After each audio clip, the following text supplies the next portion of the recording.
Okie dokie. Live. Been spending the whole day losing at Mahjong. This is not fun. Very terrible. Losing at Mahjong all day is not the best thing in the world. Alright. Let's get some questing done. Last we left off, we were doing the fishing quest. Fishing quest for the crystalline means. So let's. I managed to catch the fish off stream. So let's deliver it. Let's deliver it. Okay, let's see. We need to head to the crystarium.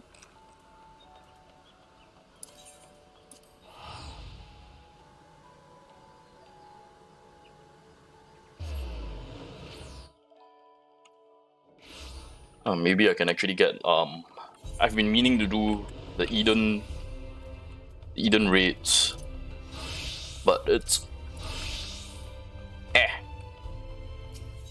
been procrastinating and it's been taking a while for me to get there.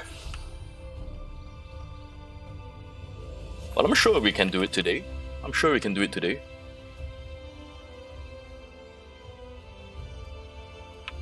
Let's see if we can get there before I have to break for dinner.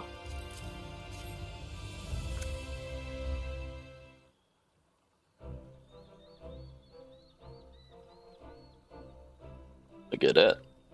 Unagi. Repulsive? No, that looks delicious. What are you talking about? Bursting with nutrition and flavor.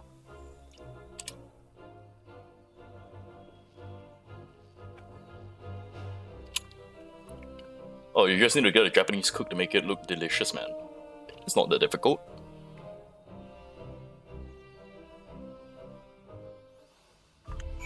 Which reminds me, it's been ages since I've had unagi.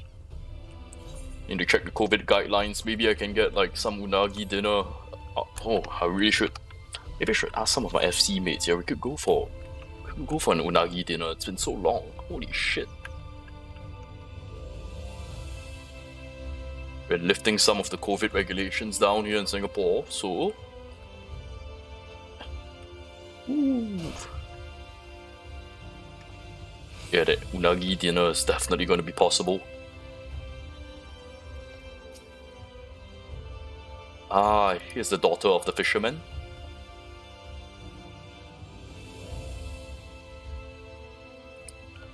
Ah. We won't see immediate effects, but he looks forward to seeing. Oh, she polished it all up. Fantastic.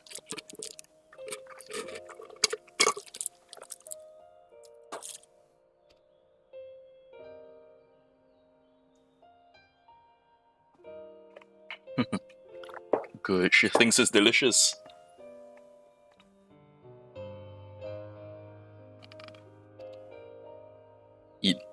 Eat more and you get better.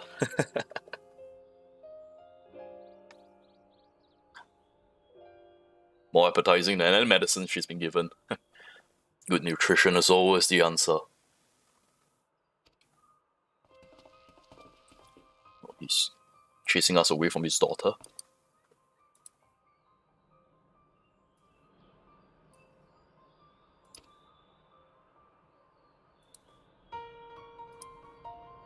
Yeah.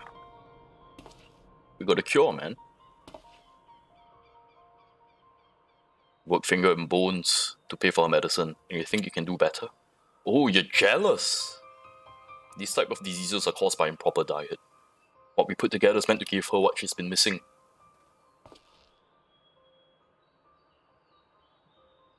Based on our research at the Cabin of Curiosity, same disease is known as Noble's rot.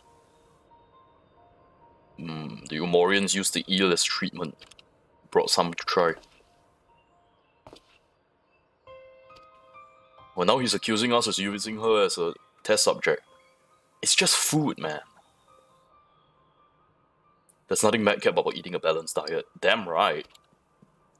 And it tastes good as well, alright? Besides, unagi is delicious.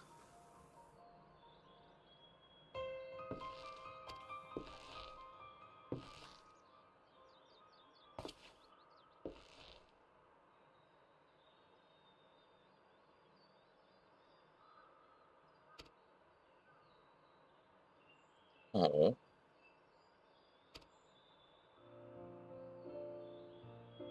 He's just being a hard ass.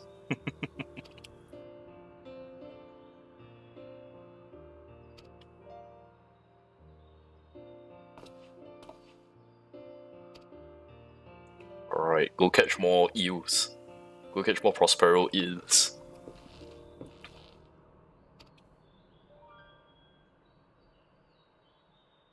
Alright, let's just hope, just like that, we have fixed the malnutrition in the Crystarium.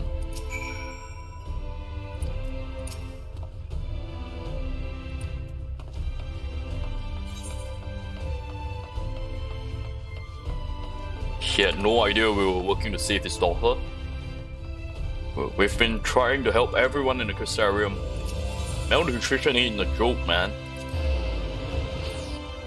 Eat well, live well, train well, rest well, play well.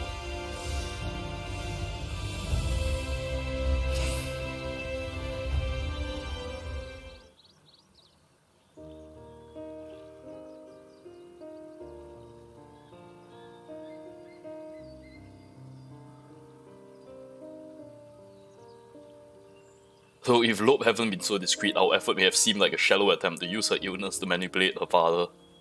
He acted out of genuine desire to help her, which would continue to be the driving force behind our efforts. That's right. For a healthier Crystarium.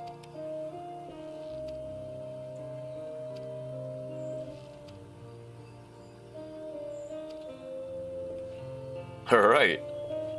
Now he's heading out to go fish proper fish. Proper fish for proper nutrition. Having said that, I can't help wondering what would happen if you and Loeb weren't there to guide me.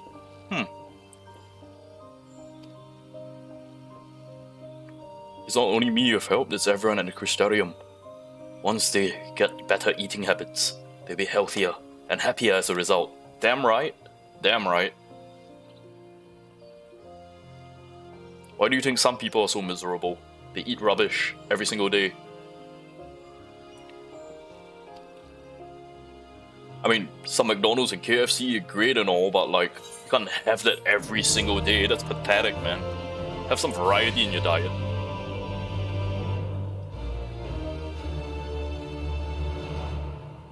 I'm now a warrior of water.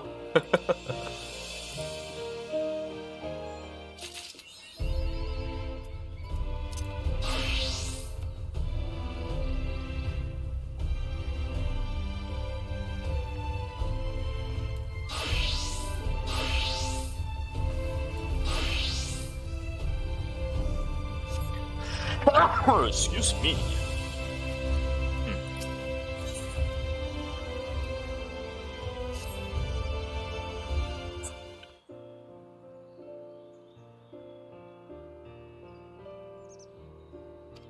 Hey, Caitlys.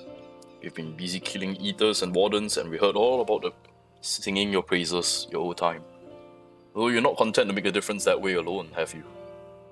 You've been indispensable from all the 5 facets of the artists, of the artisans, from what the artisans have been telling me. Speaking for the crystalline means, believe me when I say we cannot thank you enough. Aww. Oh, pay me some money then.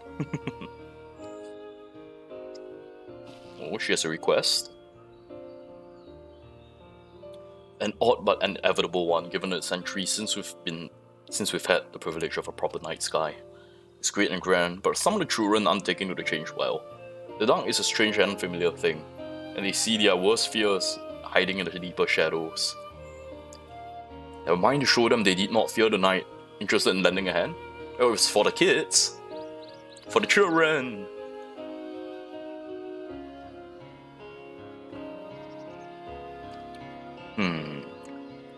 Let's start by asking the children how to help them out. Okay.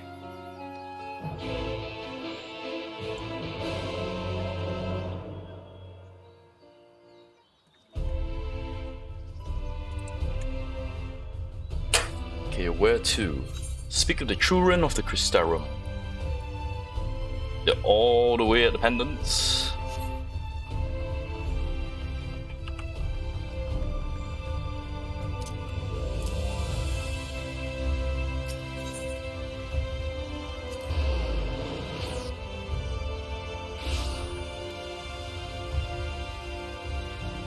Ah, here they are.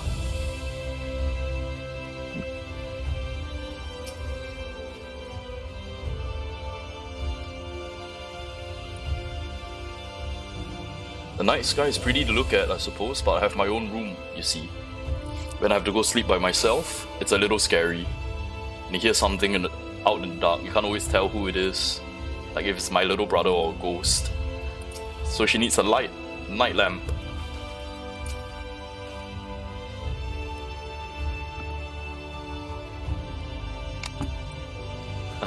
This boy is afraid to admit he's afraid of the dark. It's not easy walking in the dark when you need to take a piss. I'm afraid of bumping into something. It's not like I'm afraid of some evil monster grabbing me when I'm not looking, nope. He needs a torchlight, I guess. I ain't afraid of no ghost.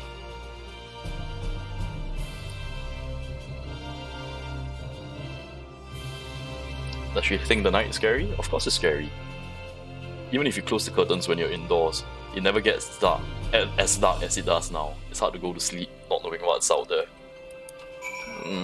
So their instincts to avoid predators is kicking in, even after 100 years. So maybe they need a teddy bear with a nightlight, you know? A glow-in-the-dark teddy bear. So they're afraid of monsters that come in the night. Even the heaviest curtains never quite shut out all the light, so we haven't been sleeping in true darkness for a good long while. At their age, it's easy for imaginations to run wild. Yup, it is. Well, frankly, at any age, every little noise could be attributed to a slavering beast or worse. Okay. So it's time for the dedicated artisans of the crystalline means to create a new product to put our children's minds at ease. Wouldn't want to spoil the little ones too much. Up until now, we've devoted a bulk of our resource and manpower to shoring up our defenses against the sea eaters. But now, dangers posed by the menace is much reduced. I think we can afford to diversify our efforts. It'll be the children who build upon our legacy in the new world. Alright. The solutions we develop will serve just as well to aid adults sleeping and working through the night. Alright. Alright, inform the leaders of the 5 facets. Brief them on the task at hand, offer whatever assistance they require. Alright. Wait, no, let's save Kashi for last. Befrick, my dear chef, what do you need? Yeah, what solutions can you have to help the children? Wonder if some of the younger Amaru of similar minds. Huh, interesting.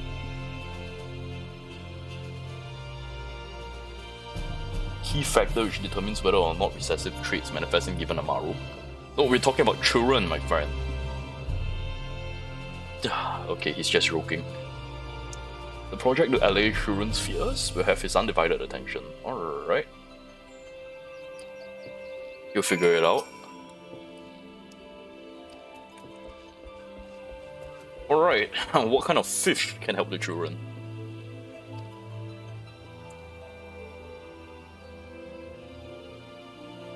Oh, here's an idea. Cobble this together with a largely natural solution. What, do you have a glow-in-the-dark fish in an aquarium or something? Huh, okay.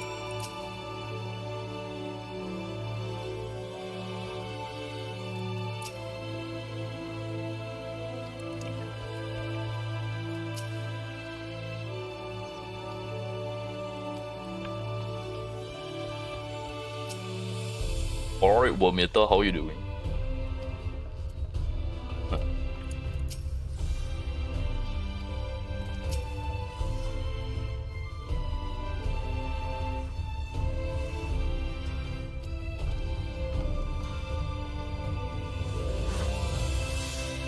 Right, Iola.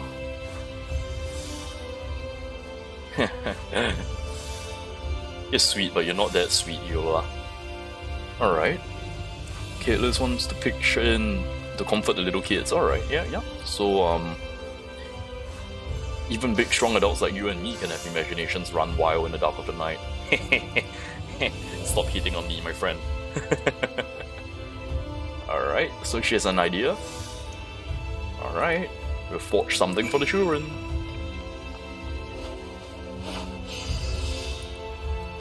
Alright, Tula. We have a commission? What ideas do you have?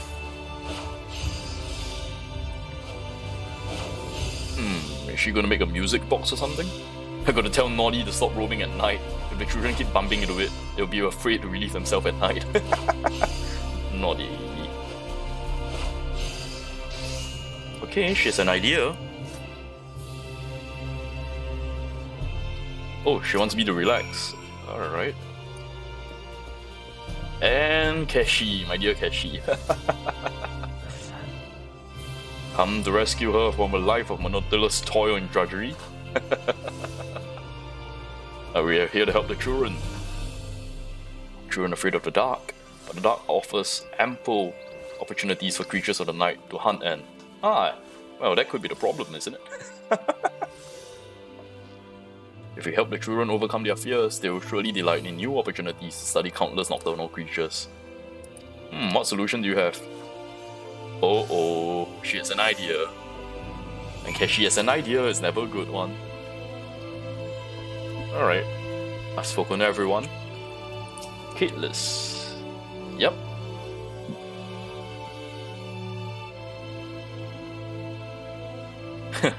I didn't intend for them to develop individual solutions, sounding more like a competition than a collaborative effort.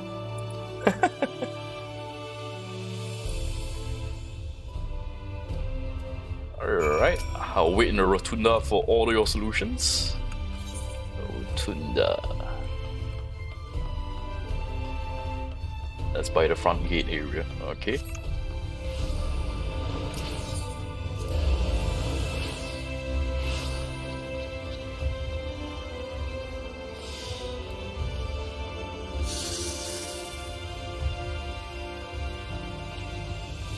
Alright, I'll wait over here.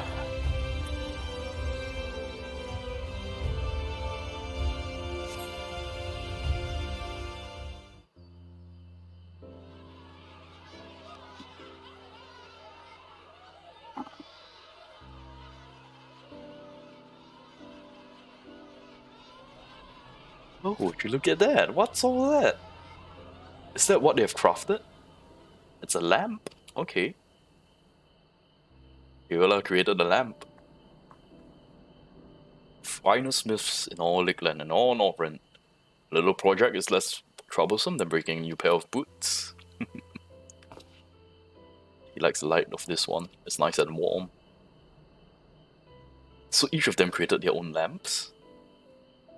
The light is a product of an alchemical reaction that is sustained with minimal effort, generating a softer light to not inconvenience the Amaro. Ah, that's nice.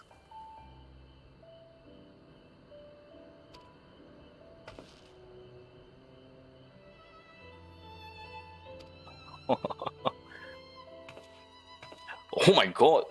Keshi, what the heck? She just brought back glowing plants.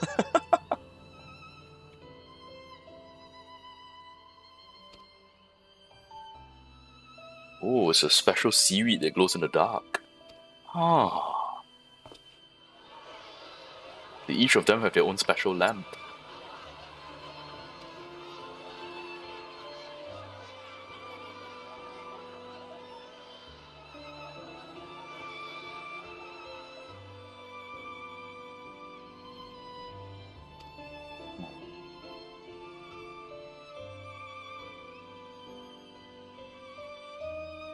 As long as we've got little lights up there and ours down here, a whole new world when the sun's not out.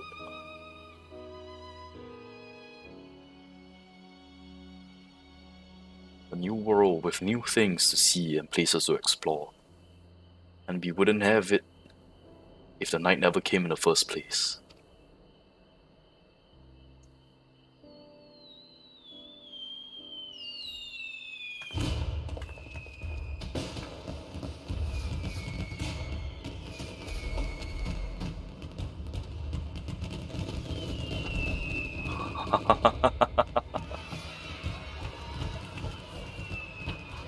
Fireworks.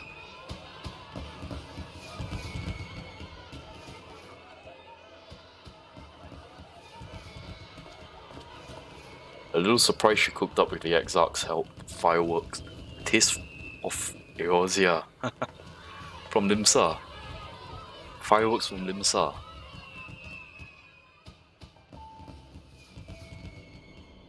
The means was all I had after I lost my own child along with my husband. All the love I'd given them poured my work into the Crystarium.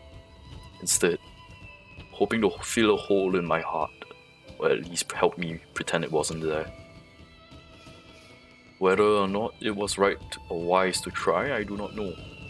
But seeing the little ones' faces lit up in the dark, I can finally say I don't regret it.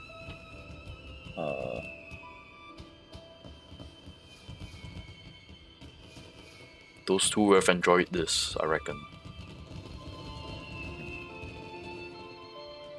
They want us to enjoy it for ourselves too. As would all our other loved ones who couldn't be with us here today. Remember, the best way to honor the dead is to live.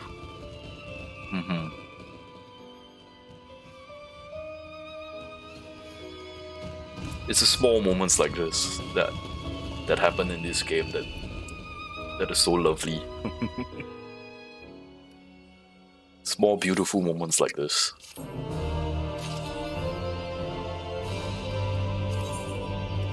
The golden mean.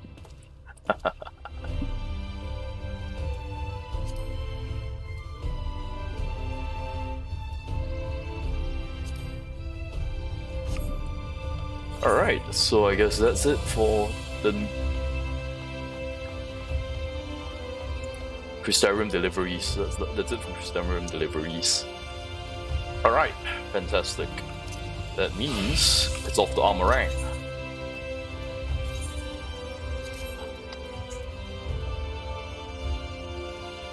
Where is it? Where is it? There it is. Motsuk.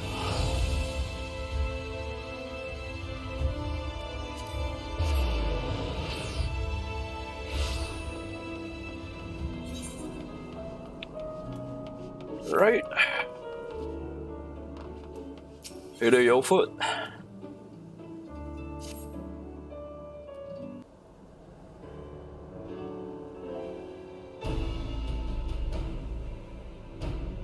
The rumors I have a knack for being in the right place at the right time are true. Okay. Alright.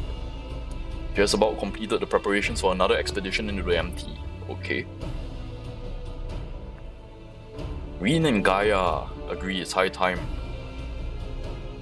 that I go to see how things are going. Okay. Being at their beck and call drives his patience. Hello, you two.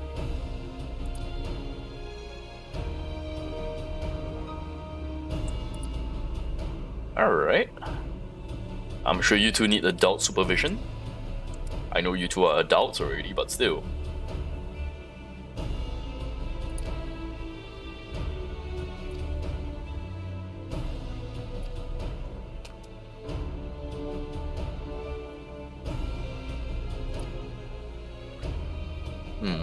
She seems to like how things are right now. She doesn't want to dig into the past anymore. That's a good way to live. You don't need, if things going forward is good, why bother with what's behind?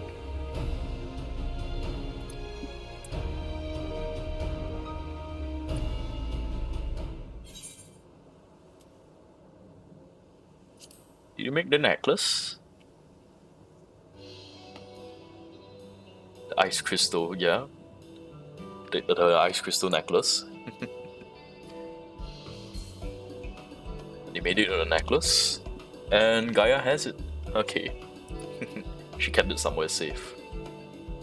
Are you not embarrassed? Is she embarrassed to wear it? She doesn't want to lose it if she's in the empty. Unlike the coffee biscuits we bring along, we can't just go get another necklace. That's true. Oh, you have coffee biscuits for a surprise?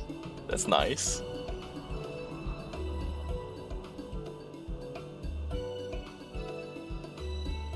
I wouldn't want my skills to get rusty just because Thancred is not around. That's good. Eorzea will be pleased that you have had your head in those frosty old tombs. Oh, even Gaia has gone and done some study. That's nice.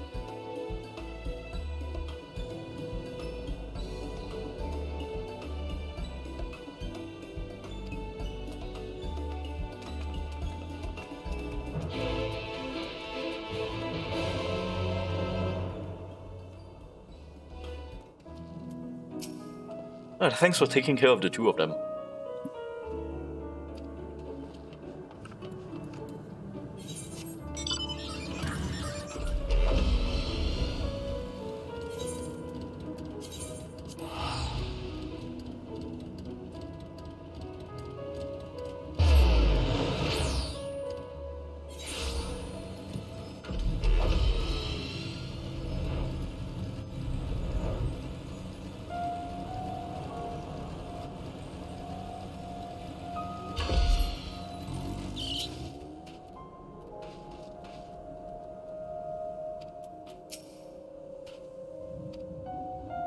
I guess I'll drive? Oh, Gaia will drive. Gaia knows how to drive? Oh, she just wants to be able to contribute more. That's sweet.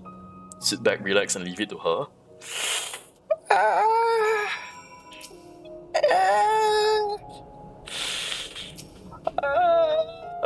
Don't need to look apprehensive.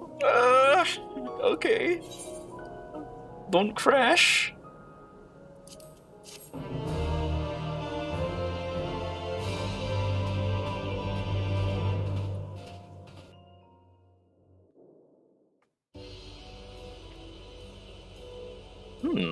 Oh, she seems to be driving quite smoothly. Huh. I guess I shouldn't have doubted her.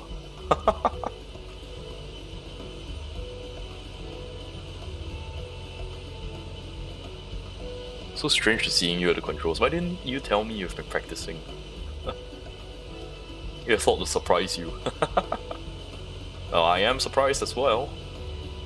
I thought you were only good for smashing things with your hammer. Bring that up again and we can walk the rest of the way.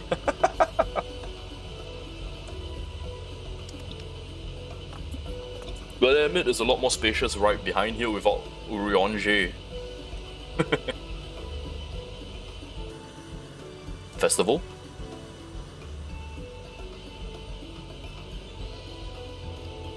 Oh. The night sky brought a lot of changes. While everyone is glad, the reality is it's quite stressful having to adapt to a new way of life.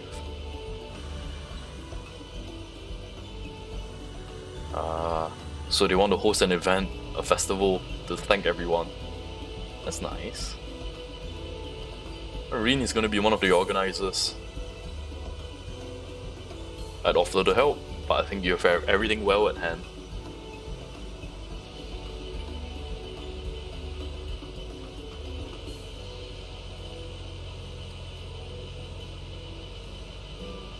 Gaia hasn't been listening, focusing on driving. Gaia's leg is cramping. Uh-oh. Let one of us take over.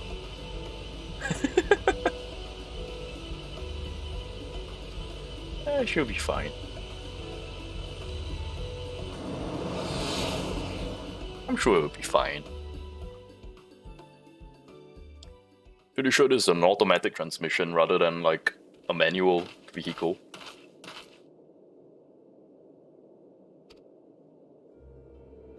What happened?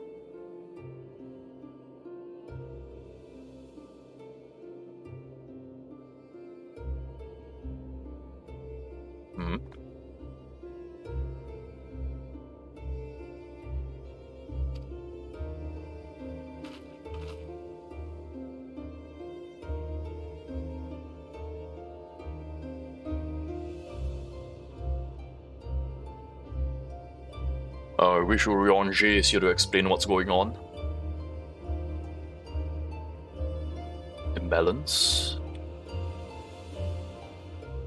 Light.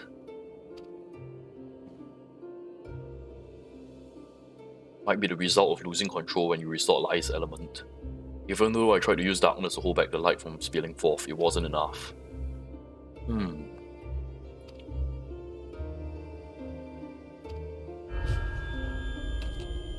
Uh-oh. She's having an echo vision. Restore the darkness while you still can.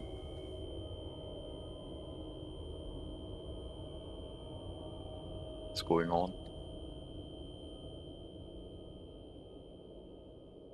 A familiar voice, an inescapable fate.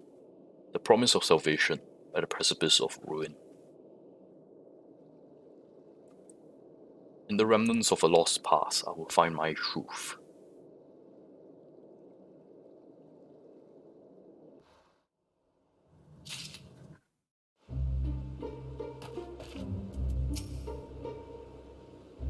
It's been a long time since Gaia had one of her headaches. I thought the fairies disappeared. Something to do with Eden.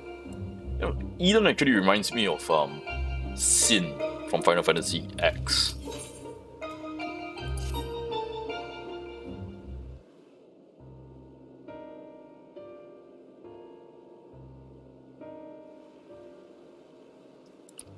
Restore darkness.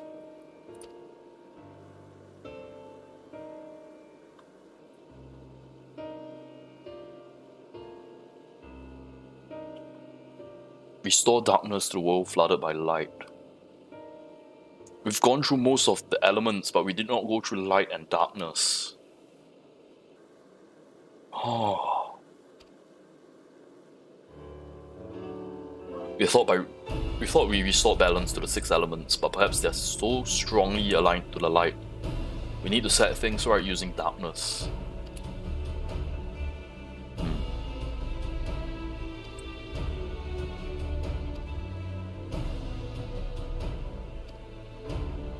Okay, so we need to summon a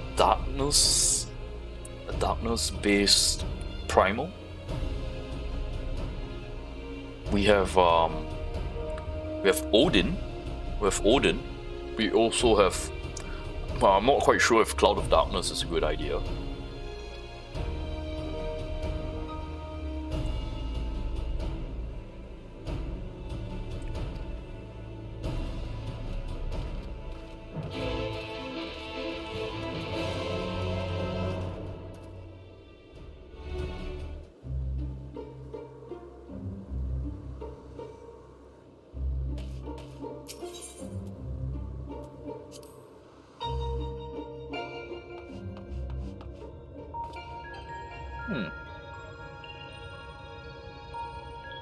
Not bad. Nice glamour.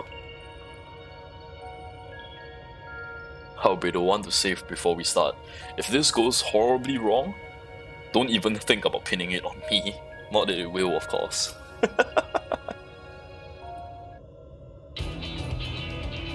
Alright, let's get started. Any primals aligned with darkness? Well, like I said, Odin and Cloud of Darkness. That's the two creatures I think I can think of. Zodiac. We need something that Tian has actually encountered and preferably defeated. Does it have to be a primal to work? If it's just a lot of darkness we need, there are other ways we can get it. We ultimately need a state of highly charged darkness, no matter what form it takes.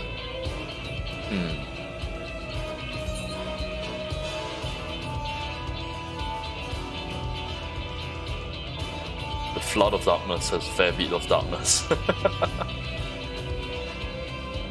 So the Cloud of Darkness. Oh no, we're talking about the Flood of Darkness that consumed the 13. Here's something on a smaller scale.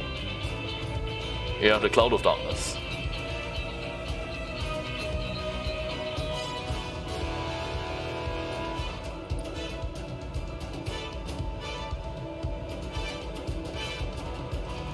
Maybe a place where the darkness is strong, where it won't be easily flooded by light. Got the Warrior and the Oracle of Darkness right here. Seems like a good place to start. What about the light aligned ether that's all around us? That's where you come in. You can suppress the light while I draw out the darkness. Ah, alright, that sounds good. Light and shadow.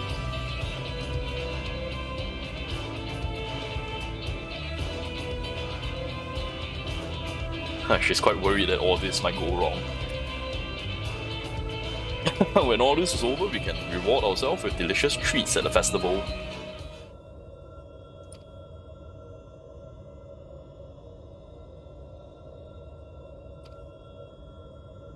Is she having memory lapse? Oh, she was busy piloting the Sky Slipper and wasn't paying attention.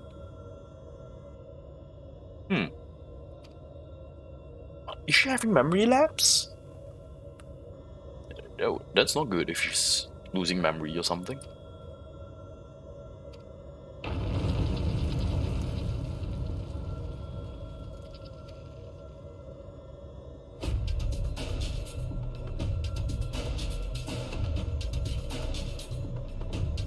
Memories of the cloud of darkness enthrall my mind.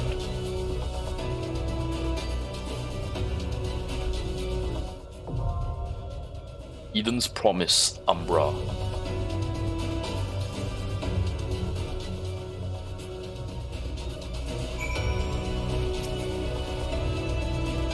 This is the first time we've tried this since the disaster with Shiva. She'd be lying if she wasn't nervous. Gaia has called forth real void sent before, so... but this is unknown territory. Well... the darkness-based primal seems concerning.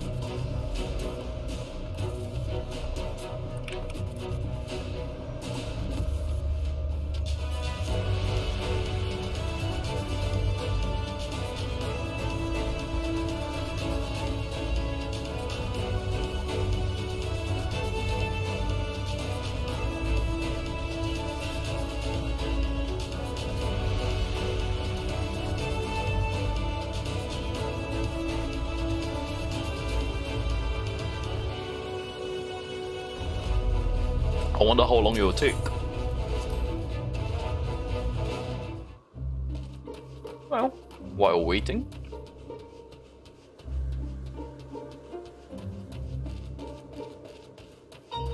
Never a bad idea to start gathering while waiting.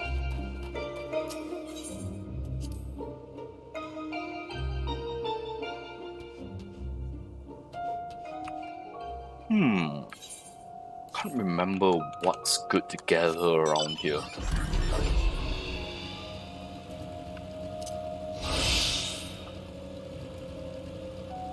Well, we'll see.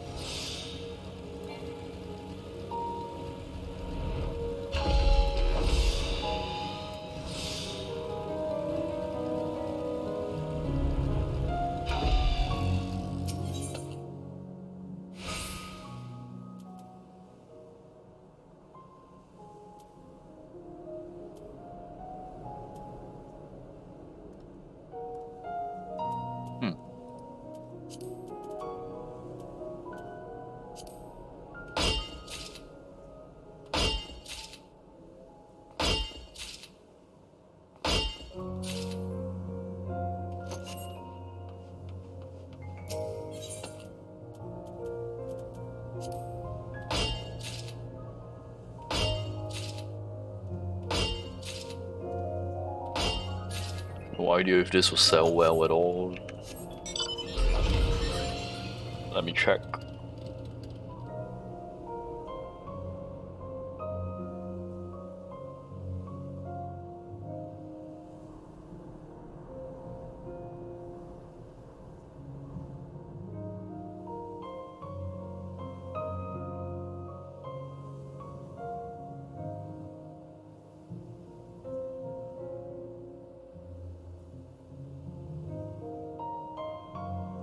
How well does this sell?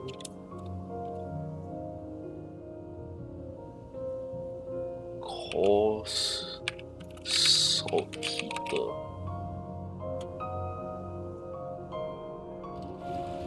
It sells like garbage.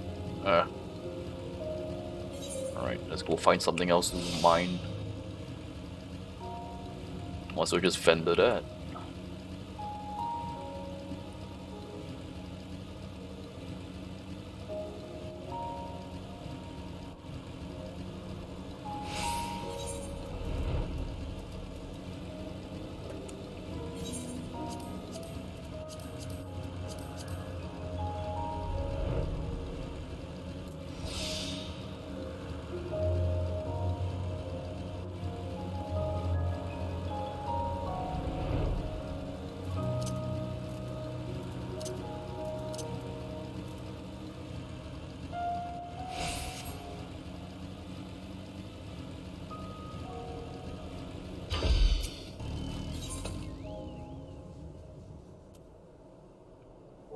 Which sells for better? Titan copper sand or dimethrite ore?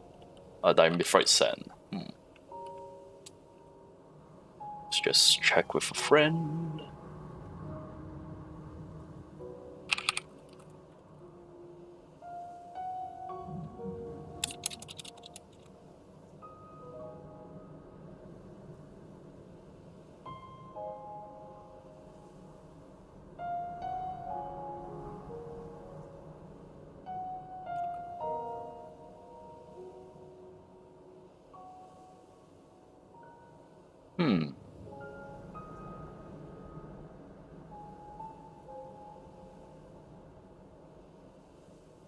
Looks like dimethrite sand is the clear winner.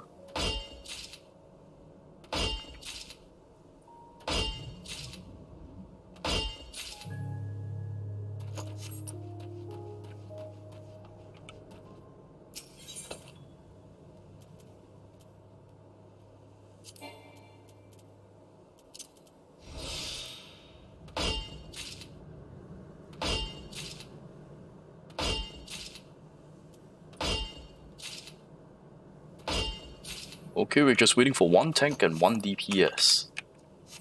Q should be popping soon. Let's see if we can get that unspoiled mineral deposit before the Q pops.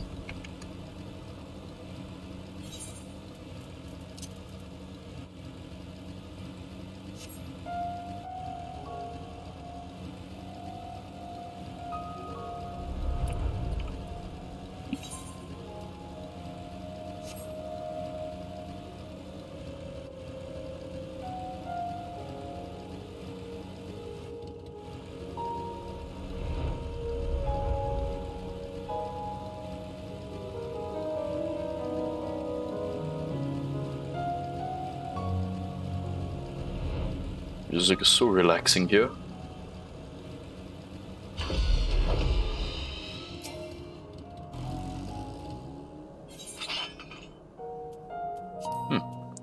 Pretty sure it's not worth much.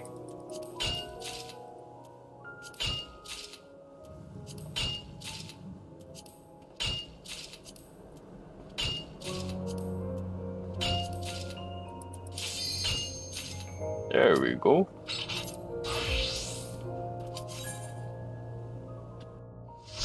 I wonder what the max is.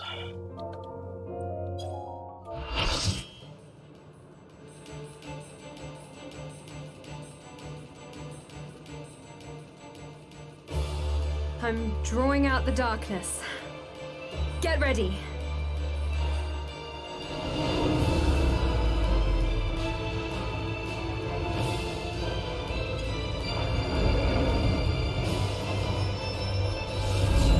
Ooh, holy shit!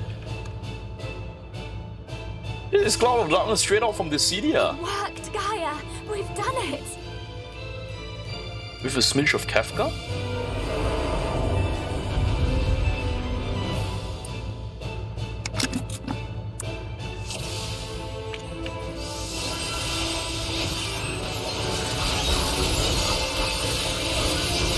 Alright, let's do this.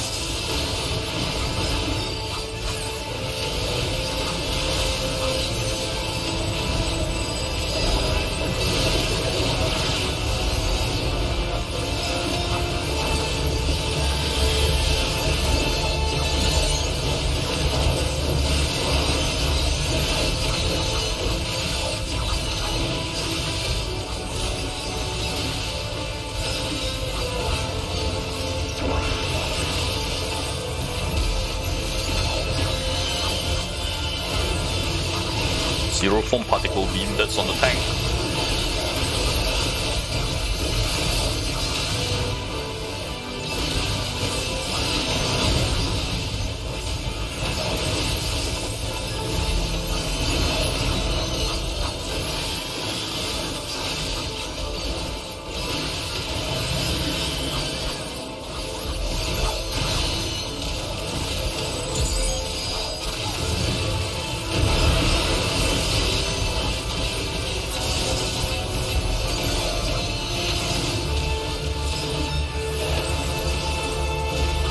I have no idea what this means.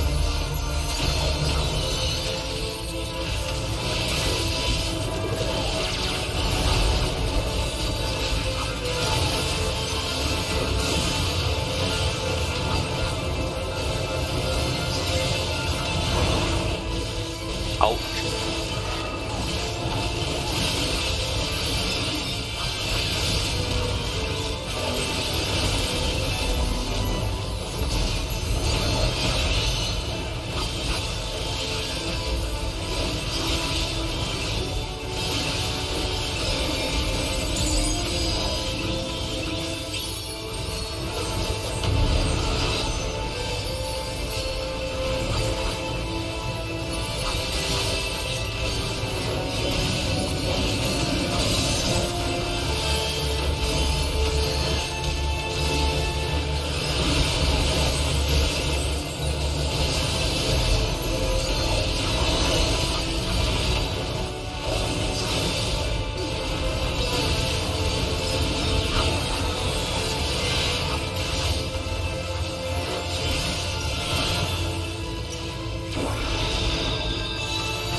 Is there a way to avoid the red white damage?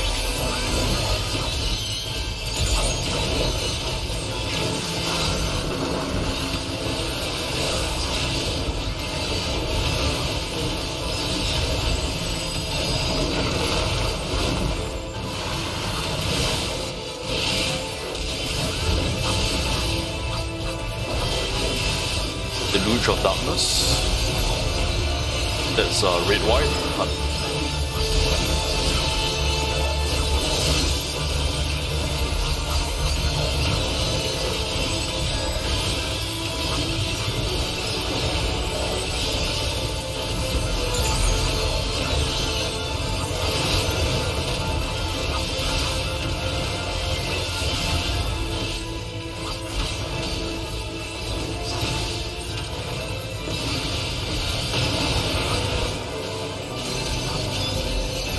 Oh, ouch.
Well.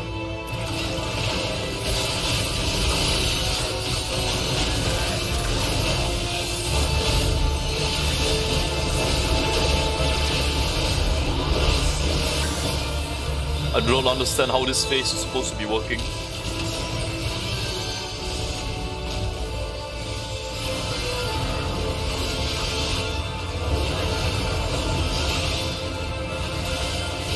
At least the phase is over.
Alright, we got it.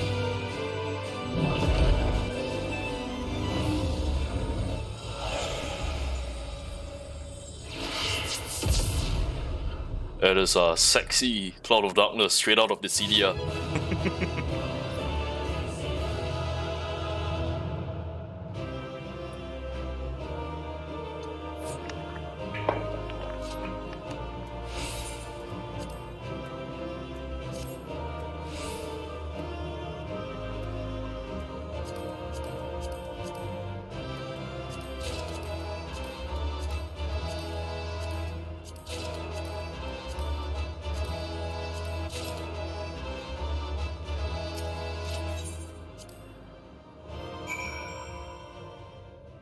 Alright, that went extremely well.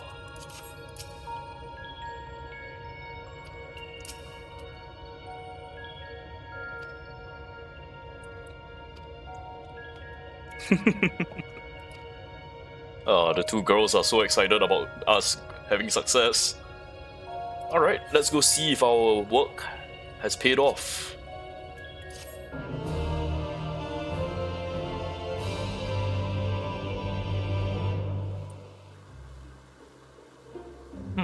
So did it work?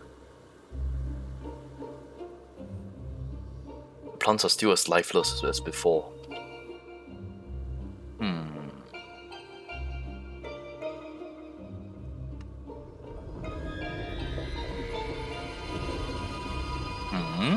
What's going on?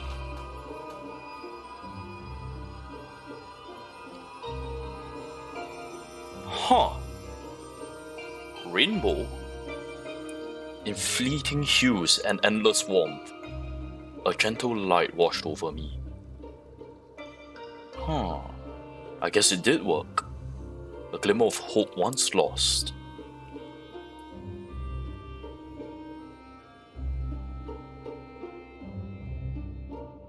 I guess it did work.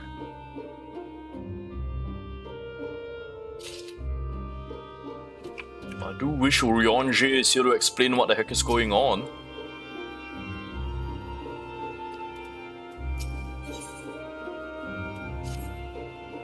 We're tipping the scales away from light. But something's very wrong. What's wrong?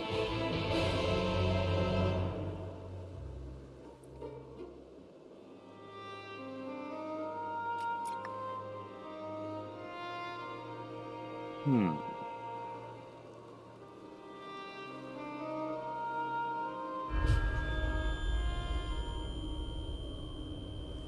400 years I've waited for this moment. Who? You've been hiding inside Eden this time. Who?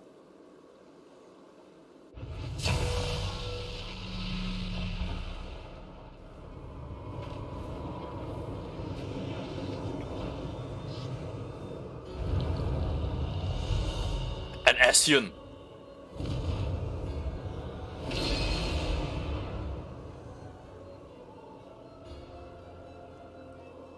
I did not expect an Asian.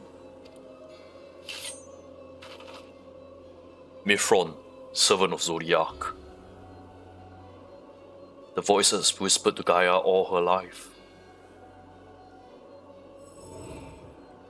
He's now freed from the prison of light. Eden was used to seal away an Asian.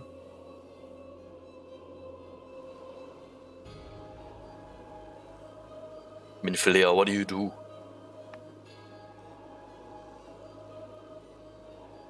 Eden is an Asian transformed into Sin Eater? What?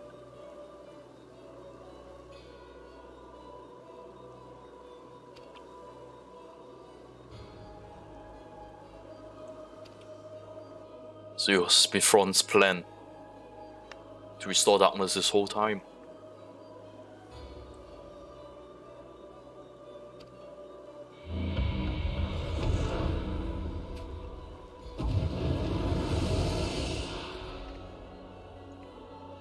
Finally, my soul may journey beyond flesh, to which I am yet bound. I knew you would come for me, Gaia.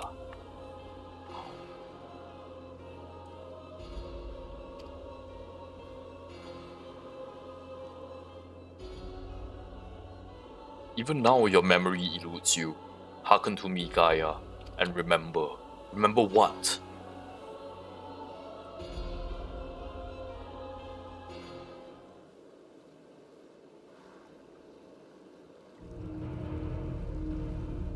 In an age past, the world you know as the 13th was flooded by darkness. Like ripple in water, repercussions were felt in the other shards.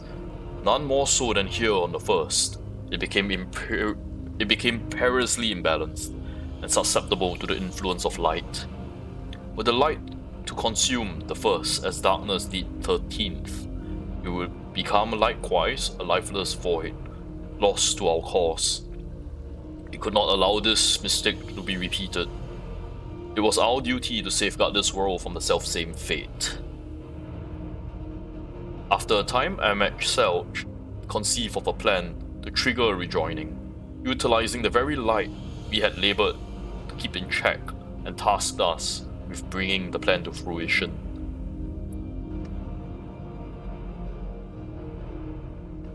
But at last we were thwarted by Albert, and his companions. And though our resolve was strong, theirs was stronger still. And as we fell, so too was the light unleashed. For us, however, death is not the end. Though our bodies may perish, our souls live on, withdrawing but temporarily to the rift. Until you can find a new body to possess. I too would have been reborn. But ere my soul could leave its corporeal form, Artbert struck me with a blade of purest light, and the light enveloped my body, twisting it beyond recognition.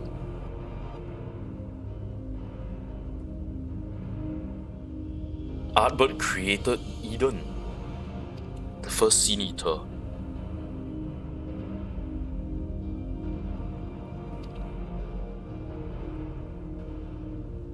In my insensitive, instinctive state, influenced by Artbert's fervent desire to banish darkness, I unleashed the light burgeoning within me, and as it spread in an all-consuming wave to every corner of the world.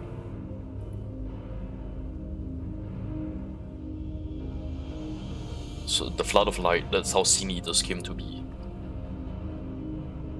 All would have been lost if not for one called Minfilia. Halting the lights in inexorable advance, she saved what little remained of the world.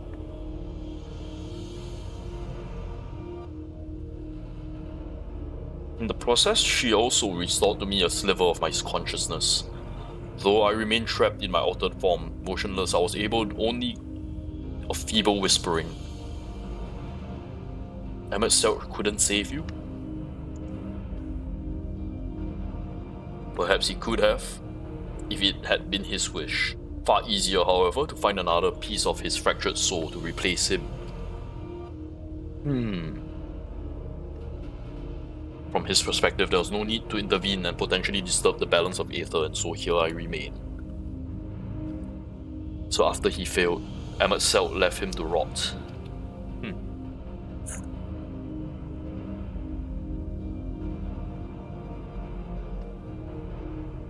There's only one soul that could save him, Gaia, the Oracle of Darkness.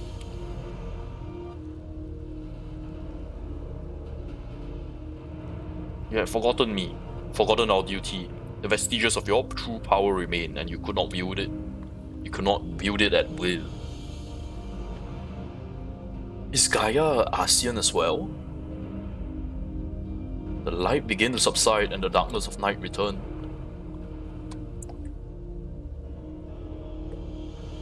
My voice grew stronger until I was able to exert my will over you.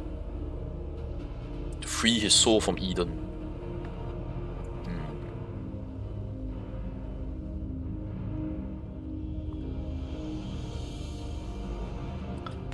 Thankfully, your subsequent attempts to restore this barren land has allowed Eden to absorb more and more aether, lying closer to darkness, eroding the cage of light.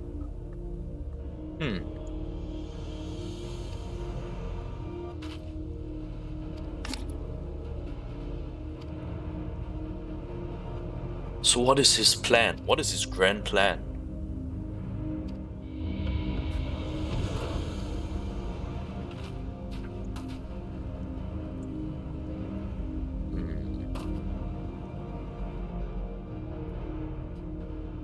We've already defeated Elidibus. We've already defeated Giselle. So what does this Mithron have planned?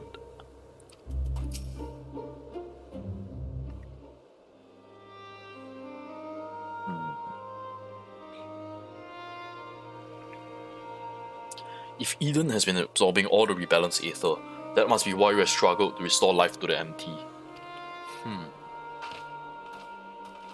Reen has lost control of Eden because of the ASEAN.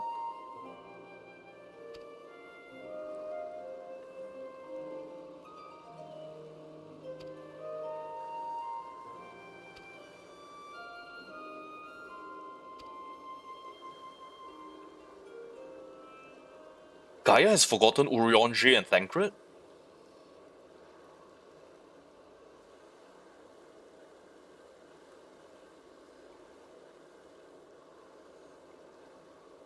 She knows these people, but she can't remember them. What's going on with her?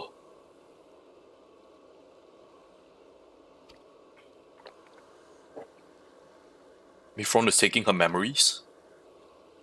Or is she a fragmented part of Mithron's soul?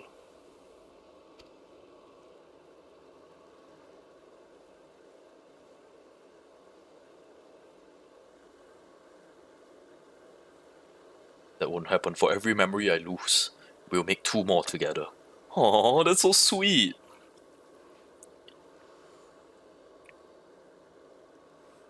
Why not start by telling me about Eorzea and Thancred? To be honest, my nerves are all a jitter, so I could use something to settle down before we confront Mithron.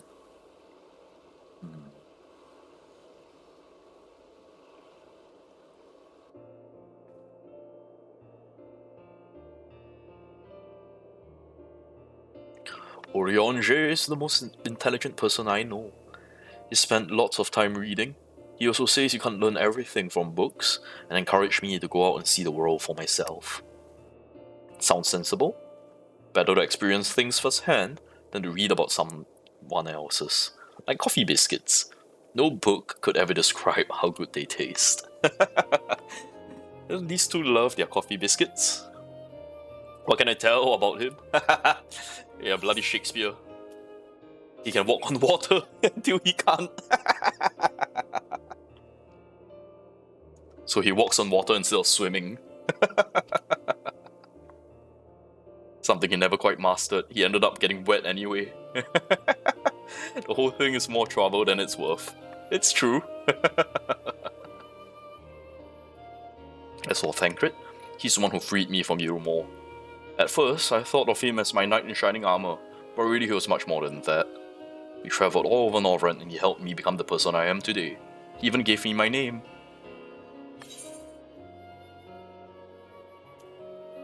His gift for song won the heart of many a fair lady, or so he claims. Alright, I'm talking shit about my dear. I'm talking shit about my fellow Scions while behind their backs. Singing? That doesn't sound like the Thancred I know. Yep, I've known him way longer than you have, Reen.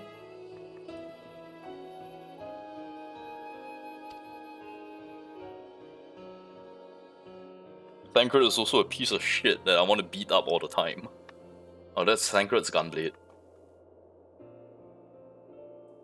It's a bit of cumbersome side, but it reminds me of our adventures together.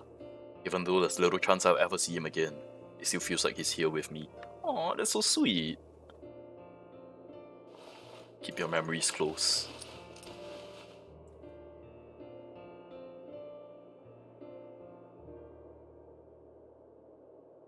Oh, Gaia is gonna keep a memory, a diary. Are they gonna write it together? As long as you improve your handwriting. I like your entries to be vaguely legible if you don't mind. They're so cute.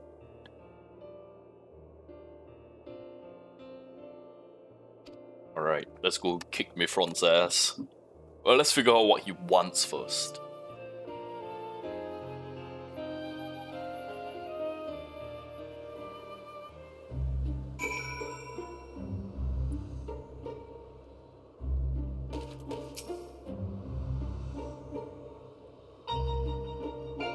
It's always the tiny things that we remember. That's what memories are. A collection of seemingly insignificant moments. Well, they may not have made a big difference in the grand scheme of things, they mean the world.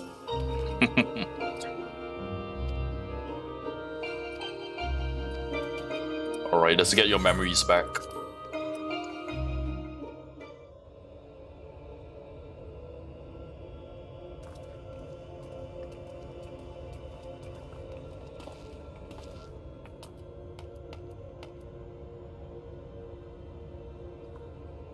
Start talking. What is your plan? Why settle for mere words when I offer something greater? Eden will now afford you a glimpse of the past, more than a glimpse. It'll be as real as any of the foe you have conjured forth. What's he gonna summon?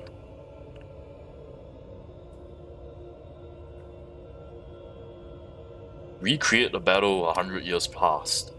Which pitted Artbird and the Warrior of Light against the Shadow Keeper. So you are the Shadow Keeper. Just as MXL recreated the final days of Amarot. Is that so? It seems much more has occurred in my absence. No doubt he employed creation magic to breathe life into the recollection of the past. What do you hope to achieve? You shall see, you shall remember.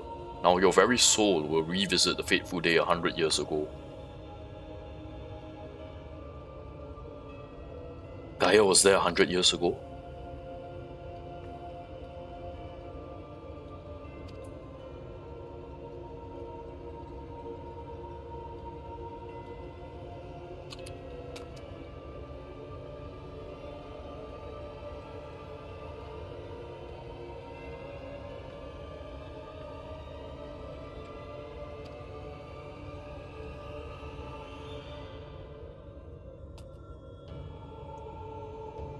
My will is my own, you have no hold over me.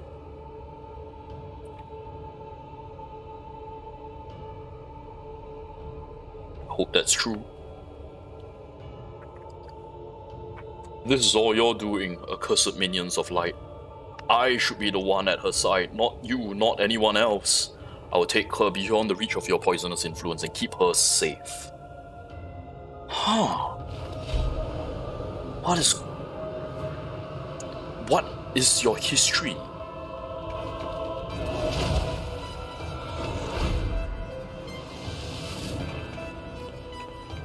Where do you take her?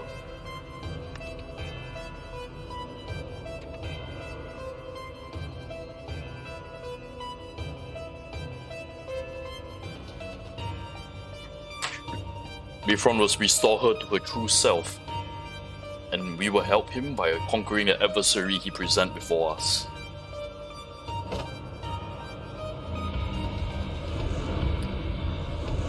Alright, how are you doing this? We're supposed to have the echo and the protection of the light.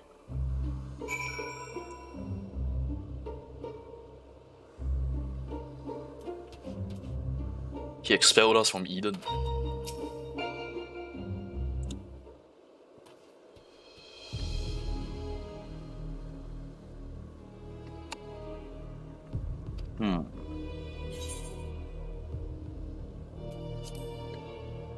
We do what it takes. This was kind of inevitable.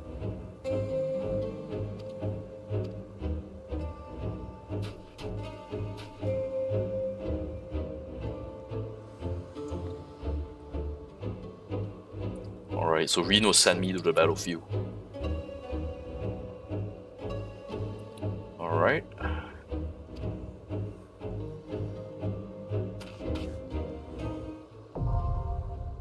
Eden's Promise, Litany.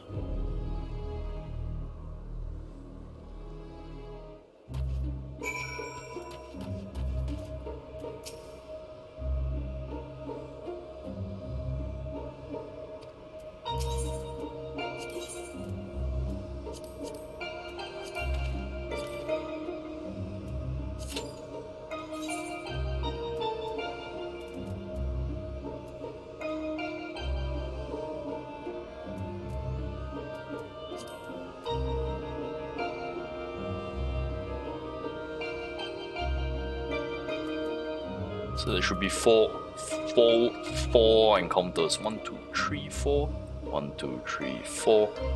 So there are 2 more. After Litany, then there are 2 more. Okay.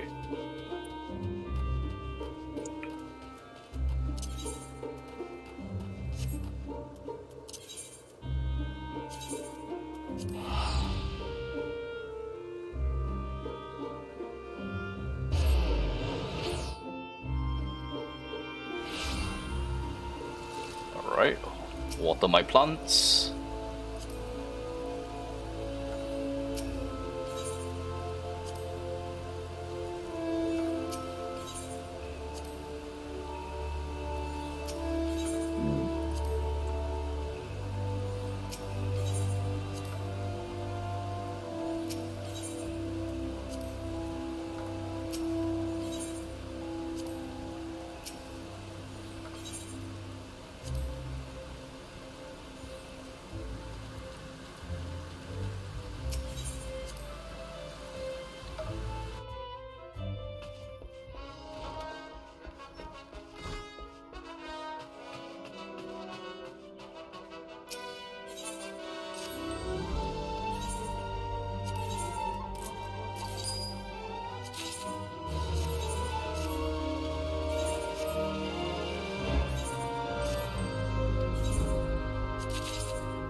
Guess we should go make some coffee biscuits.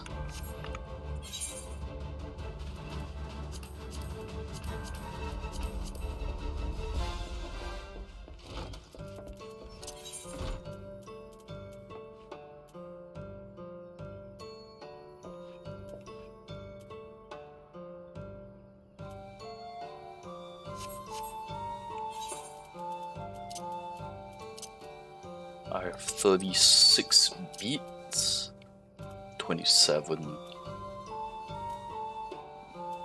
So let's go get some upland flour.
I have 39 of these now.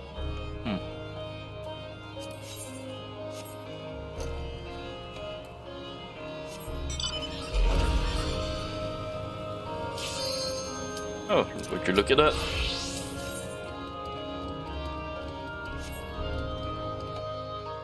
Alright, let's see what Mithron have in store for us.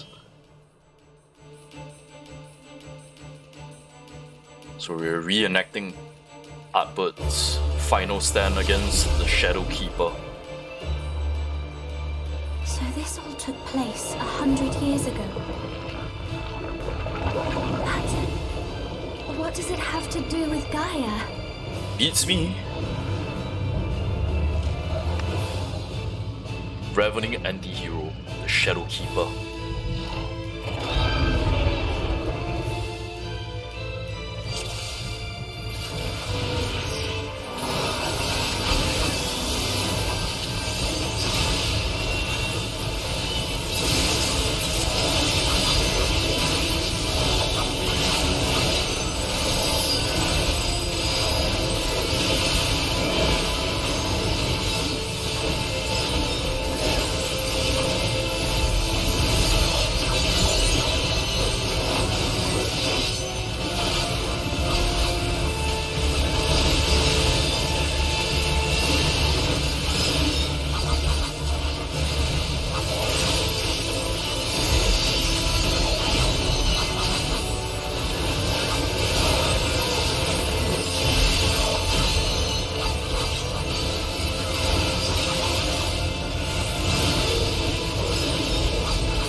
walking on two legs now.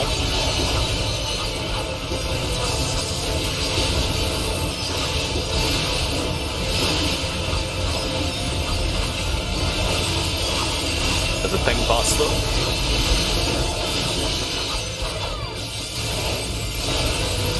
Eager right slash. Hit to the left.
How do you tell which one's the one that uses the attack?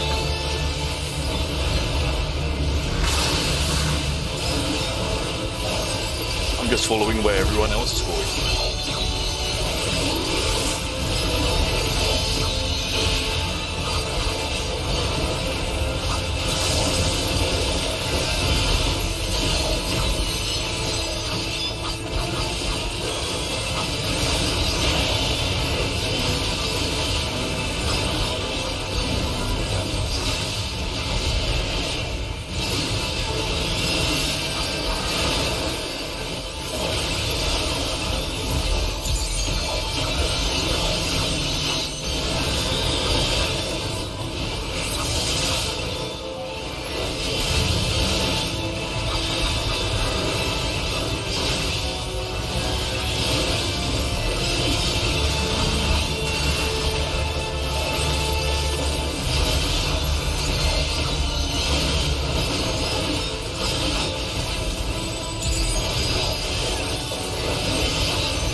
It's almost down.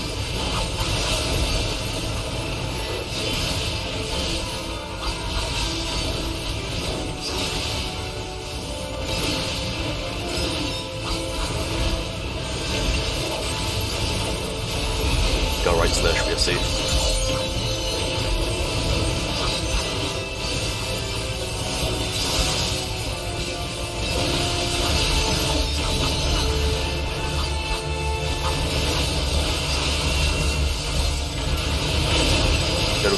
Prepares to reveal its true form.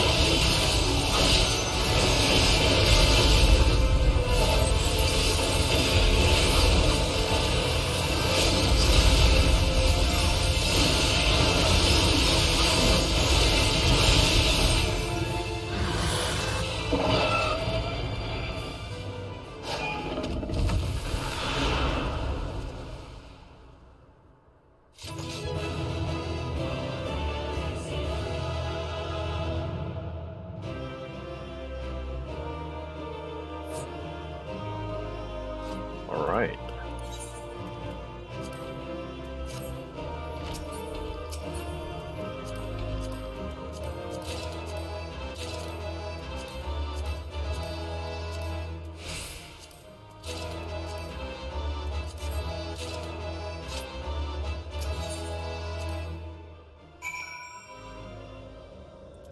Alright.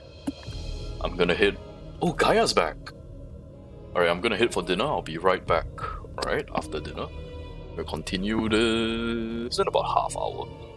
See you in a bit.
Alright, I'm back.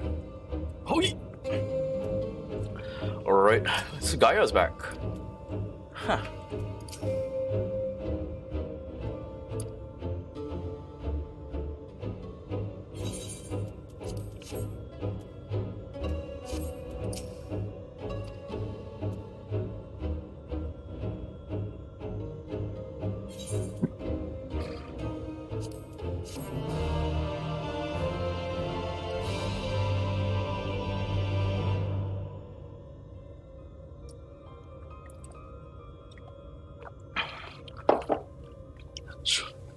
The Warriors of Light, the Shadow Keeper, I've seen this all before. Everything seems to indicate that Gaia was there 100 years ago. What can Artbird tell me about her? Yes, you and I joined power as one to create the Shadow Keeper. We bore witness to its battle with the Warriors of Light.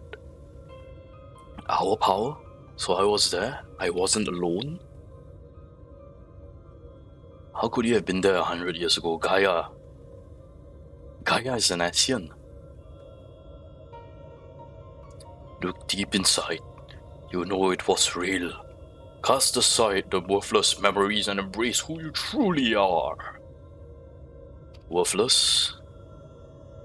Now I see. You've been tampering with my memories ever since I was a child. Just so. And now I possess the means to purge them entirely. Your rebirth will finally be complete. There's no right to deny me a life, to rob me of what I hold most precious. My memories may seem worthless to you, but not to me. I will never be yours. My place is here, in this world, in this life, in this moment. Wherever my friends are, that's where I belong.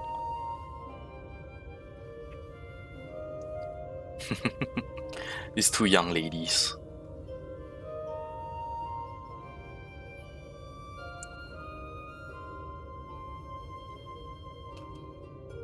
Then you will turn your back on our glorious past, on the lives we once lived. Any past I may have shared with you is long gone. I live in the here and now, striving to build a better future. I'll be damned if I let you take that away from me.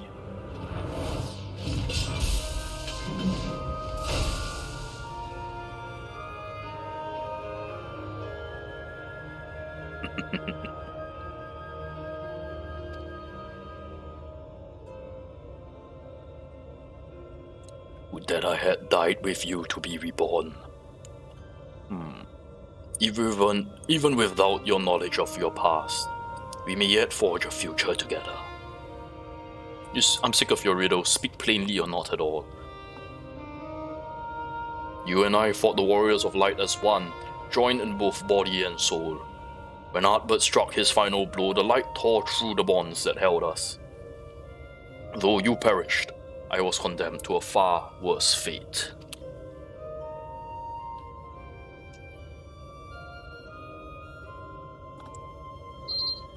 My flesh became prison, I was cursed to remain here, an abomination.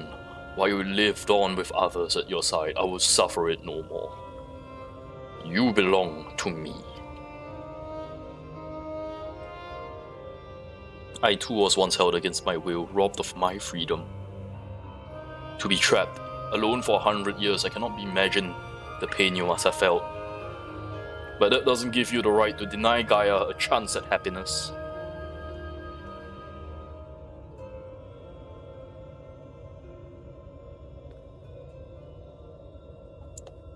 We once knew happiness, true happiness, until fate conspired to tear us apart.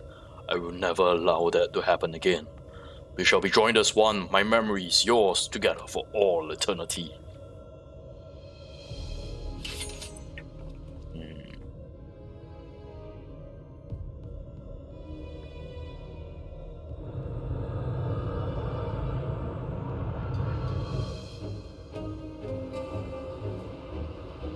What is he doing to Gaia?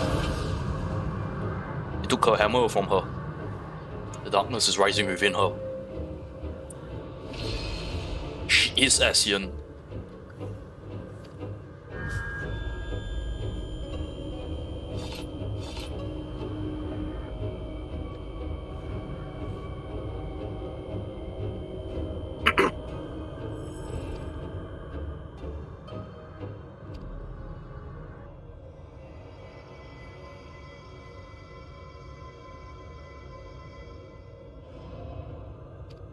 Oh, she's forgotten Reen.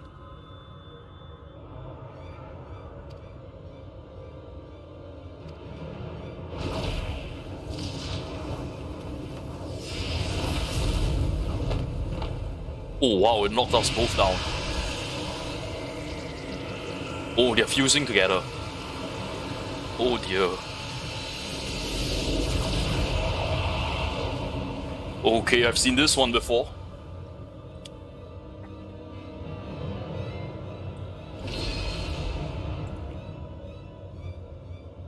We are one. We remember. Asian Prime. Gaia is a reincarnated Asian.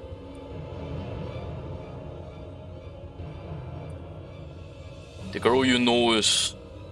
The girl you once knew is no more. The Asian who held the seat of Logrith is all that remains. Gaia is her true name.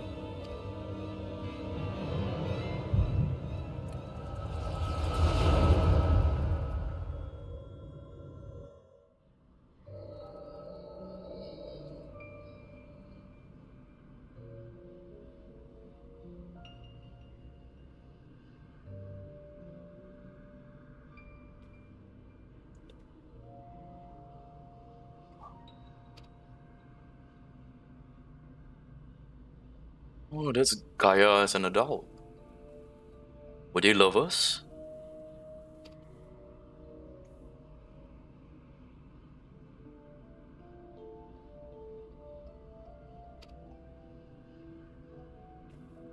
But no matter how many times we are reborn, it's disorienting to have everything change around you. Even so, I immediately recognize your resplendent soul, as I cling to the hope that one day you likewise remember mine. You were always a forgetful one. I could never forget you, try as I might.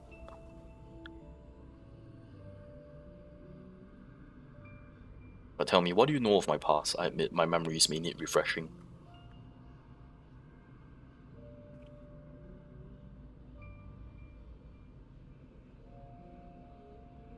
We served together as members of the Convocation of 14, dedicated to the summoning of Lord Zodiac.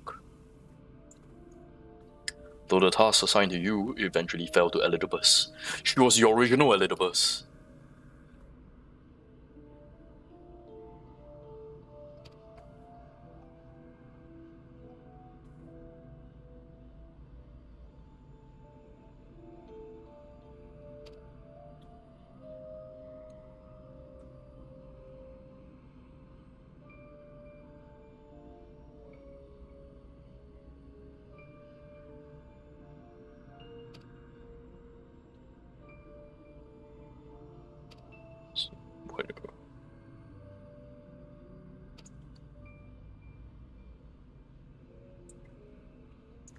It would be my honor to serve the cause alongside you.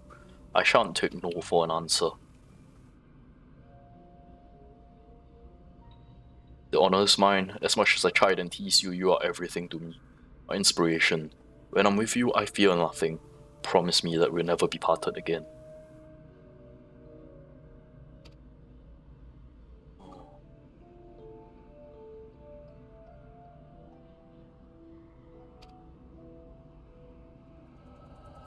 A love story between Asians.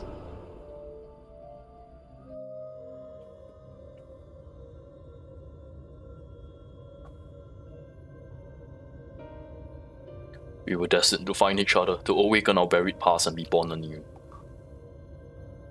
Though our brethren employ crystals, return sundered souls to their office, without them, such a feat was beyond my reach.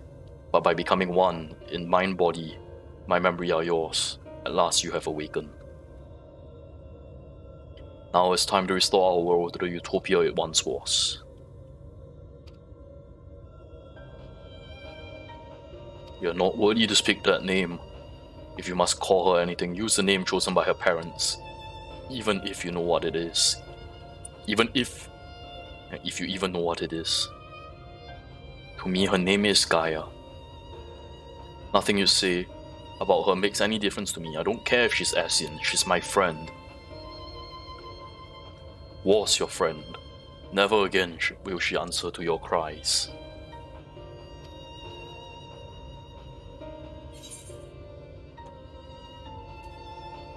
We'll break the shackle that binds her. But live in the past. That's the shackle that binds all Asians. They're living in the past. Living for a world that is gone.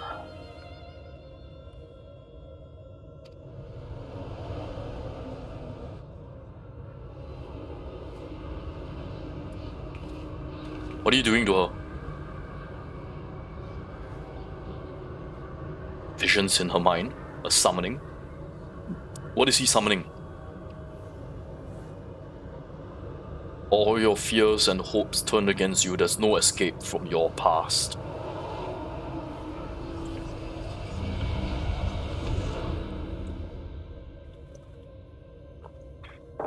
What did he summon?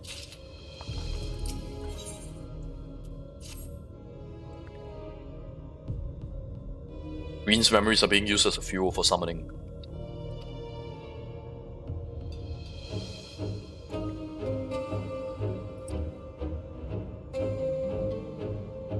Summoning based on her hopes and fears. Alright, we'll see what it is.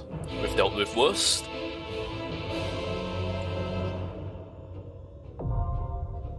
Anaphromorphis.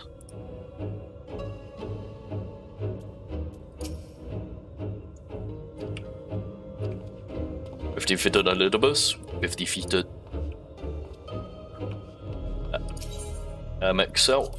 This should not be an issue.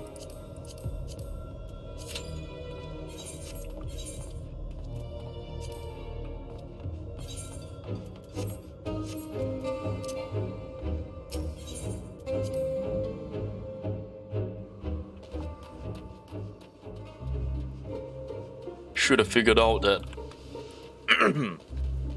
we should have figured out that Gaia was an Asian.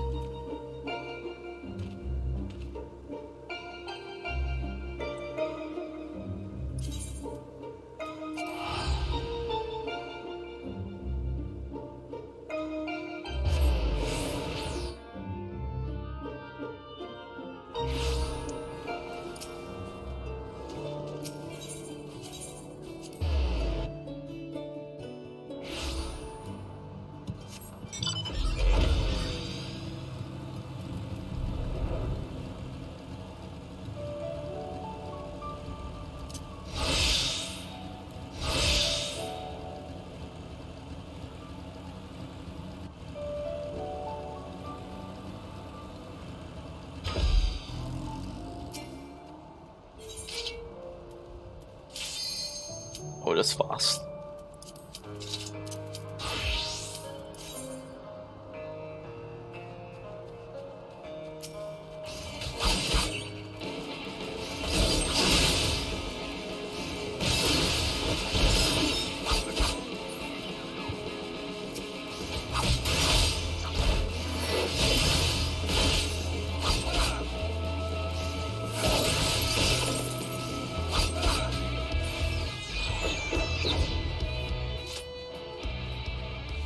Waiting for the healer to ready up. There we go.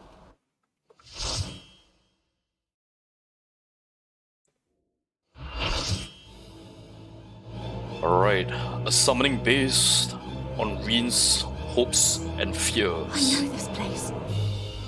It's the jail in Yulmore. Oh, is that how it's pronounced? A gaol, a jail?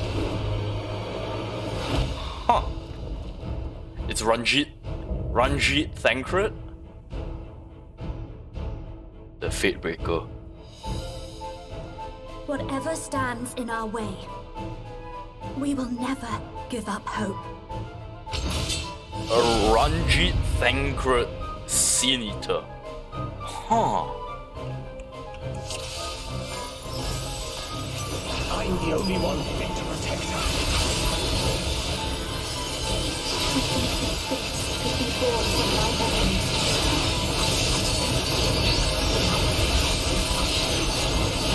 Creature is passing on its people.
Oh, I almost fell over.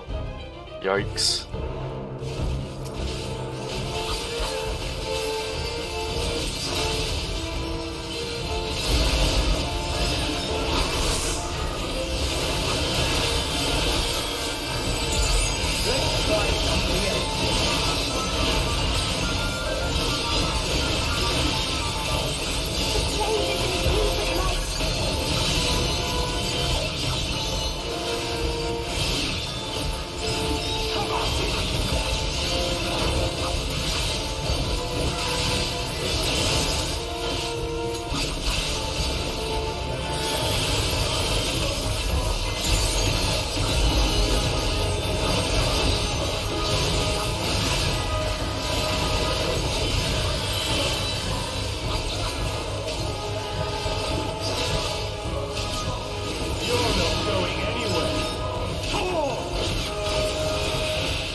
Ooh.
Ah!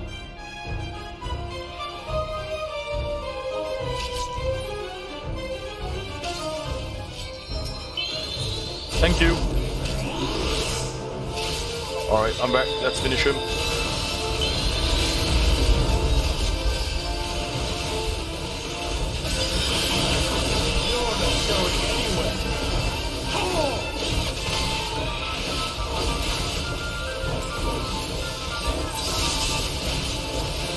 Alright, we got him.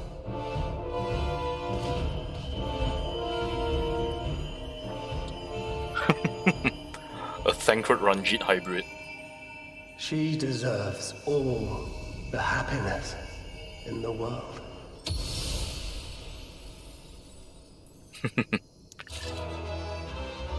So she remembers what Thancred said.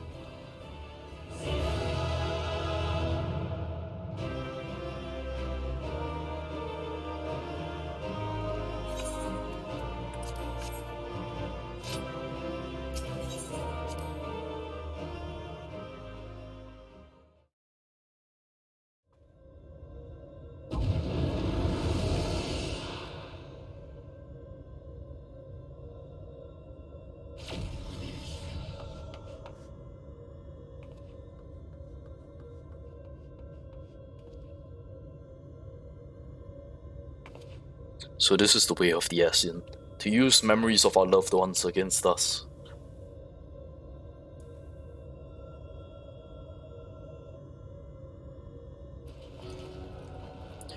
The fragmented souls should triumph over their fears, while we succumb to ours, thereby setting our star upon a course of ruin. The inferior beings such as you should succeed while we failed. It defies all logic.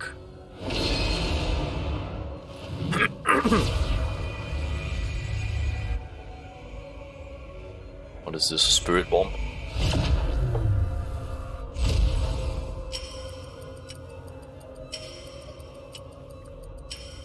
Now's your chance. Is that Gaia speaking? Gaia's still in there fighting to free herself from Logriff's will. Even now you defy us. We will remove every last vestige of your meaningless mortal existence.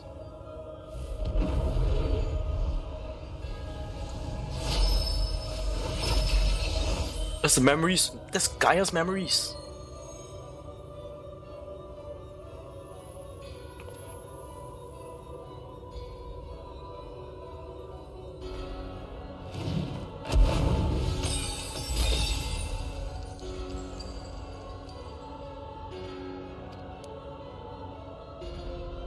Impurities must be purged. We will begin by erasing you from her past, and then your deaths. Erase you from your future. No place in you for. There's no place for you in our utopia.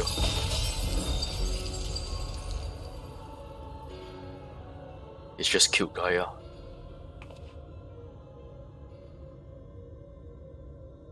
We may be mortals. Our souls fragmented, but our existence is not meaningless. And you should understand this. Before you awoke as Asian, you lived as one of us. You had your own memories, surely they mean something. The lives you led can't have been for nothing. To we who have known perfection, they are less than nothing. Compared to yours, our lives may seem insignificant. Nevertheless, we live them to the fullest. And though it may take us 1,000 years, we have the potential to build a world every bit as beautiful as yours. You won't even allow us a chance to forge our lives and forge our future. Whatever you forge will inevitably crumble to dust. But we are immortal, our legacy eternal.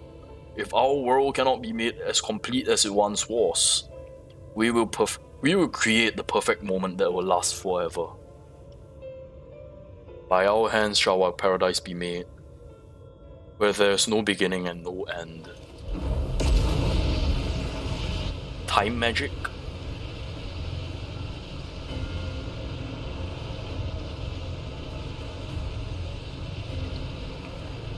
Eden is absorbing enormous amounts of ether. At this rate, the whole world will be drained.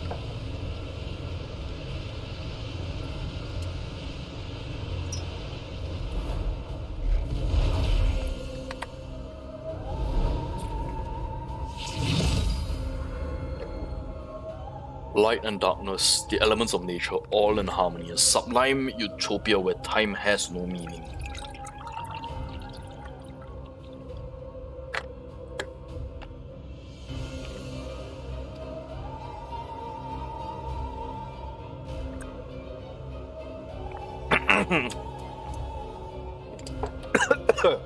Excuse me. My throat is a little bit funky. We will become one with Eden, free to live in peace for eternity.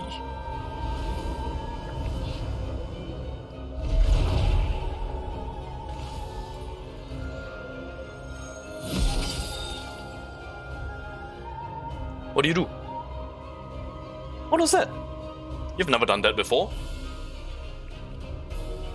Disrupt the balance of ether and create an opening.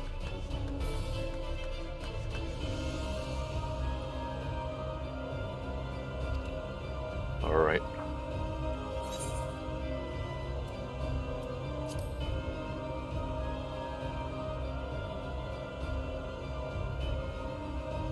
Let's stay optimistic here.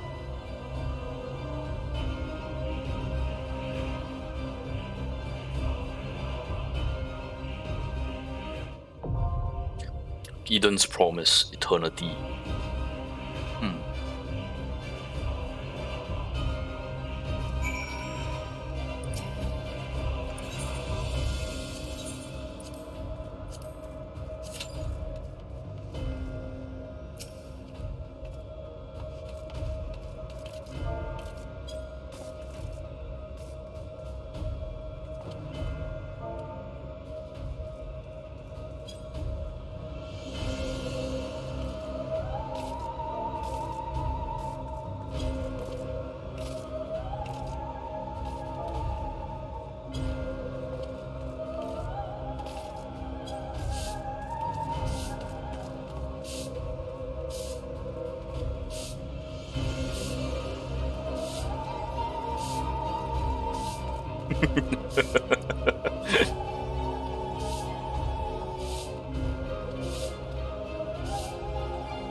Or my janitor's hat.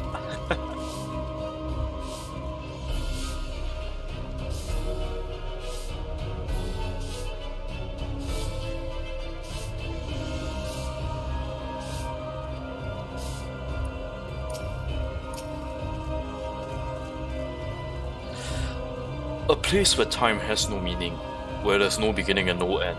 I'm not sure I like the sound of that. I don't like the sound of that either. We'll all die one day, and that's what makes life so precious.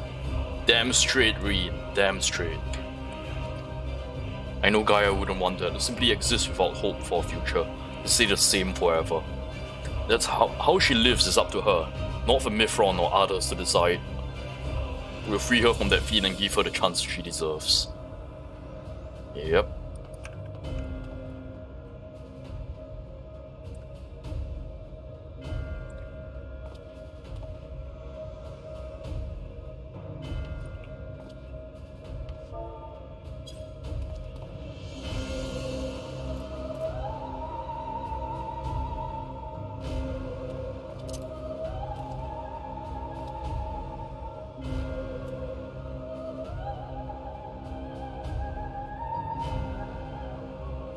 That's a nice bowl.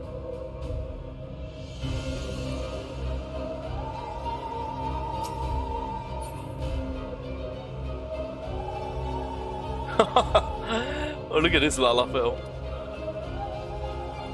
Oh, he's gone. Oh well.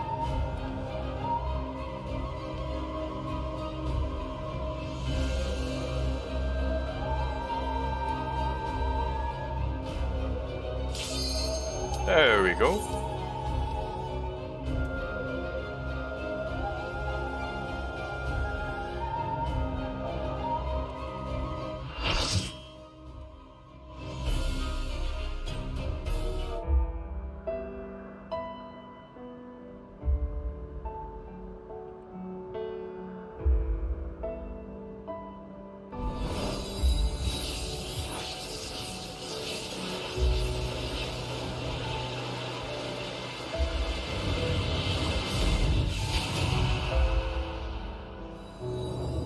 What is that? It will become a utopia. One that we may share for all eternity. She's still in there. Somewhere. I won't give up on our future, Gaia. No matter what.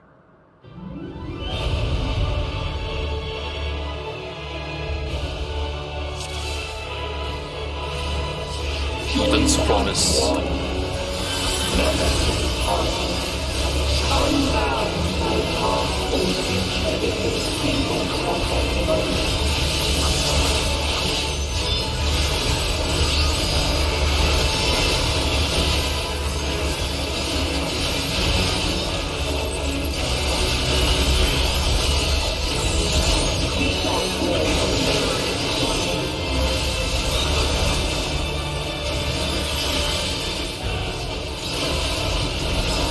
Oh shit.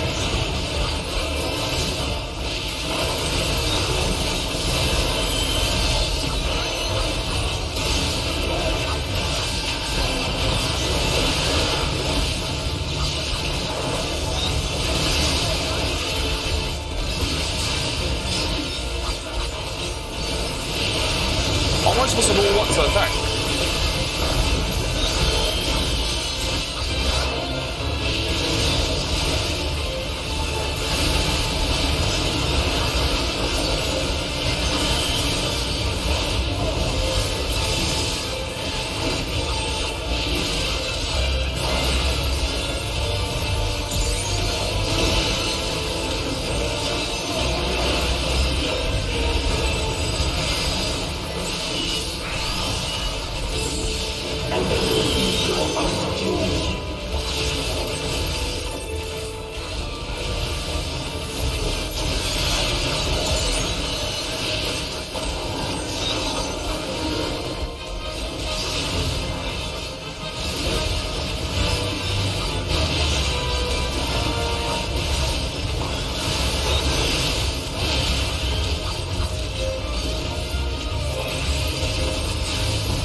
Yeah, I think I'm figuring out. Depends on the power he's drawing from the different primals.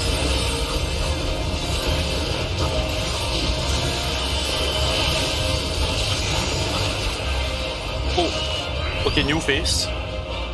Must you interfere? Our utopia will only be complete.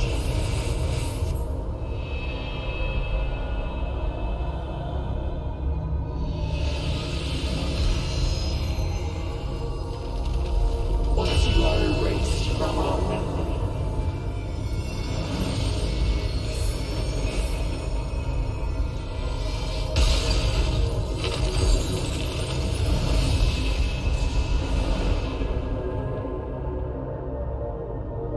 Gaia's memory has taken Protect her form. memories.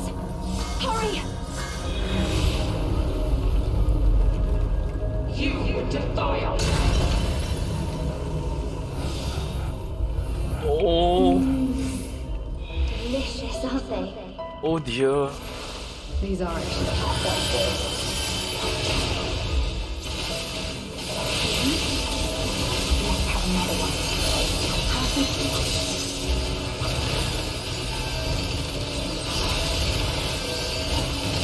Leave for memories alone.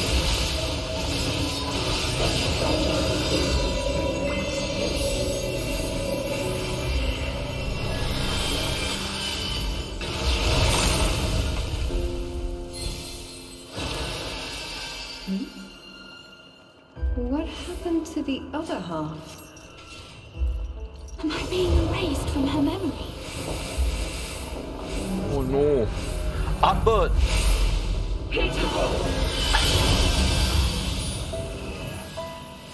I told you it would make a great necklace. Oh my god. Beautiful. I think it'll really suit you. Me? But I thought you should have it.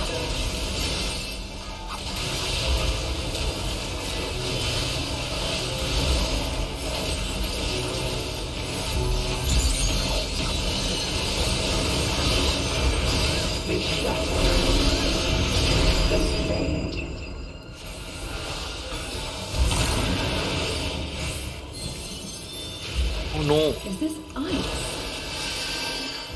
Where did this come from? If this goes on much longer, she'll forget everything. We tire of your engine. How about this one?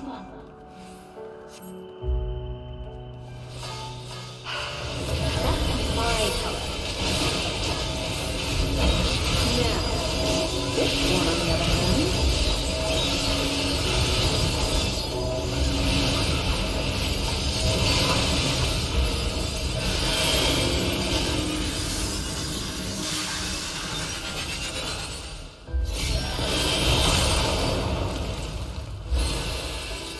What am I doing with this? I'd never wear this color.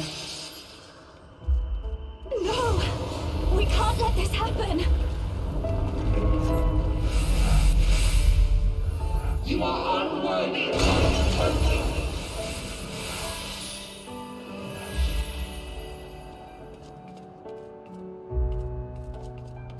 We shall bring eternal harmony, tranquility and vitality into perfect balance.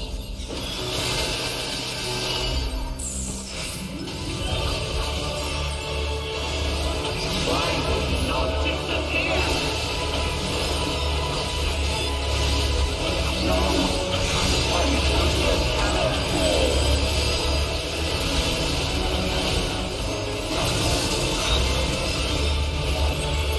Multiple of them.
LB healer LB3. Alright.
I'm dead.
We're almost there.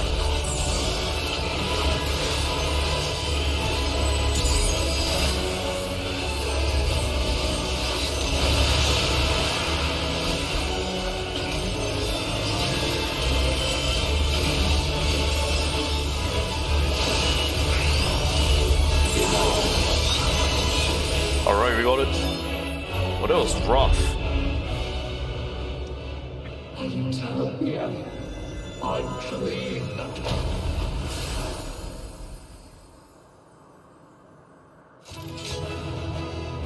Oh, that was rough. Nice healer LB3. Which healer was the one that did the LB3?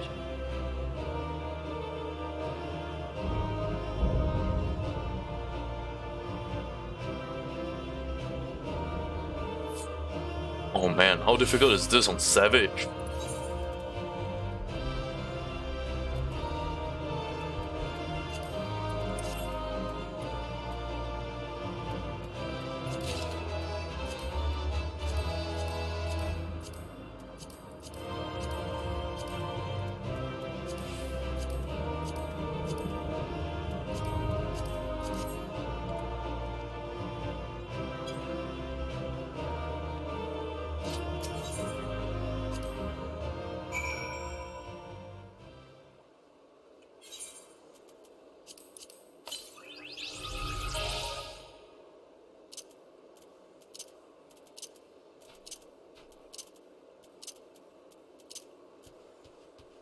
We got Gaia back.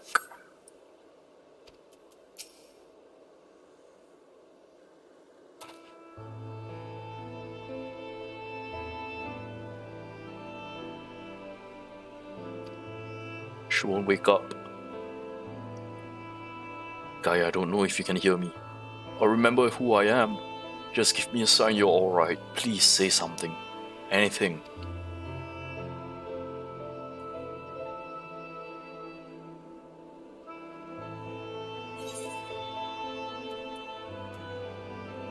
She can hear you, Rin.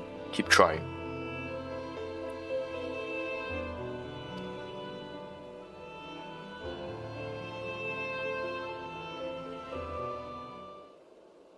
She held on to the necklace. She said she left it back at the crystarium. She lied.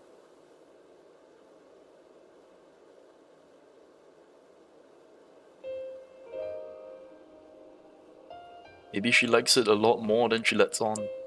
I suppose it does hold a lot of memories for the both of us. There might be a way we can use this to bring her back.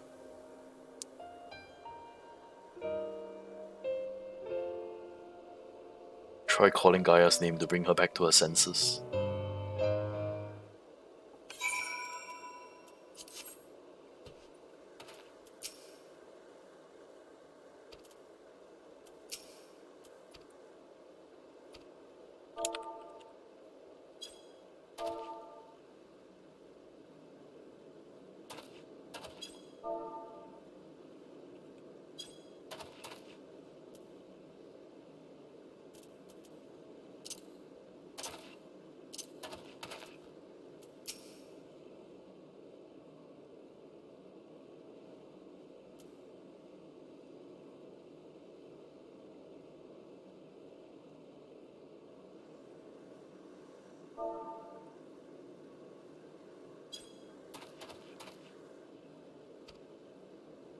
The necklace begins to glimmer faintly.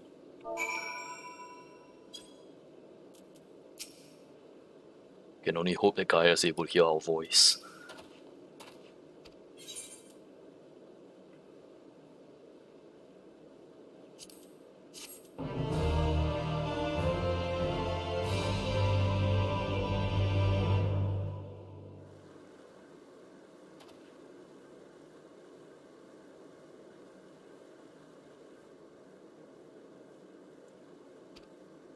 Gaia, I know you're in there somewhere.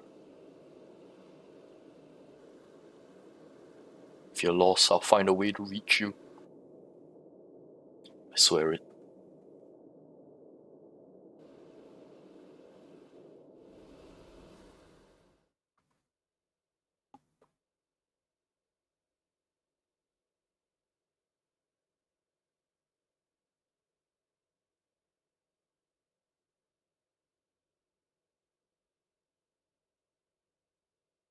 Yeah, where are you?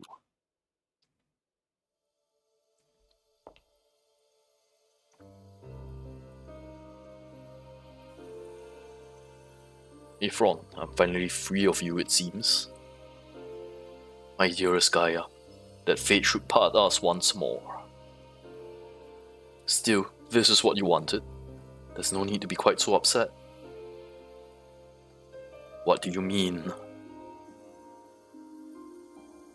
You've been released from Eden, free to be reborn. Perhaps one day fate will bring us together again, in another life. After all, you already found me once, in spite of everything. I might be even the one to find you.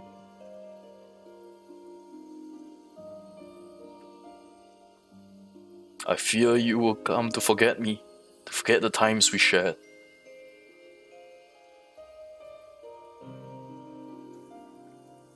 Perhaps. After all, memories are such fragile things. That's why I plan on keeping a diary. Even after I'm gone, my memories will live on.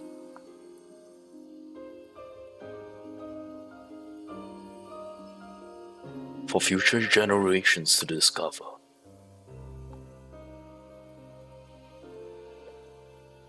They read the tale of a girl bound by duty and of her loyal protector, arrived in her hour of need. So Gaia does remember him now.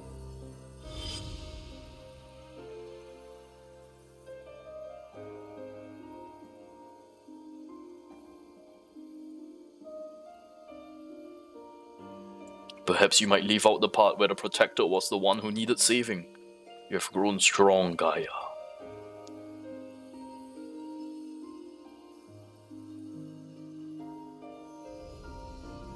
If I find you sooner, then maybe.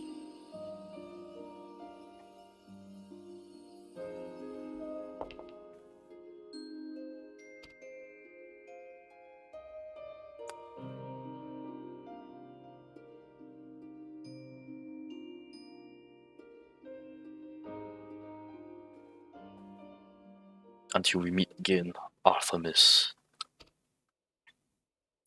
So Artemis is his true name. Whose name did I just?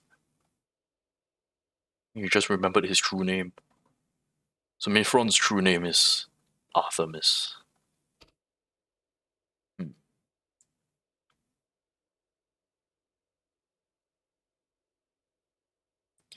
I feel as though I'm supposed to be somewhere. There's somewhere I'm supposed to be. But I can't for the life of me remember where.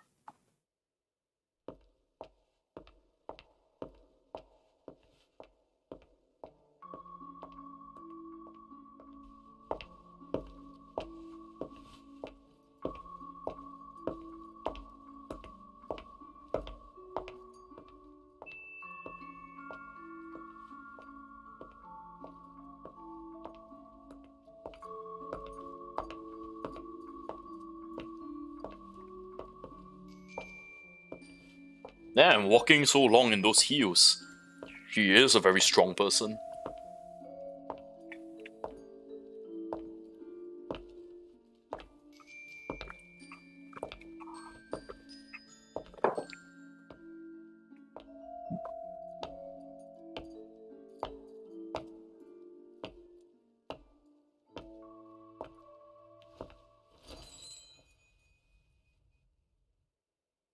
The necklace.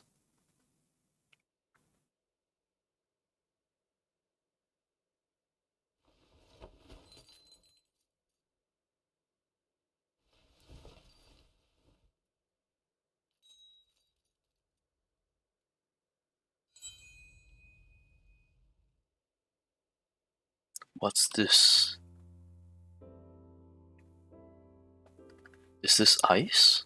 Certainly looks like it, but it doesn't seem to melt. And it shines so brightly. I've seen this before. She remembers. There it is. There was a girl, but what was her name? Reen. She remembers Reen's name.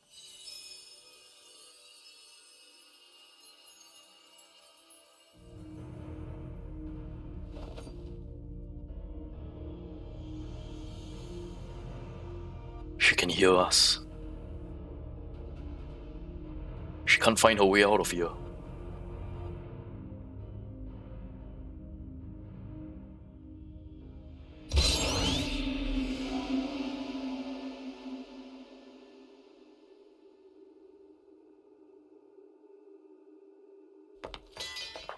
She cut it open with Thancred's gunblade.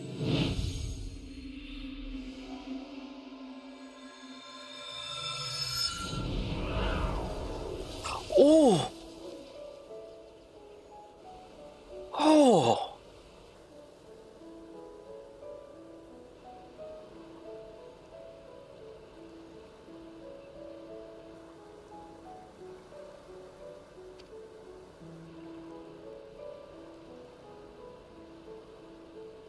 I could never forget you, try as I might.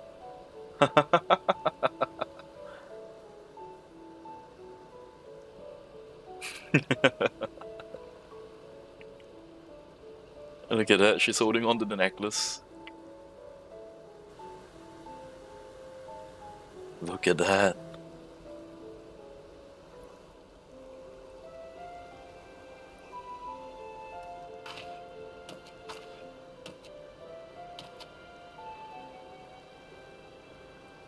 The ether that Eden has absorbed was returned to the land. Just like Mithron, the empty can finally be reborn.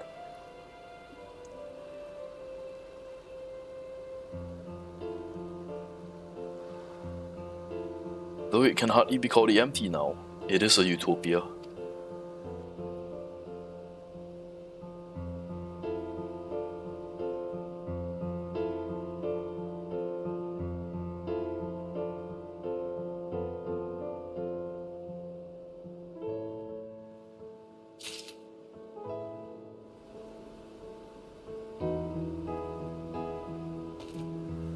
Ah. Ah. Wow.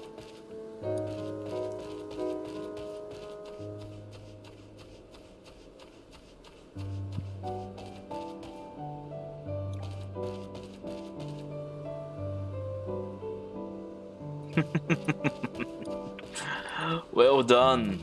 Well done, girls.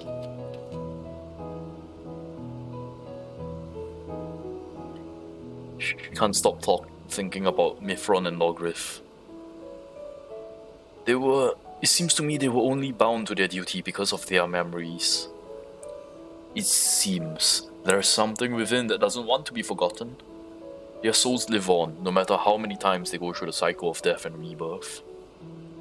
I wonder what their lives would have been like if they never remembered and had carried on living among us mortals. Then again, I suppose I am Logrith, in a way, but still me. Yes, that is how reincarnation works.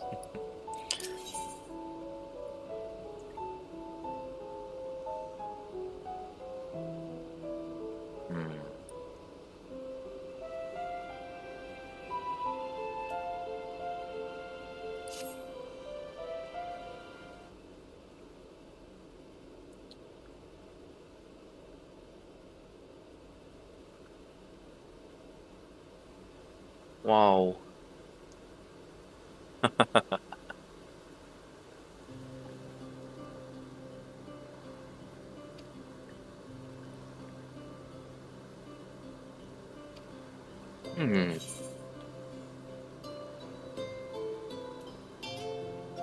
Perhaps Gaia could pay them a visit to share the good news.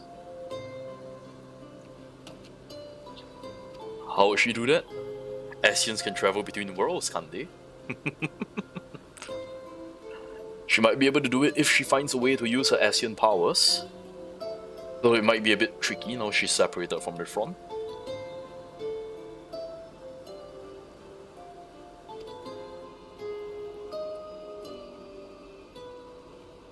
Actually, I wanted to ask something. When you say the others, you mean Thancred the Bookworm and Eorzea on Knight in Shining Armor? The other way around. Yep, it's the other way around. It's kind of funny to imagine Thancred as the Bookworm and Eorzea as the Knight in Shining Armor though. The whispering in her head has stopped. She shouldn't have bouts of amnesia. Even so, there's a part of her that she will miss hearing the fairy's voice. You've heard his voice for your entire life. Heading back to the Crystarium, or are you heading back to Motsuk? Leave the piloting to her. You remember how to drive, right? I don't trust Goth lolies to drive.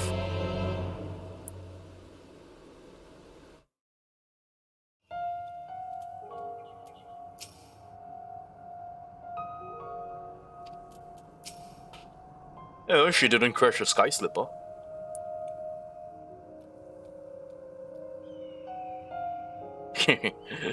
It's not easy crossing the desert in heels. You weren't too enthused when I suggested buying some nice sensible walking boots.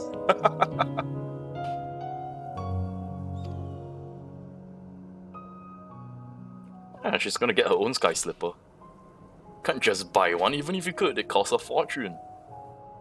Must be her Eomorian upbringing.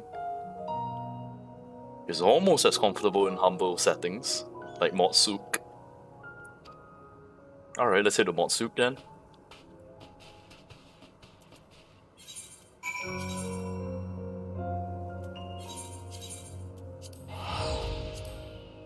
Oh, considering you're an Asian, maybe you can just teleport around. I don't know. Other than Emet-Selk, usually I see people, Asians just teleporting around instead of going anywhere normally.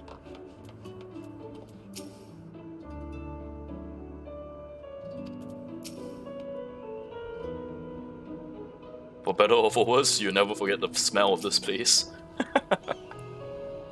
All is well on the empty? More than better.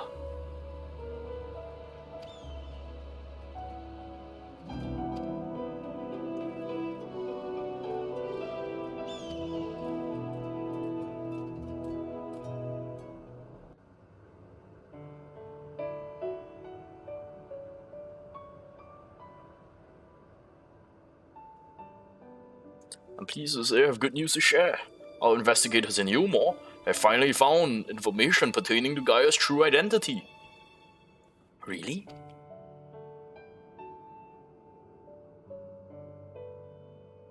As it pertains to matters of a private nature, information is being treated as highly confidential. I haven't looked at it myself. I imagine it includes Gaia's real name.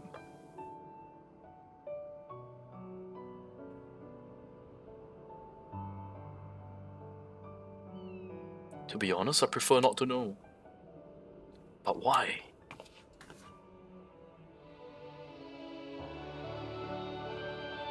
I've come to learn a lot about my past, even before my life in Eorzea. I now know I'm the reincarnation of Lorcrith, an Asian, and Mithron, the one who transformed into Eden, was someone very special to me. For 100 years, Mithron called out to me in the hopes that we'd be reunited, but there was no answer. Even so, Mithron held on to those special memories of our life together, and stopped at nothing to make them a reality once more. I know now that Mithron wanted the same as us, and wanted the world to be as it once was. It's a shame things turned out the way they did. In those 100 years of solitude, the dream became an obsession.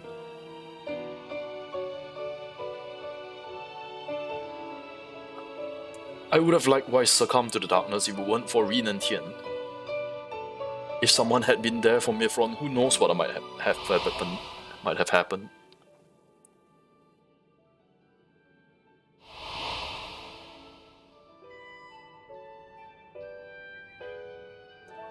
That's why from now on, I want to help those in need, to give their dreams a chance to come true. For me, the name Gaia symbolizes hope. Though each of our lives may be a drop in the great river of time, hope springs eternal.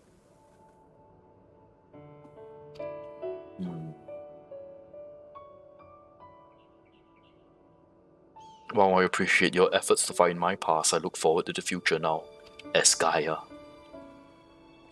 No need to apologize, Miss Gaia. As long as you're happy, so are we. Right, I expect my colleagues will be keen to turn their attention to the empty. If you excuse me, I have expeditions to arrange. Until next time. I'll see you, Yelford.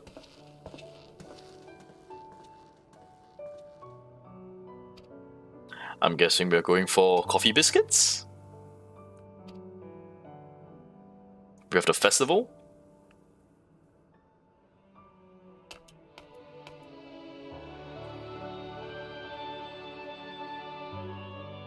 The festival at the Crystarium, remember?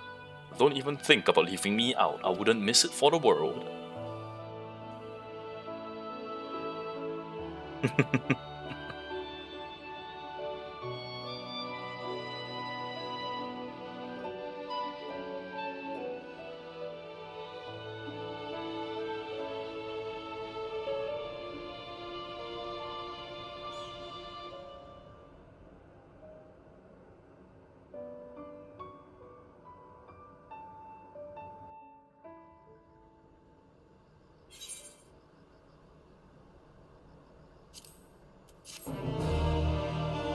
It's a wonderful end to the Eden Raid stories.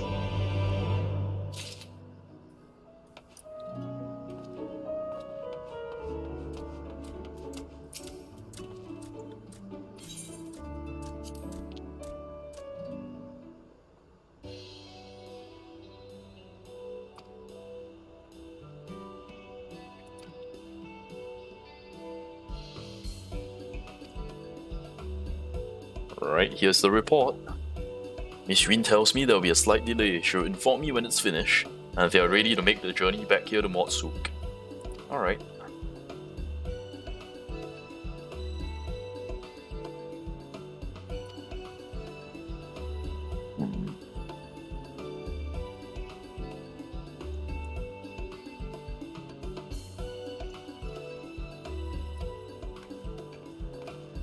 Alright, Gaia wrote the report.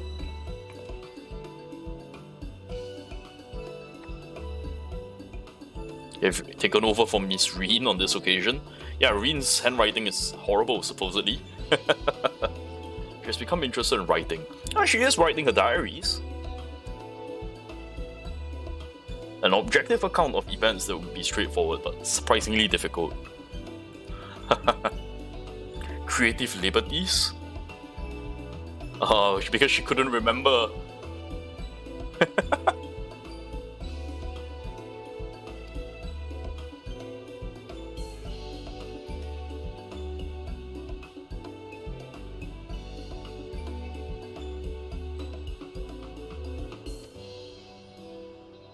Mod snacks. You guys gonna have gummy worms? Embellishments? It's just you filling in the blanks. Have a look at the what? Okay. Another memory crystal? Covered this from the last battle. Eden's memories. So now we know Eden's memories are Mithron's memories.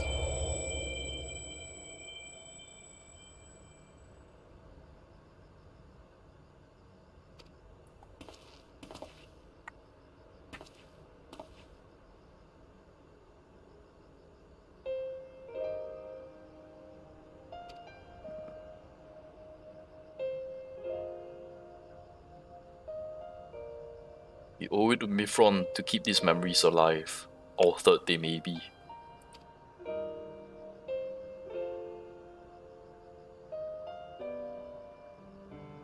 For all the rage and malice, there was some good in there.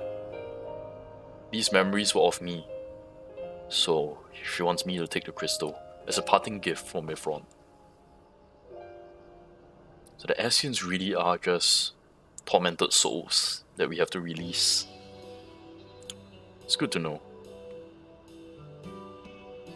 Alright. Oh, Gaia's gonna drive again. She got her own transportation.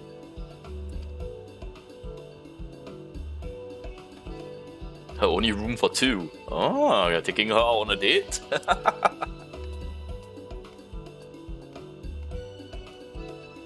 Have fun.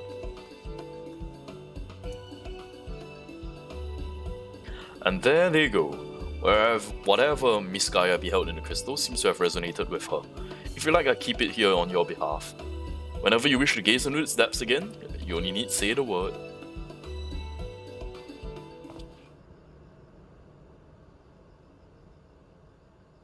Eden Savage.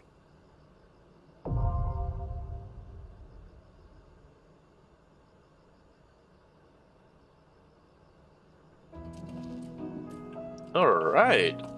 And so that's the end of the Eden raid.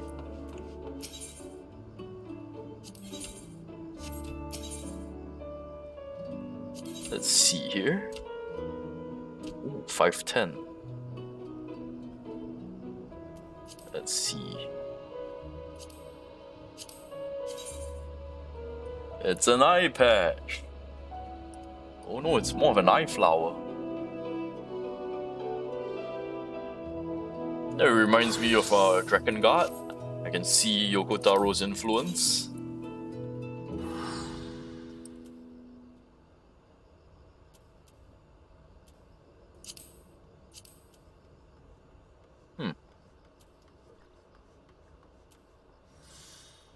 They're unsellable and undesynthesizable.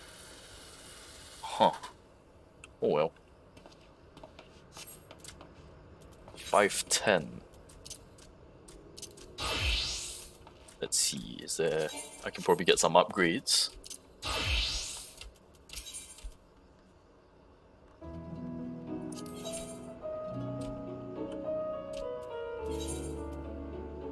Let's see... It's 520, 520. Gloves, gloves, gloves. Alright. Let's see, Dark Knight. Use gloves. There we go. It's 510, 5. Okay, there we go. Belt. Nope. Pants. Like, nope, nope. Earrings. Yep, I could use the earrings.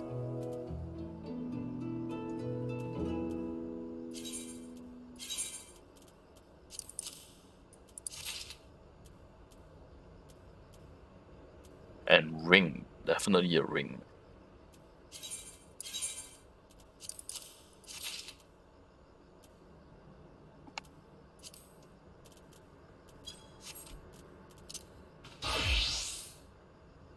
Probably use. Okay, let's see here.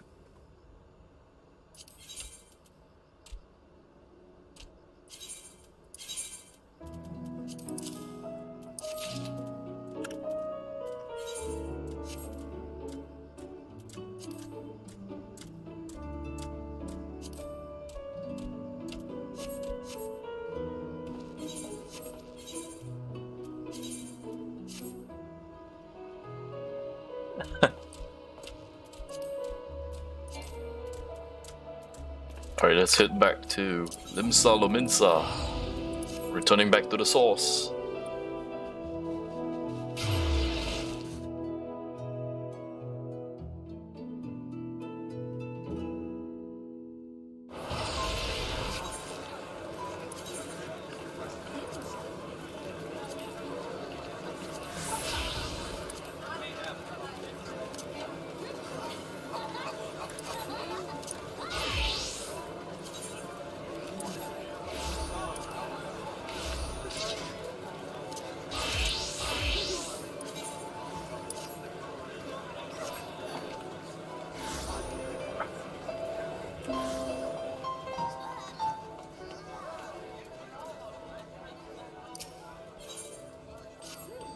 Limsa Lominsa are so lively.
Alright.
Just the synthesizing all that.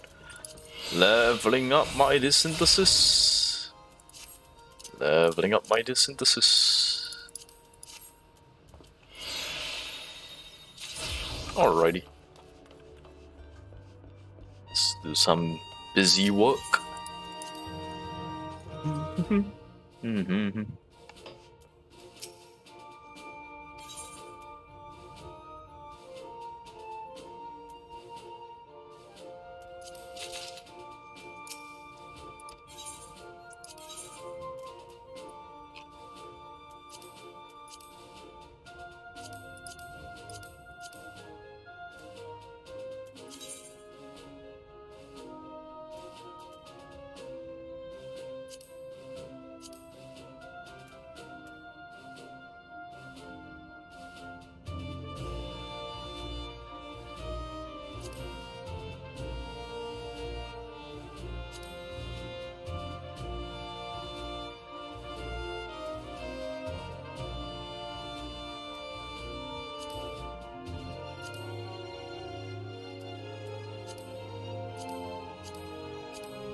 Alright.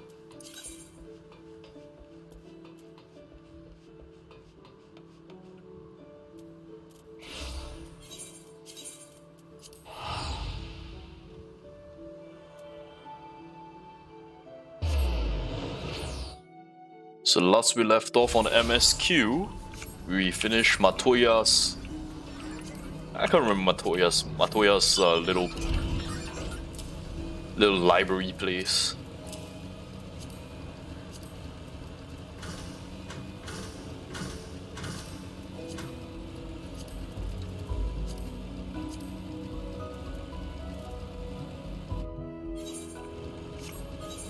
What is it place called again?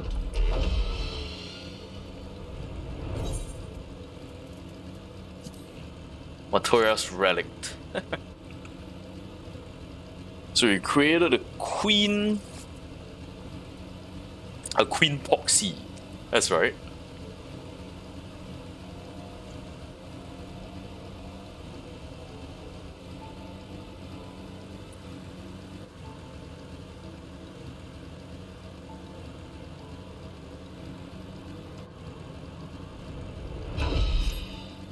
Alright, my dear Rahatia.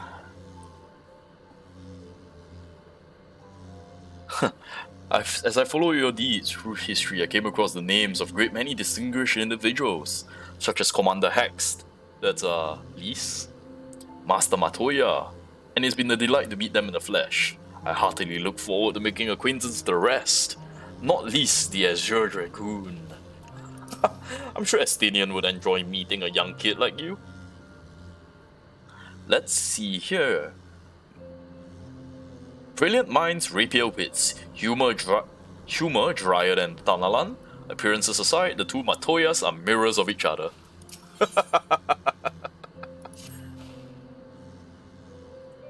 Let's return to Limsa Lominsa and deliver the good word to the Admiral. Alright.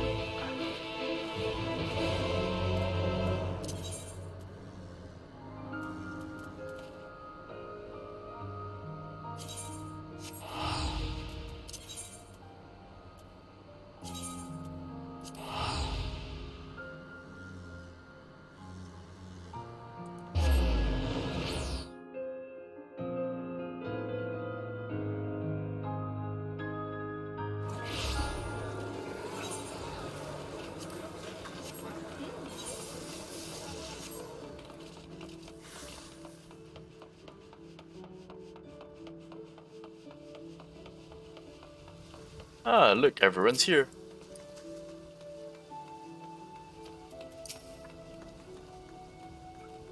Though the Admiral is not expecting us, I'm certain she will want to hear our report. Let's request an audience. Even as we speak, we are weaving a new future. And when all becomes history, I hope those who follow may look back in gladness. Rahatia is so optimistic, I love him. Captain Usesum? Yes, that's me. Remember my rank, buddy? Remember my rank? She's presently receiving guests. For the Scions, I know she'll make an exception. Ooh, she's receiving guests? Ooh, she's meeting the Sagahin and the Kobold. Huh.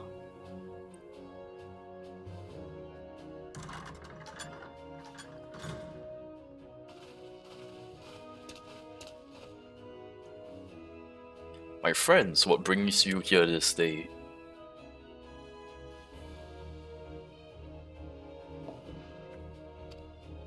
Yes, we have found the cure for tempering. As often I'm been in awe of you Scions, I wouldn't have thought it possible. And yet it is, and we have done it. Here in Limsa, and the production of more familiars have already begun. You have my thanks.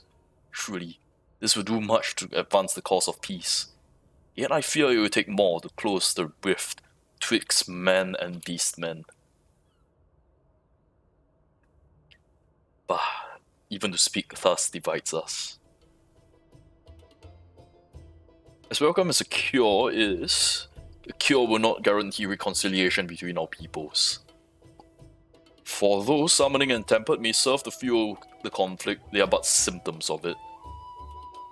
If we are to resolve the primal problem once and for all, we must address the cause. We must strive for mutual understanding and find a way to leave our bloody past behind. Ooh.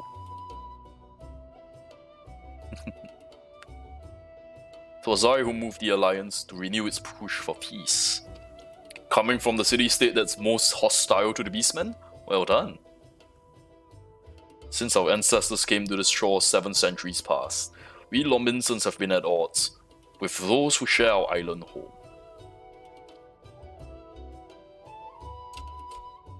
Save for a brief moment of cooperation with the Kobolds, our history has been one of nigh constant territorial squabbling.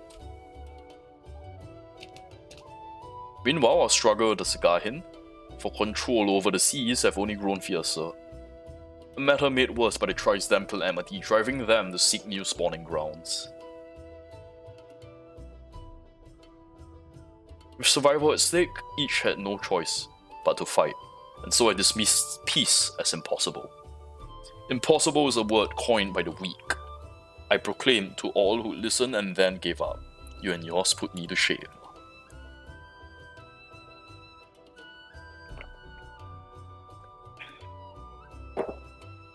Since you led us to victory against the Black Wolf, you have achieved the impossible time and time again.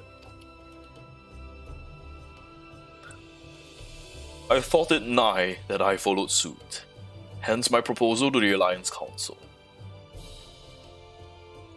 No sooner did I reach out to our neighbours in Veilbrand than my own people sought to thwart me. The pirates that failed to attend the meeting.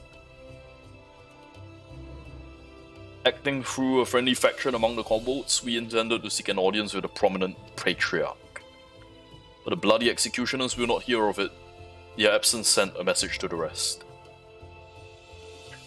They are but one of 3 pirate powers. They are the greatest, and any attempt at peace would founder without them. I understand their leader, Captain Hilithir, has been bedridden for some time with the ailment of the lungs.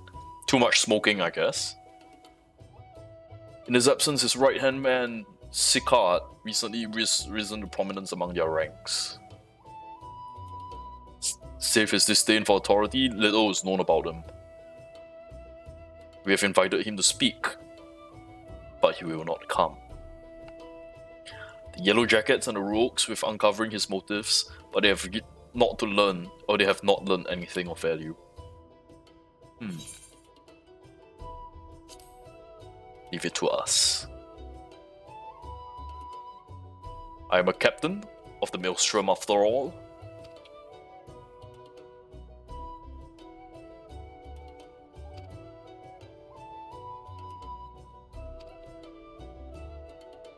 My blade is ever at your service, Admiral.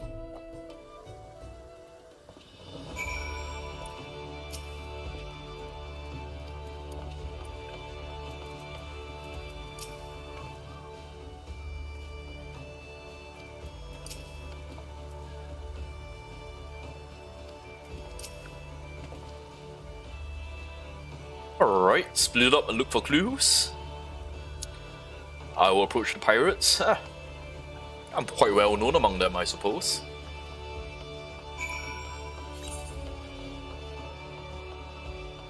The upper decks. Alright, let's go.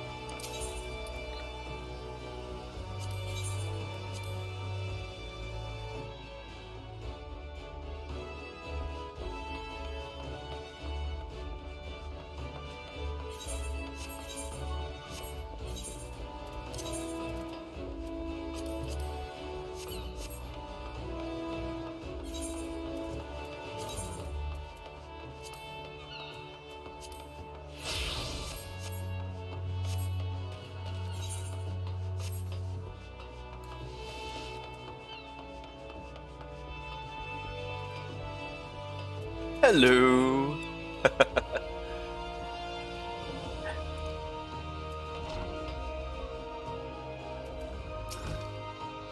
Alright.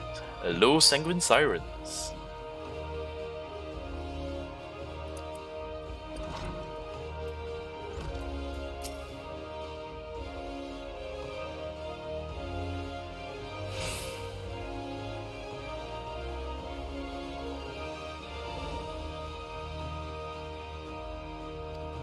Does she know anything about Sicard?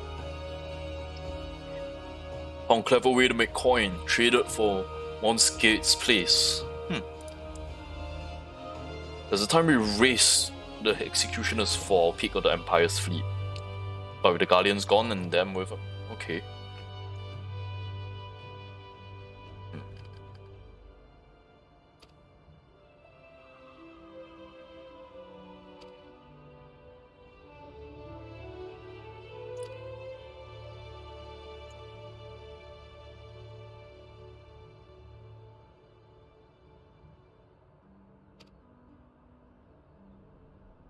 Alright, so basically the Sanguine Sirens are doing bodyguard work lately.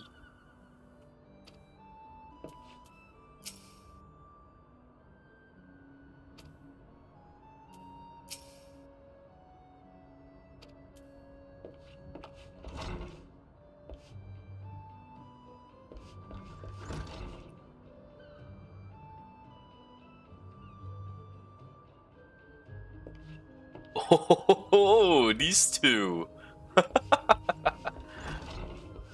Well, well, well.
Right, Carvalian? The Carvalian de Durendal? He knows nothing of Sicard. Experienced a marked improvement in their fortunes after his promotion. How he achieved this is a matter of debate. The telesocracy only permits us attack Galleon vessels. Alright.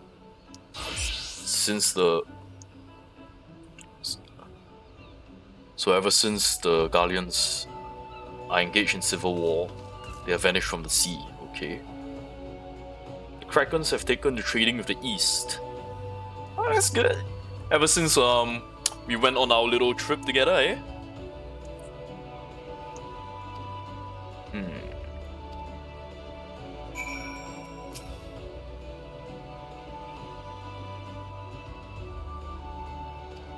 Yeah, sure. Once I figure out how the bloody executioners are making money, I'll let you know.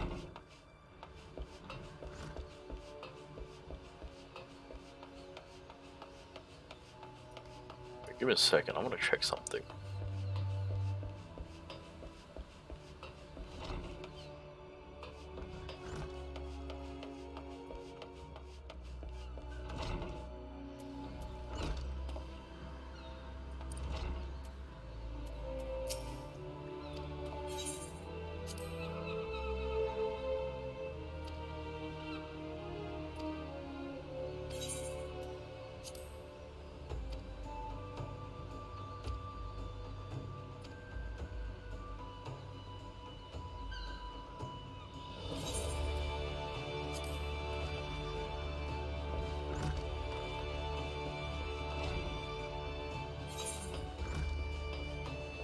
Alright, and you head back to the lower deck.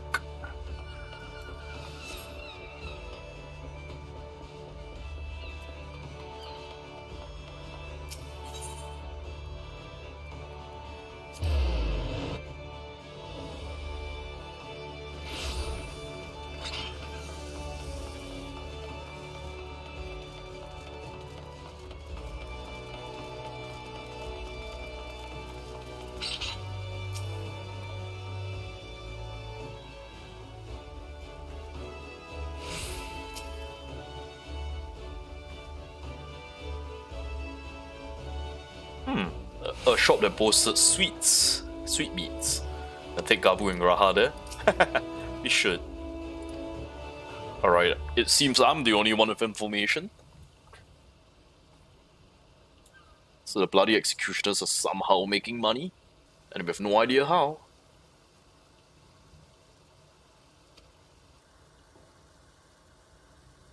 According to the innkeeper, the crew has been indulging themselves as ever before. No amount of drink loosened their tongues about how they're getting coin. A reporter from the Harbour Herald. They've been investigating how the executioners are making good money and have little information. Secret way of making money.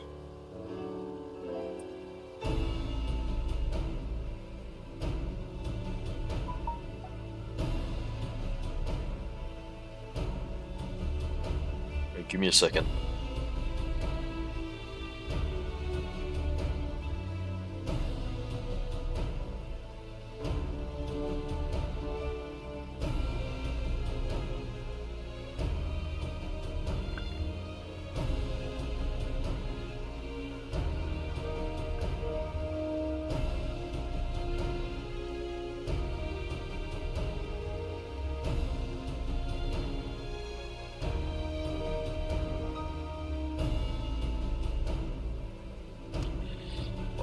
Just received a few messages on my phone, nothing important. Alright, let's head back.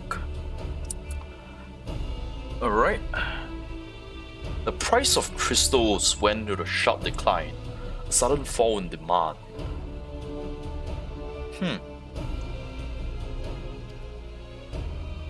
A hoary boulder is watching the movement of these tribes. What's going on? Despite ever worsening relations between these tribes and the Telecracy, neither Leviathan nor Titan has made an appearance, suggesting the Kobolds and Sagahin lack the means, so they don't have crystals. So what does this mean? The executioners are attacking the beast tribes to get crystals.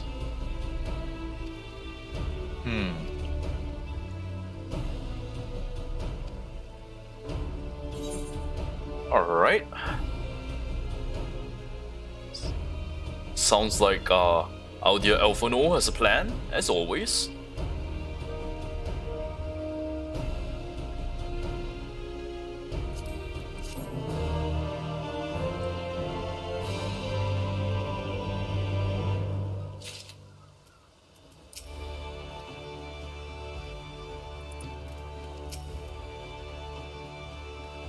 Do you remember how Alphano pretended to be a merchant to infiltrate you more? I bet you Tengrill is about to reprise the role. I'm not gonna take the bet. I'm pretty sure he'll do it. Wholesaler of crystals arrived in Limsa Lominsa, offering wares at prices undercutting the competition. He's gonna pose as a potential buyer. Okay. Oshon's Embrace at lower nausea. Alright.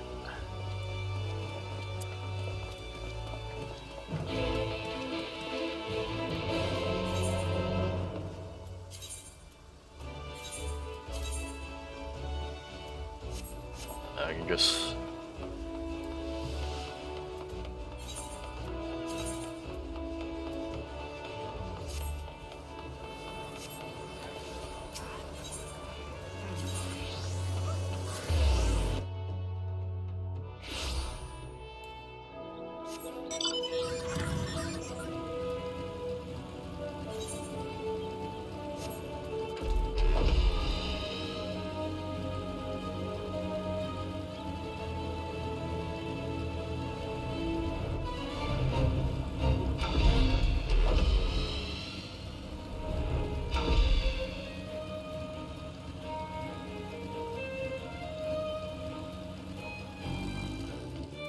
Oh, you're not gonna change your clothes?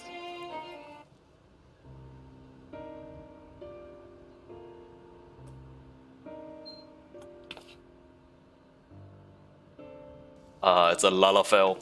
Always Lalafells.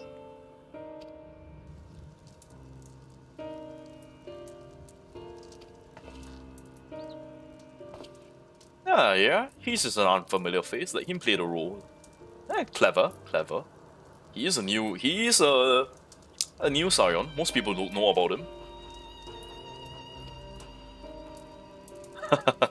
Gentile.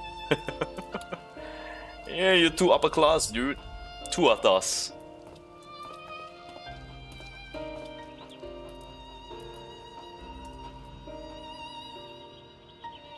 You got business with me, cat boy? Are you a crystal wholesaler?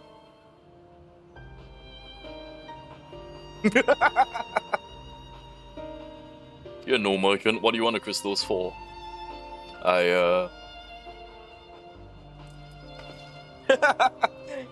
It's pretty... Don't look at us, you idiot. You give yourself away.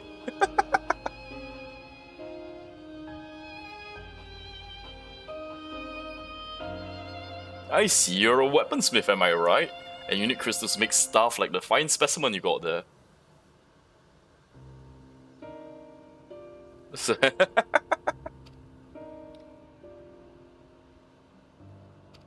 Takes time to establish trust. Look, I have a large and urgent commission. The quality is quite satisfactory. I will not quibble over the price.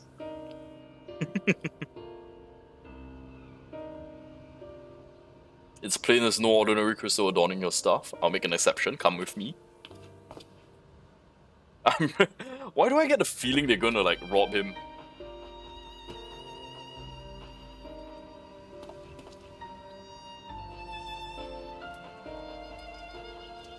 Seems to be working. I don't think it's working at all. I think this is about to go really, really wrong.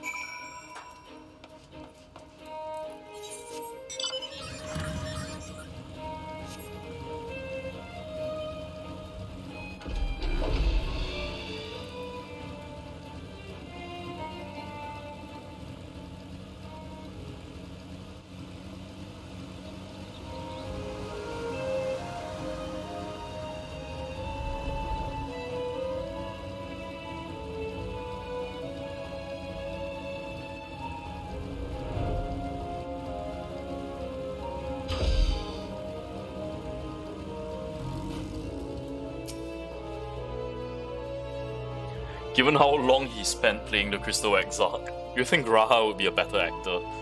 Honestly, if it hadn't been for that staff, we must remember to thank Tataru. Alright. Sneak time.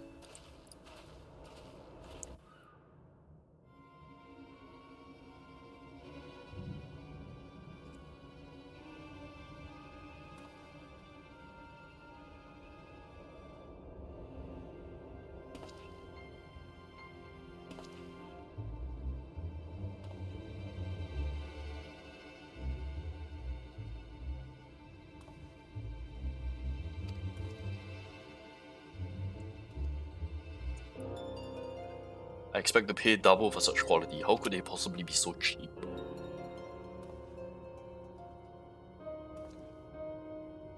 They are from Omogomoro.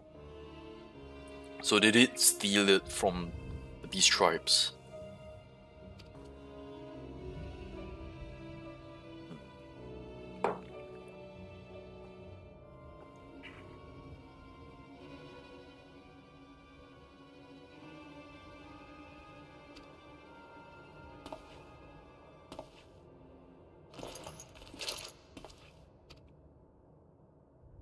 Oh, we've been discovered. So is this Sikat?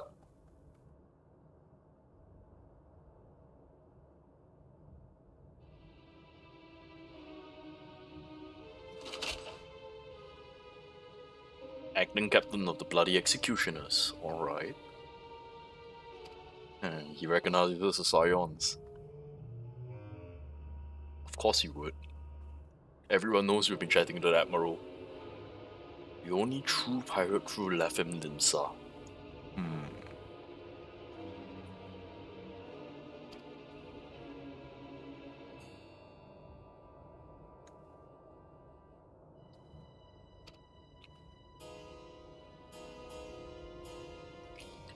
We learn why the bloody executioners oppose the Admiral's will.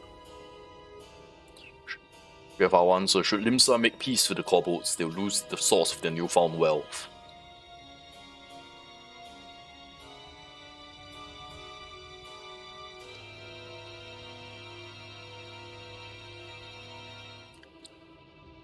The law forbids us from attacking any vessel not flying an Imperial flag. This says nothing about beastmen.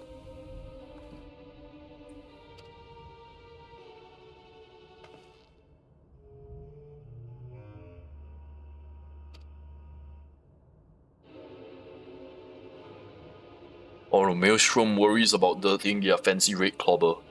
You lot stormed Umagoro, and bloody battered Titan himself. Raised the mark to you when I heard the news. Now we're following in your footsteps, making sure beastmen never summon their stinking god again. Oh, they think of themselves as our successors?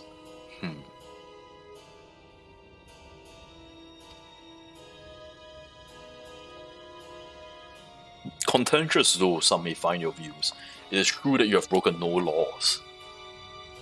Being so, I see no reason why you should not state your case directly to the Admiral's face. Unless the acting captain of the only true pirate left in Limsa Lominsa have some other cause to hide in a cave. I'll say it. Sharp man, Graha. Sharp man.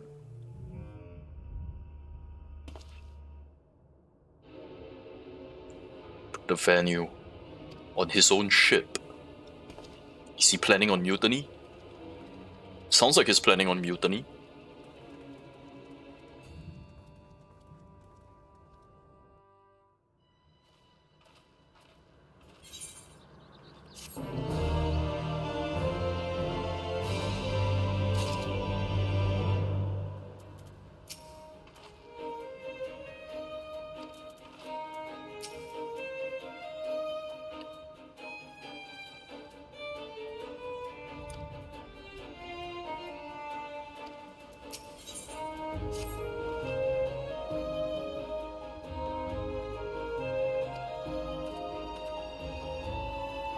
Alright. Let's speak to the Admiral.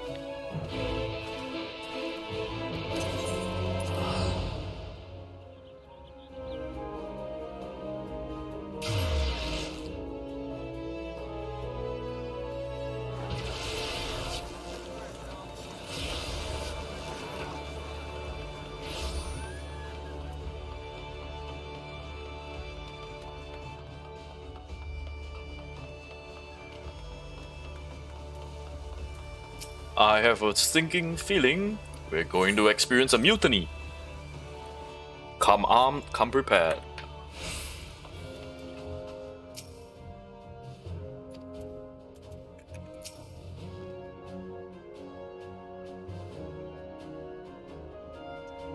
Estelicia is the very last place for the meeting.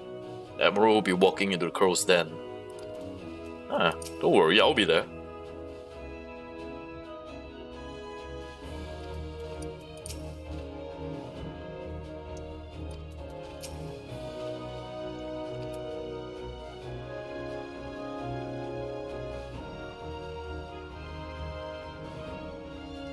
They have been stealing crystals from the kobolds. Right.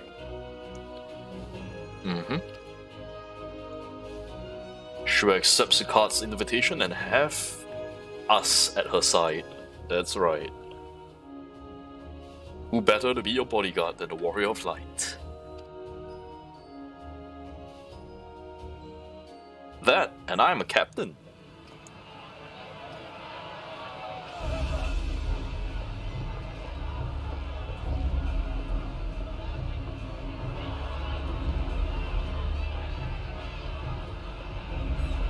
It'd be nice if you have your Stola around.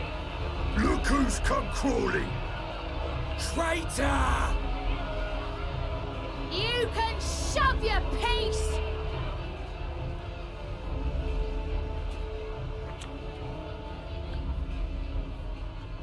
Welcome aboard, Admiral.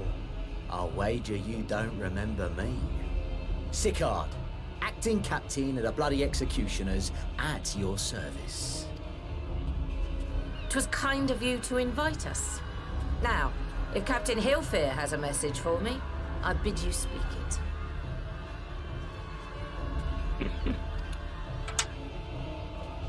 We have just the one demand. That you forget this bilge about making peace with the Beastmen. Ours is a nation of pirates. Always has been, always will be. Deny us our right to plunder, and you deny who we are. Too bloody right! Pirates till we die! What we take!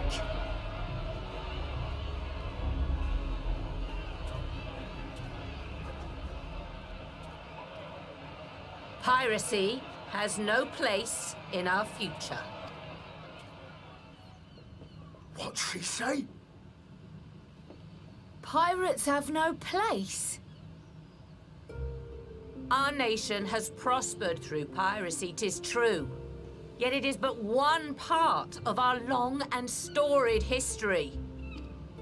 Centuries ago, our ancestors led a failed rebellion and were driven from their homes with little more than the shirts on their backs. In fear of their lives, they sailed south until they came to these shores.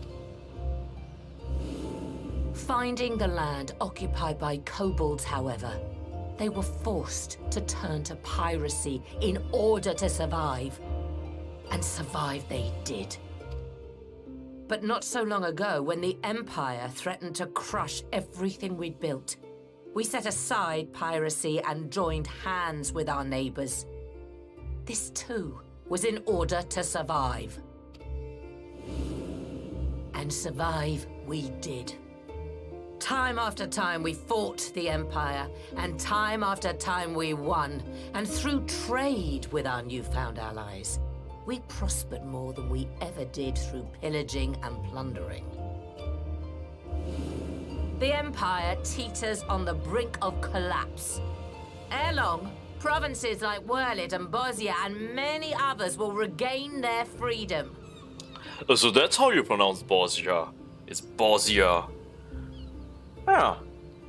So it is a Slavic nation. When they do, our matchless fleet will lead the world in a new golden age of commerce. The tides favor us, and the ocean beckons with her vast bounty. But if we cling to the old ways, this great ship we call Limsa will trade the boundless seas for a lagoon. Shall we scorn the world's wealth for a plundered pittance then? Or shall we embrace change and thrive, like our ancestors before us? The choice is yours. But if we are to prosper in the coming age, the whole of Vilbrand must become our ship, and a kobold and Sahagin our crewmates.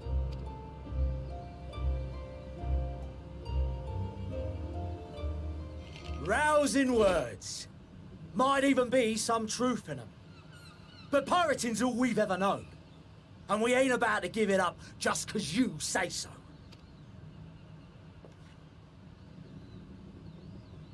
Still, we're all Mincins here and no one wants a war. So where does that leave us?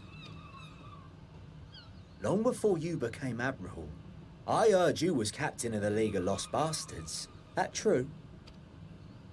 If so, you'd know how we pirates settle our differences.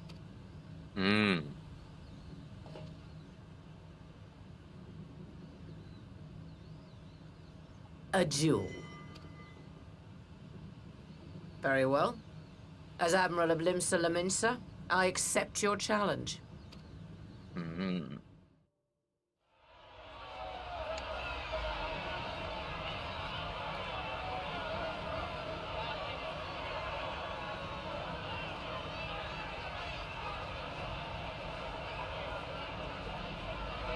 Look at this smug ass smile.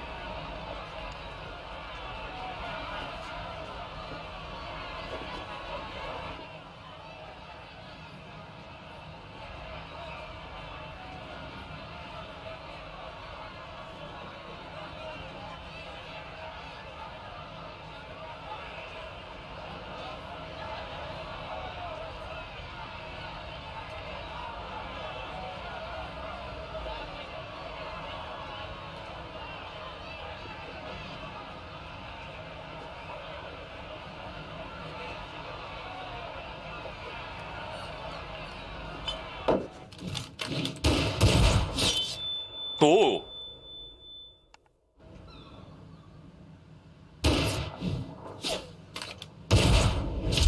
Oh! What a crack shot! This ain't over! Not till one of us is dead! Finish the job! Or I will!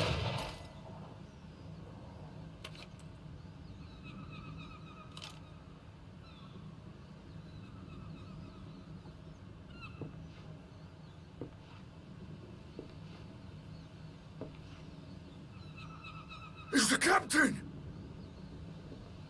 Captain Ilfair! Ye fool! 'Twas over afore it began. Captain! Seems the whelps have been yapping while their master was abed.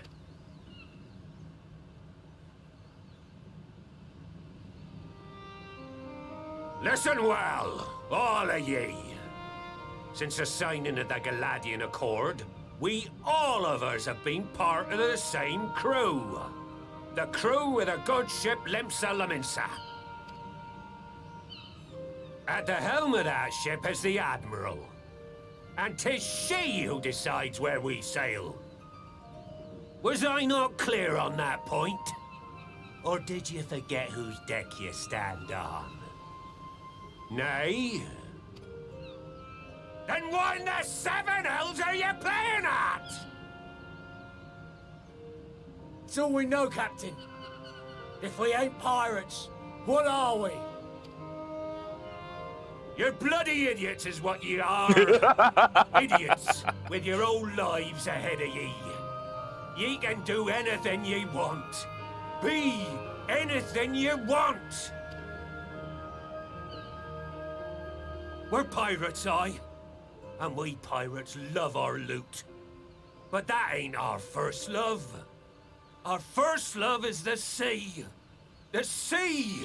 And what she brings us. Freedom! So hold fast to that. Let the brine-crusted husk that stands before you now be the last of them as knew naught save out of steel. And make of yourselves a new breed of pirate! That's what the other crews have done. Let's give him a good smack. I made ye me right hand cause I saw something in ye. And I still do. You have the makings of a captain. All you lack's the belief.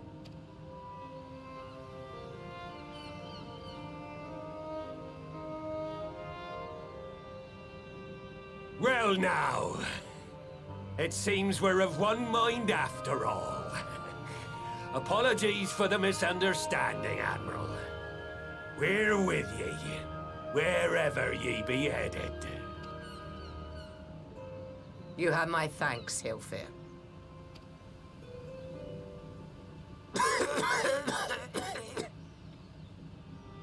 Yeah, lay off the pipe weed, bro. Your choice of dueling pistol did not escape my notice. Good old Annihilator. Ender of many a proud pirate's voyage. Mistbeard's vanished into legend, and it won't be long before I take my rest in the depths. Yet be that as it may, the old ways can only truly die when we've dealt the Empire the telling blow. There'll be stormy seas ahead, no doubt. But I'm trusting ye to steer us through to the other side.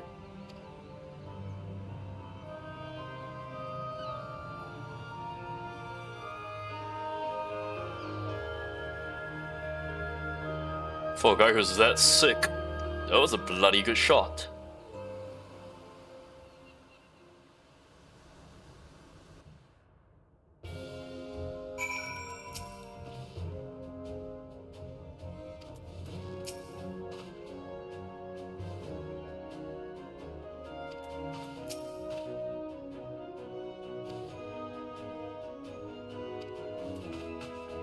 Oh, she's Admiral for a reason.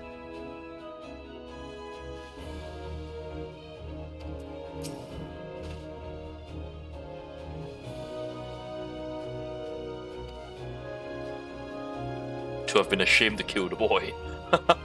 She was about to end him. Alright.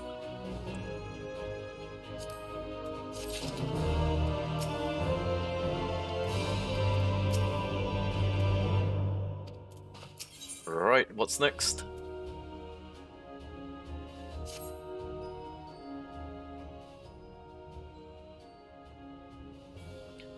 Any attempts to negotiate with the tribes is doomed to fail unless their minds can be wrested from the grips of their gods.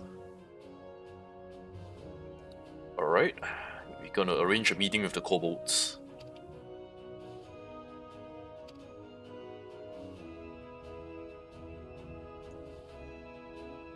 Something we should know? Okay. Some 50 years passed when the cigar hin swarmed at our hull in even greater numbers. Limsa entered a covenant with the kobolds. Okay. To men go the bounty of the sea, the kobolds the bounty of the land. Okay.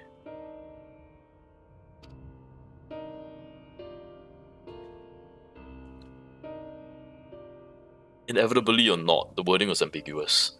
They took advantage of it, moving in to claim the northern reaches of Eorzea, which the kobold believed theirs.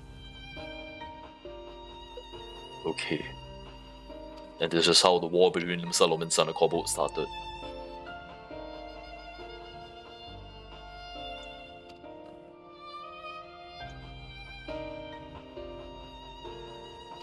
Yeah, why would the kobolds meet to begin with? Provide a reason, restore the stolen crystals to them, and deliver the cargo with their apologies. Huh. Is she gonna do it personally?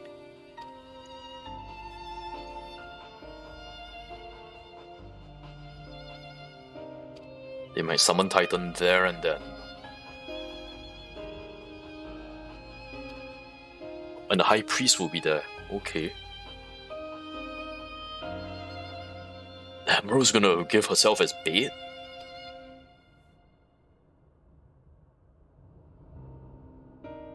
Single death on the kobold side would jeopardize our chance at peace. The Conqueror's Chain? What is that? The artifact Mistbeard used to take goods and not life. Huh. You have one of those all the time?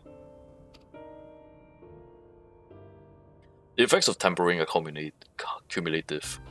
The High Priest's exposure to primal influence is extensive. It will take a great deal of aether and time to reverse its effects. Time during which Eorzea will be defenseless.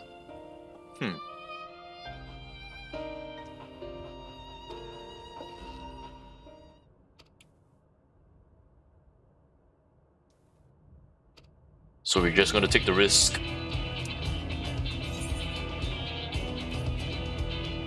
There has to be another way.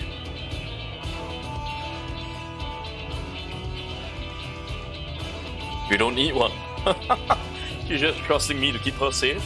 Alright then. Basically show caution to the wind, we're gonna just give this a shot. Oh, that's a lot of faith.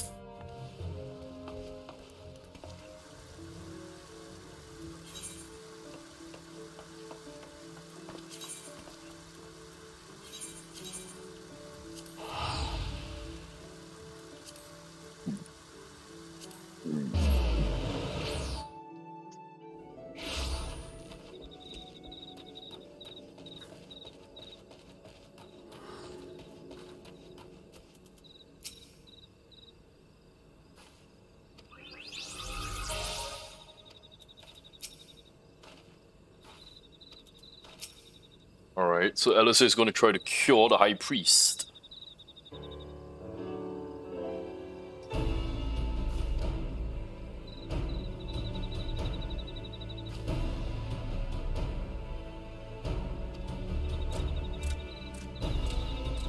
Is it Gabu? Oh, Gabu! There's something important he wants to say to the High Priest. He wants to come along? Okay.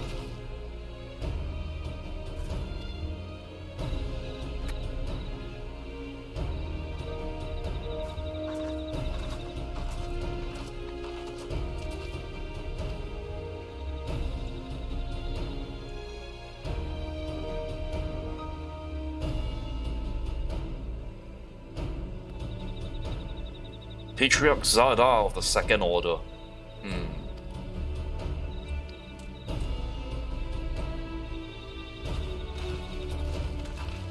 I wonder if I can bring like, the 789th with me.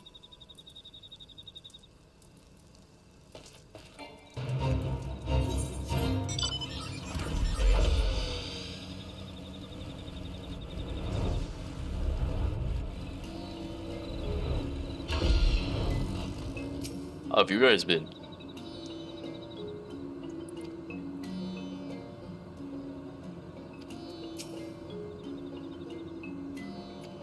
Already just bumming around.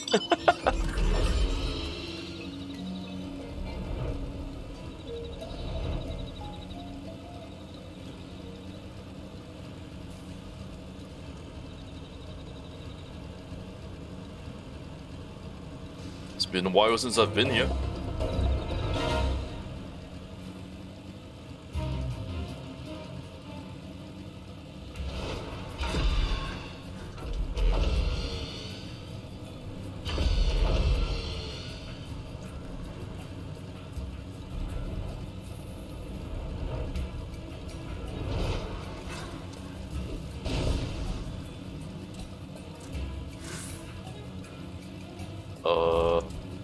Here it is.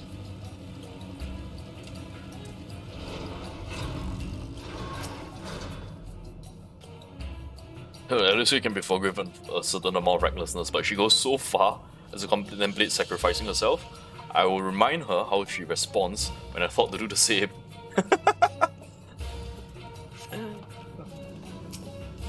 Raha's looking forward to scolding Eorzea.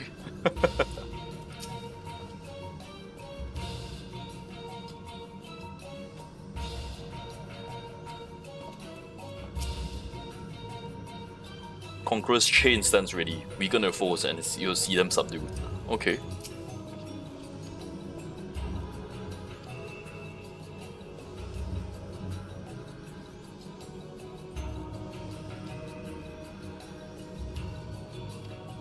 Alright, so I'll do my best not to kill any one of them.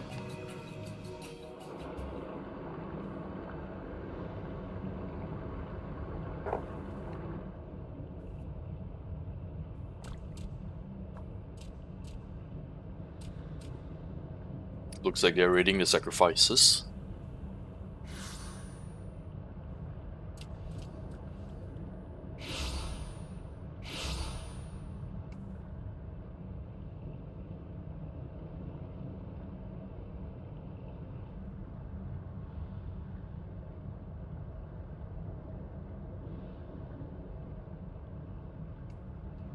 Greetings, Patriarch.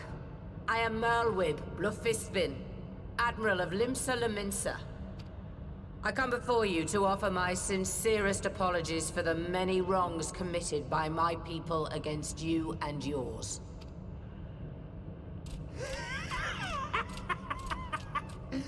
You were foolish to come here. Stupid, unwise, foolish. The Great Father shall have your souls for your folly. Aye. Just as we thought. Yep.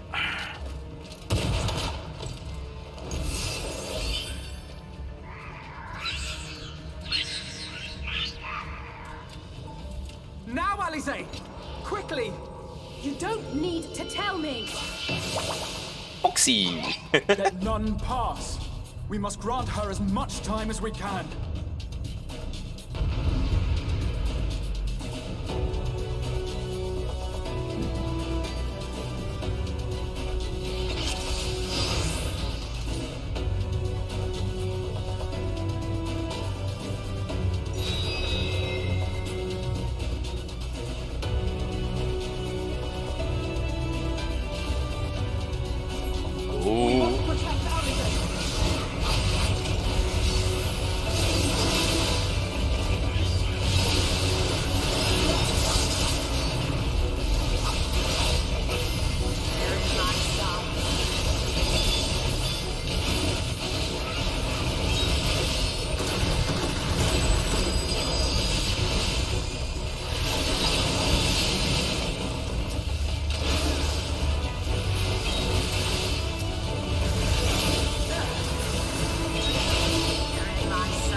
Holy shit, Admiral!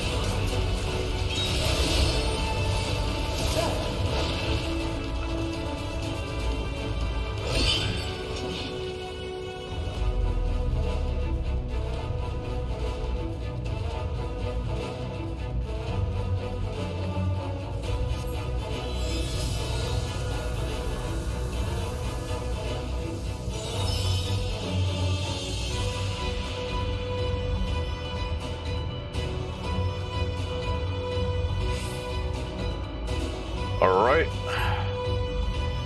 One person's aether is not enough. Just what we need.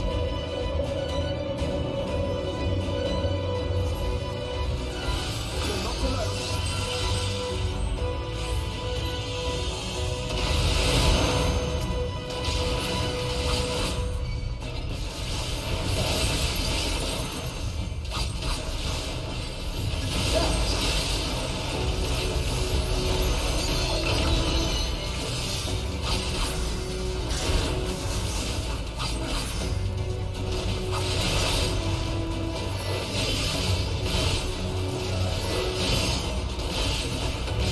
You're in my sights.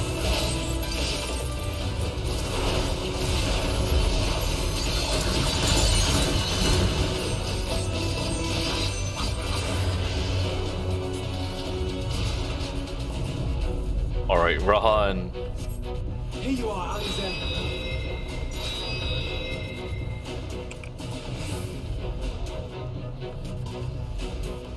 Rahan Alpha Noah giving her aether. Ooh, bombs.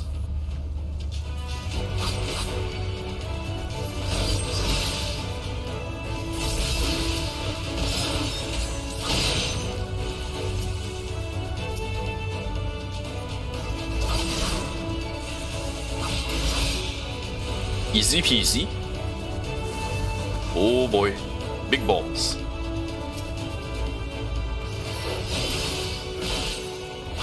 More! I need more ether!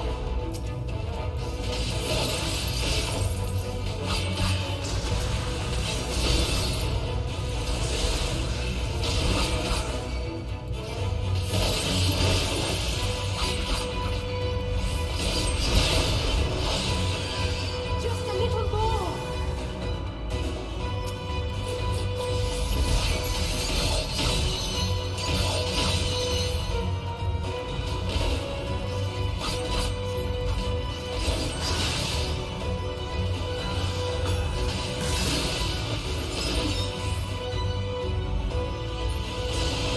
Oh dear.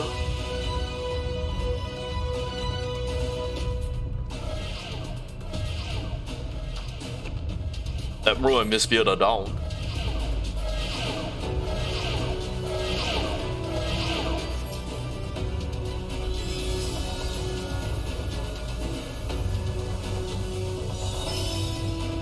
Okay, everyone's down except me. Uh-oh.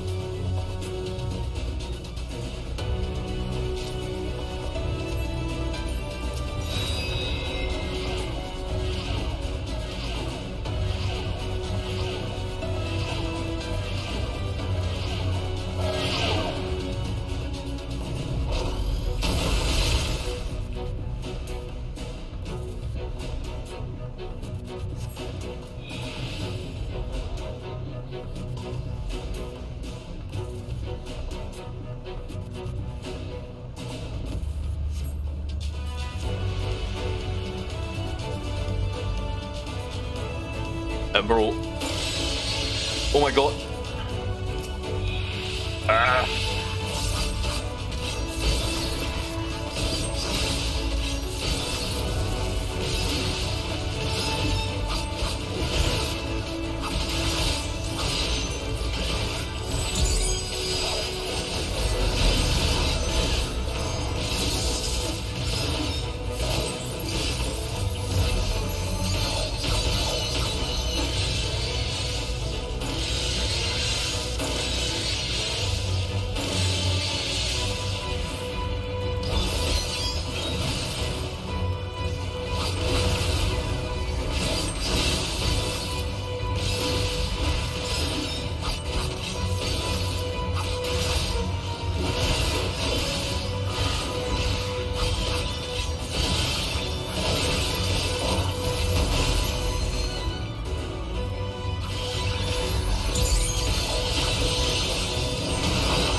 Just a little bit more.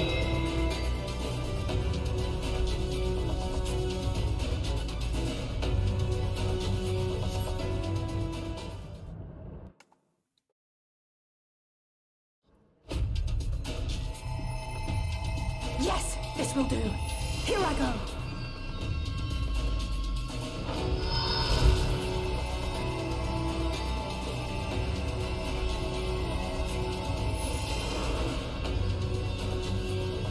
Go, Angela.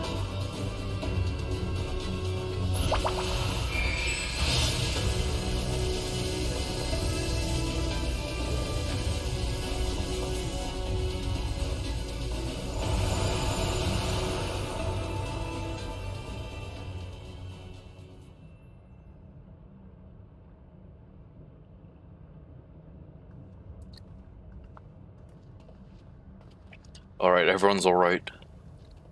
Did it work?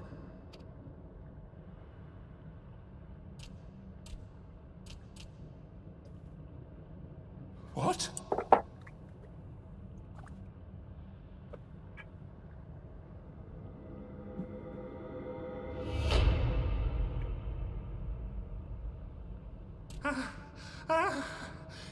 What is the meaning of this? I'm sorry, but they died by your hand. You sacrificed them to summon Titan.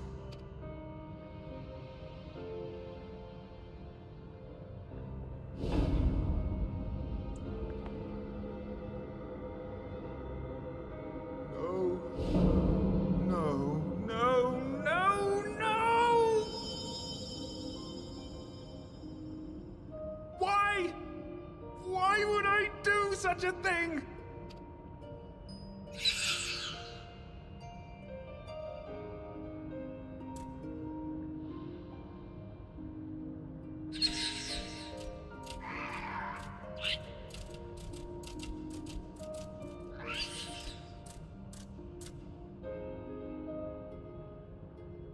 Would that there were a cure for the victims of the Tempered.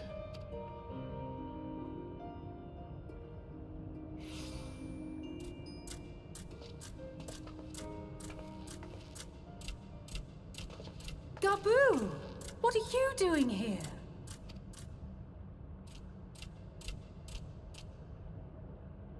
Patriarch, please listen to me. Hear, heed, listen.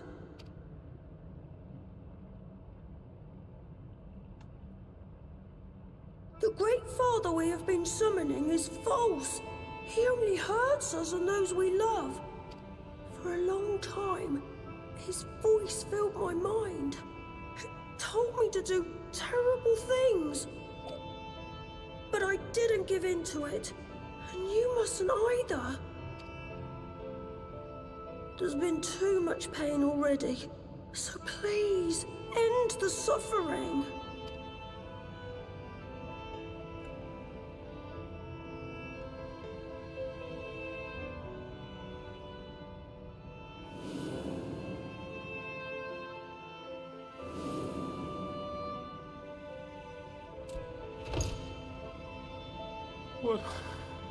What have I done?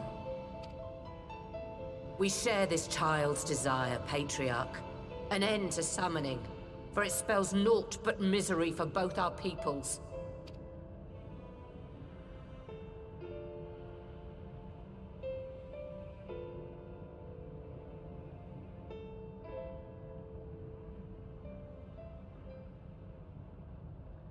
For many long years, man and kobold have feuded over territory, pillaging and perishing for the earth beneath our feet. It may be said that we fought to survive, but what we have sown in blood, we have reaped in suffering, and it cannot go on. I would see us set aside the past and work together for peace.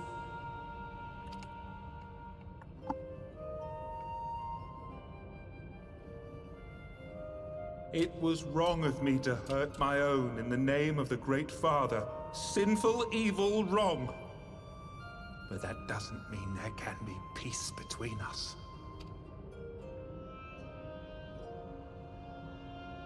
Men cannot be trusted. The bounty of the land was to be ours, and yours the bounty of the sea. But you broke the pact. Violated, breached, broke. Unready as we were, what choice had we but to call upon the Divine to rid ourselves of your tyranny? None, and I do not blame you for it. In violation of the spirit, if not the letter of the pact, we took your lands for our own. The fault lies wholly with us. On behalf of all Laminsons, I offer you my humblest apology. I pray you'll find it in your heart to accept it.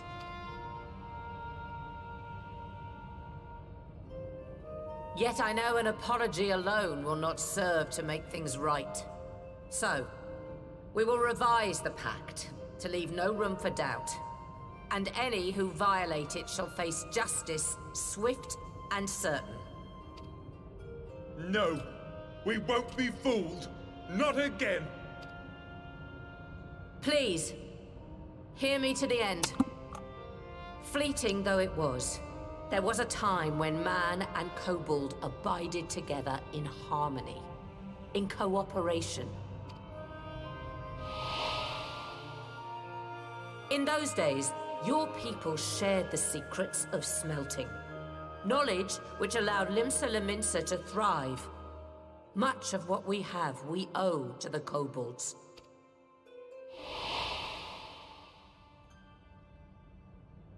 And so, for the good of all who dwell on this isle, I wish to make you an offer.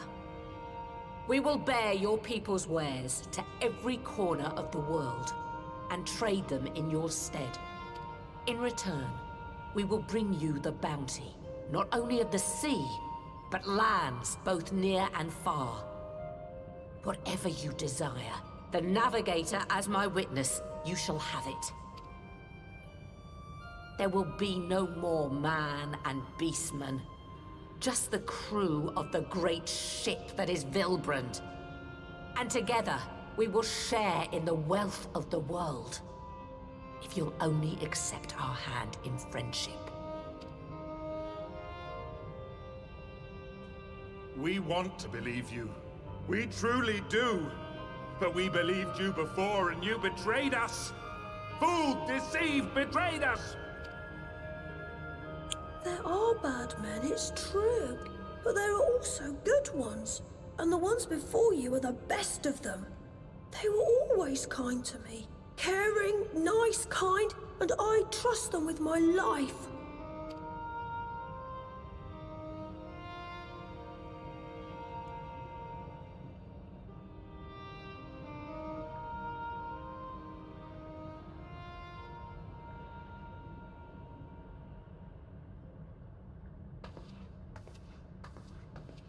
Before I became Admiral, I was a pirate. I stole. I fought. I stained the sea red with blood. Such is my past, and I dare not forget it, however much I might want to.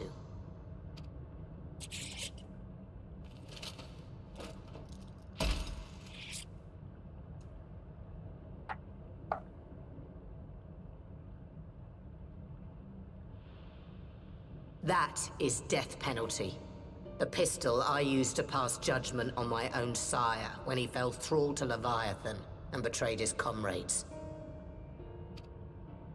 It's loaded. If you were to point it at my head and pull the trigger, I would most assuredly die.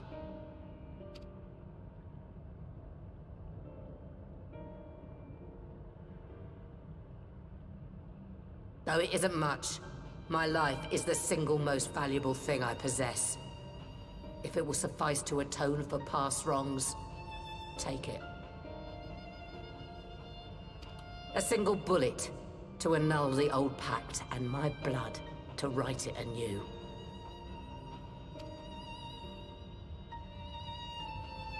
What comes after, I entrust to this man, my second in command.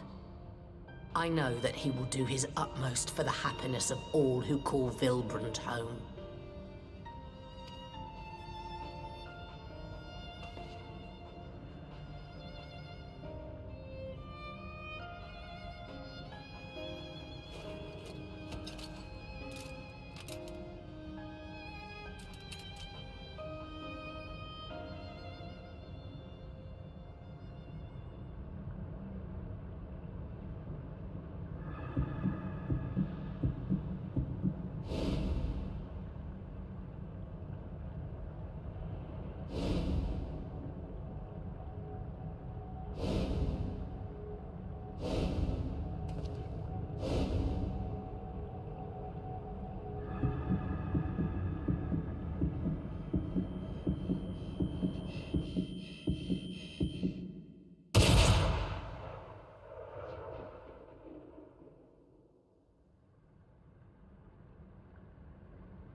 I do not trust you.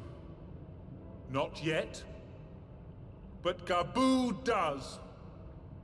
And I will trust him.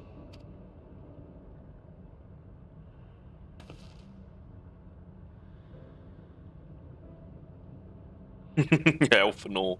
Ye of little faith.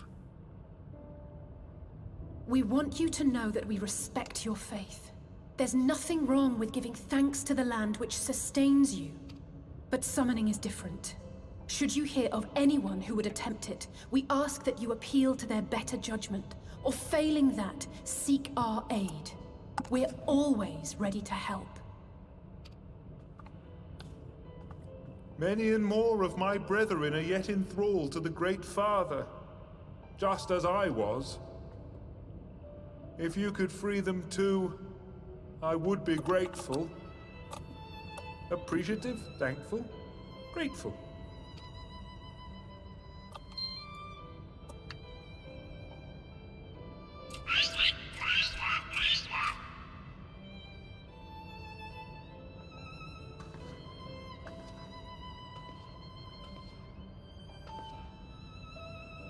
'Tis we who should be grateful, Patriarch. I thank you for affording us this chance.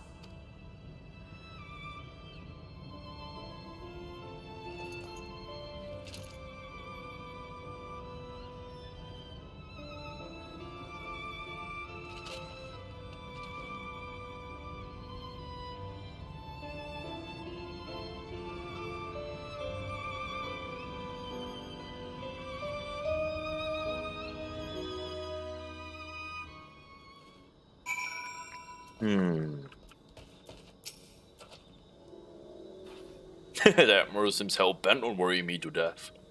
I suppose the ends justify the means. Well fought, my friend. Hey, thanks, Gabu.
Right. Let's return to the Rising Stones.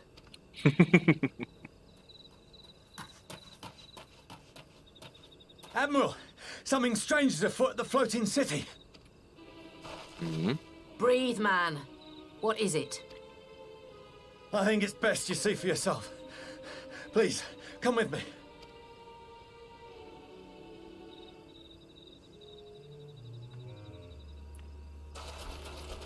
Floating city?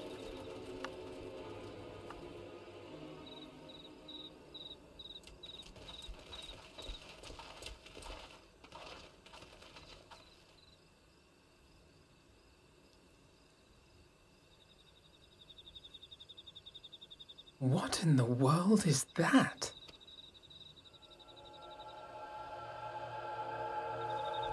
Okay, yeah, what the fuck is going on? A tower?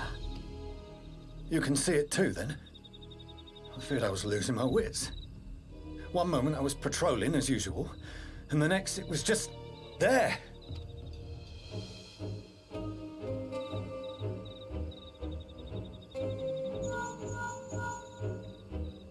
Yes? This is she. I am. I'm looking at it. What? Understood. Send the Elder Seedseer my regards. This is happening in Gridania as well. The communications officer. It seems this isn't the only tower. They've sprung up all across Eorzea.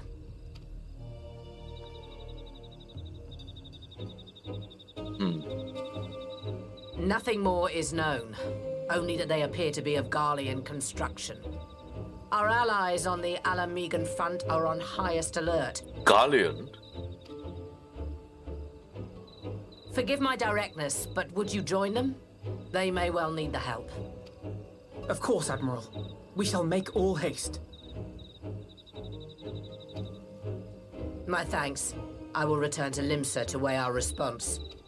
Garleans? Look for Commander Hext when you arrive in Alamigo. And may the Navigator speed you on your way. How did they pull this off?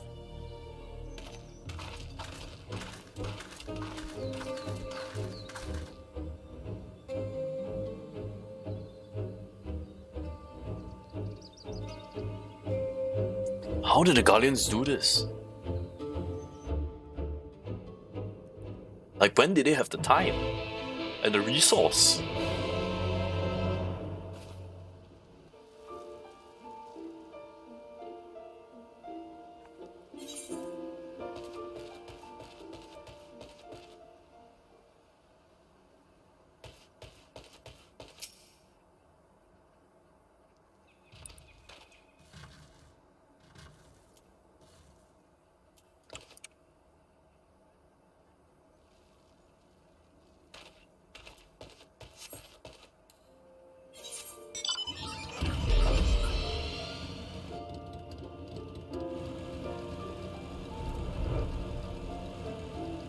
curious, but I never really had the time to really explore these corners.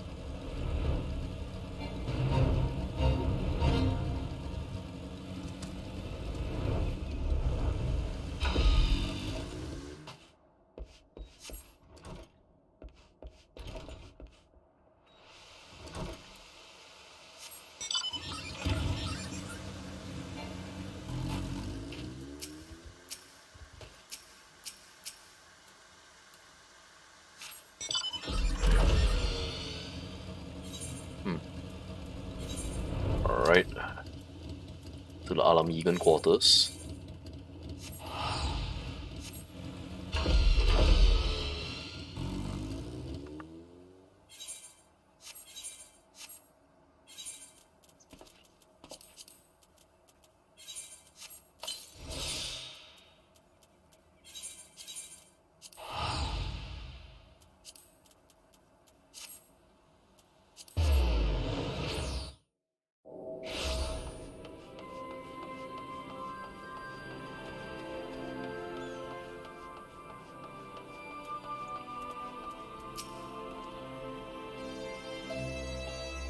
Towers-like structure appeared in the south.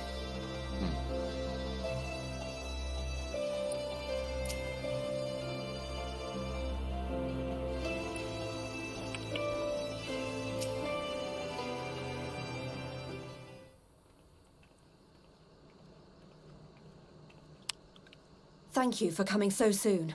I'll send for Commander Aldin at once, and we can decide what to do about these infernal towers. Broken preserve!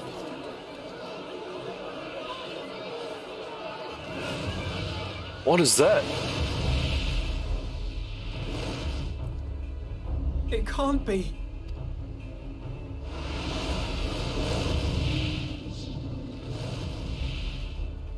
The palace! After them! Was that Asahi?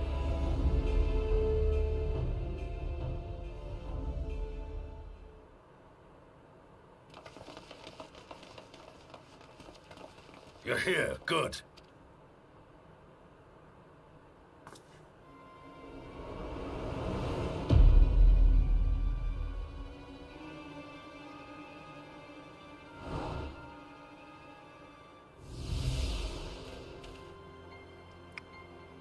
Well, well, well! To be received by such an illustrious cast! Why, even the hero of the piece is here! I feel quite starstruck. Is that Asahi? His body, more like. You don't fool us. Oh! You saw straight through it.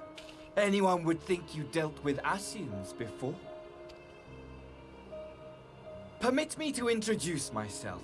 I am Fandaniel, and may I say what a pleasure it is to finally make your acquaintance. Towers, what are they for? My, straight to business is it? Suit yourself. It is my intention to recreate the final days. To which end I have distributed a collection of rather ingenious devices, or towers, which will, in time, give rise to the grandest of spectacles. The final days? But it was the Asians who labored to prevent them. You're quite right, though I would expect no less from one responsible for eliminating my unsundered colleagues. Honestly, the three of them were obsessed with restoring the one true world. As a sovereign individual, however, I never had much interest in such things. I mean, why bother when you're just another sundered minion? Admittedly, Elidibus was not convinced by that argument, but thanks to you, I'm finally free of his incessant nagging. Free to use my powers as I see fit, to fulfill my heart's desire.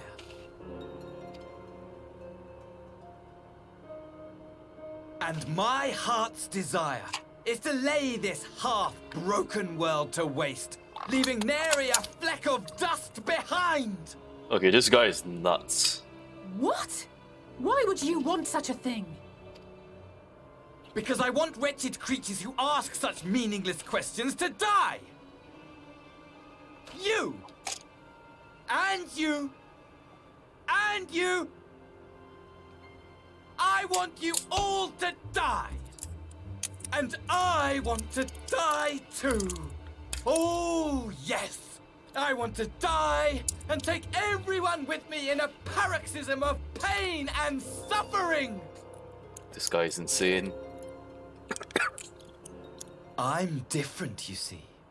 From the ancients who clung to dear life, and from you.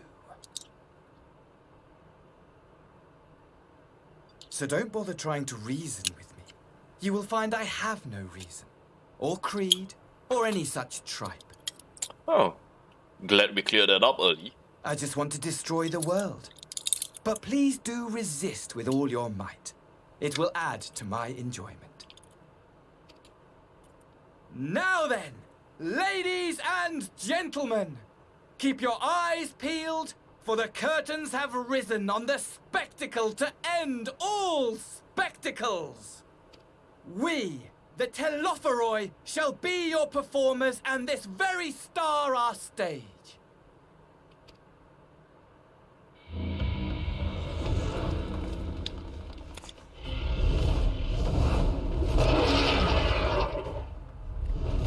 What kind of messed up dragon is that?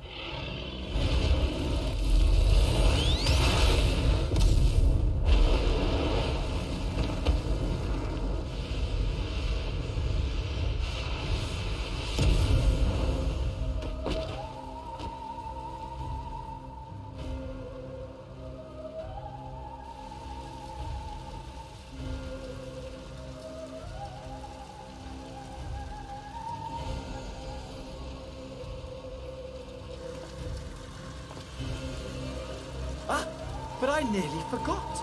I have a message for you. My esteemed patron, Lord Xenos, eagerly awaits you at the heart of the chaos.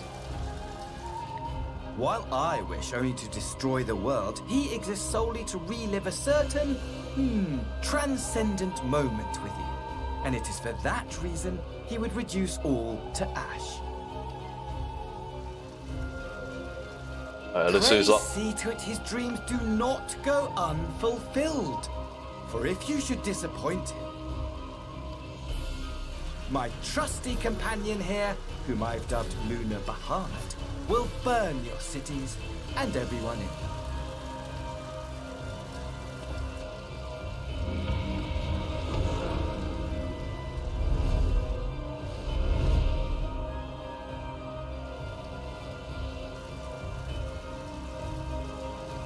Everyone out! My men will tend to the blaze.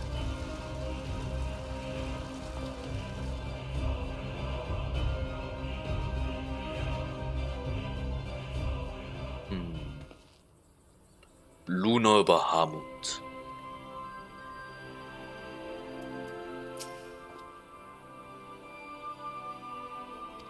It's a purely social visit?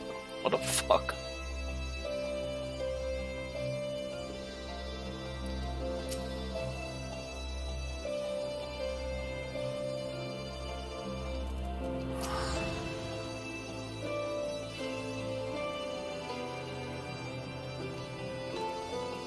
Right. Eorzea and Thancred are in Galamalt right now.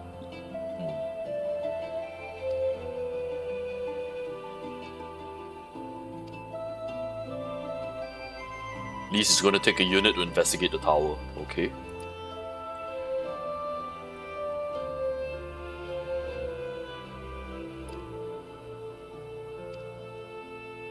So we're gonna hold the Scions in reserve. Alright, we'll listen to you, Grand Tactician.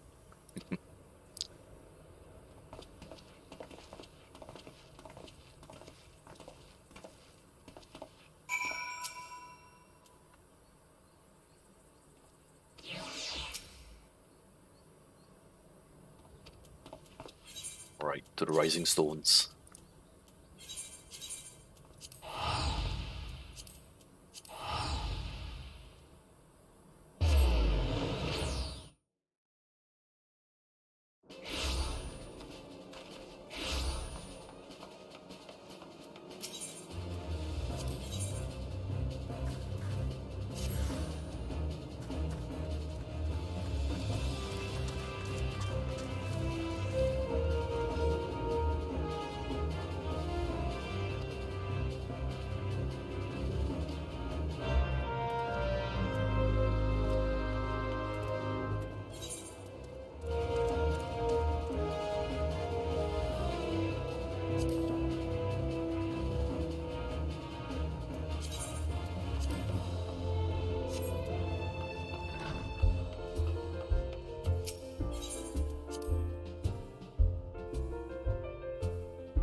Our things affect me? Rio is left to visit each of the allied armies. No updates yet, huh?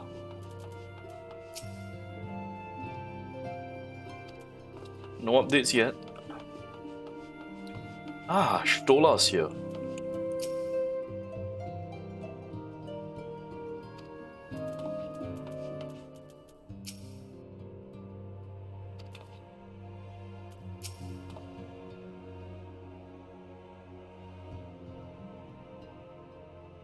Though my new, or rather old, by which I mean young,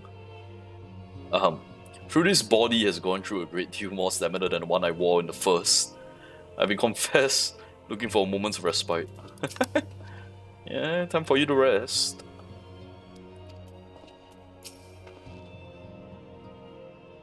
Stola got here before us and she knows about the tower.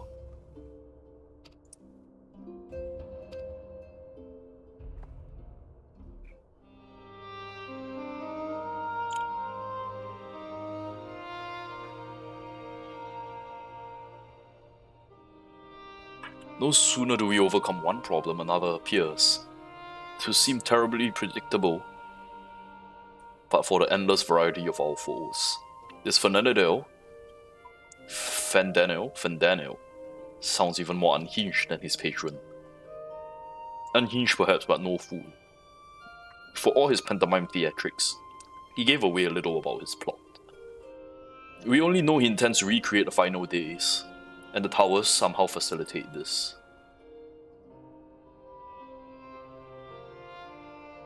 He called his dragon Lunar Bahamut. Let's not forget that little detail. The creature certainly did resemble the Elder Primal.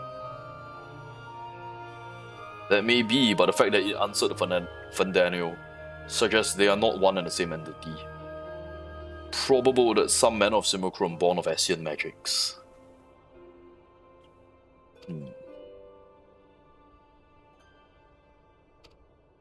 Alright. Stola went to see the Sultana, okay. Knowing how quick the immortal flames are to dispose of their tempered, judge it first to provide them the cure. That makes sense. As soon as I sufficiently recovered, I travelled to Uda and delivered the poxies to her grace.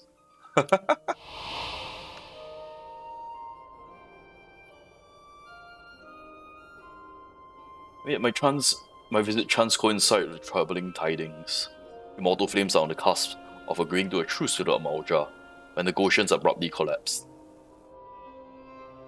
Amalja claim a number of their kind has been adopted, and men are responsible. Not is known about the perpetrators yet, but the Immortal Flames went about investigating the abductions. They came upon one of Daniel's towers.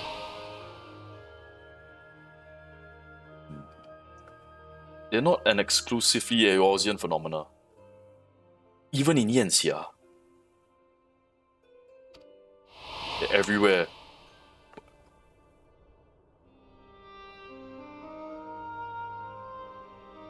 It would behoove us to enlist the aid of an authority on such foes. Estinian. Now just a moment, if he could be persuaded to lend us his lands, I would be the first to welcome him. But truth is, we struggle even to find him. Let me and Cryo worry about that. We'll sniff him out no matter where he's hiding. Indeed, if indeed he is hiding, we have ways of locating him. Oh, these Lalafels are scary. They look so innocent, but they are able to track down Estinian. Goodness gracious me.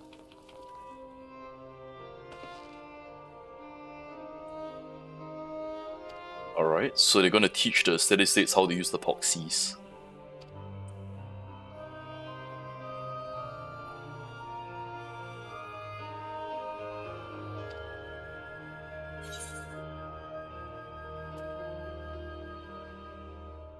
Oh dear, are you not enjoying our adventures? Come now, I didn't say that. Well, it may not be the most carefree experience. Nothing in the world I'd rather do than to write a new future with me. Aww, so sweet.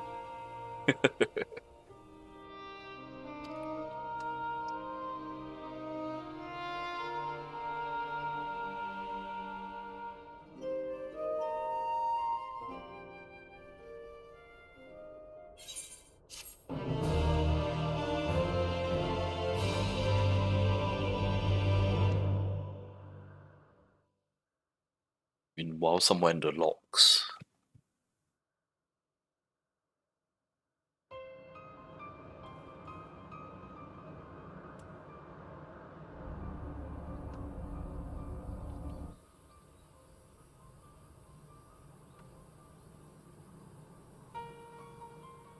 The scouts should have been back by now. I'm gonna go and find them.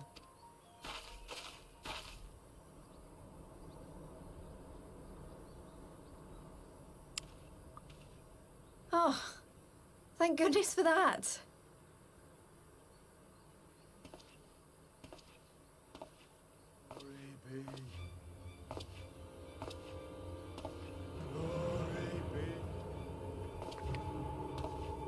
Oh, what happened to him?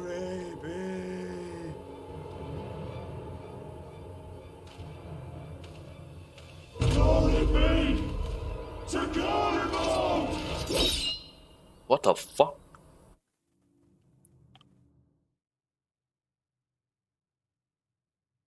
What the hell was that?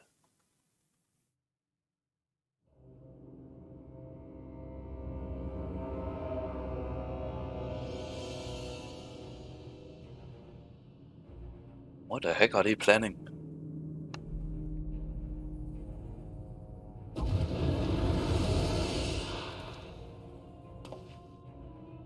The piles have been driven as planned, and the first of the beasts has roared to life. Moreover, I am pleased to report that preparations are well underway for the rest. Ere long, chaos shall reign over all the land, as befits the final days. Call it what you will, so long as my friend returns to me, fangs bared and claws sharpened. I care not. Of course, my lord. By strange coincidence, your dear friend chanced to be present when I made my declaration. I took the liberty of informing him that you await his coming, though I confess I may have singed him a little in the process. And why do you tell me this? Are you in such a hurry to die? Ah, my apologies. I must guard my tongue lest it be the end of me. Though, there is something to be said for such a glorious death. Better to fall to one who has it all than falter before an inferior. Huh. I shall keep it in mind as a contingency. For now, however, I shall proceed with the plan. My lord.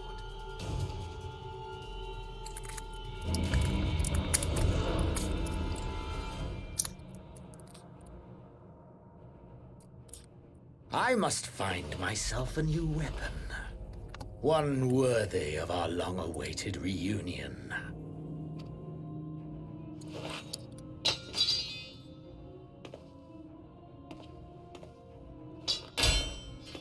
Oh, whoa. Just discarded his sword like that.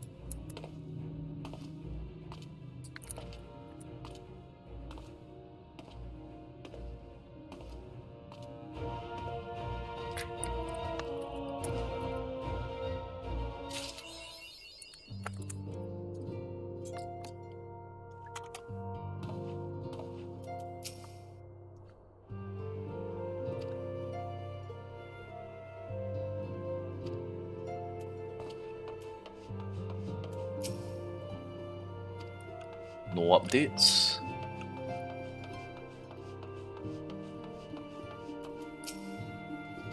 No updates on the other scions, okay.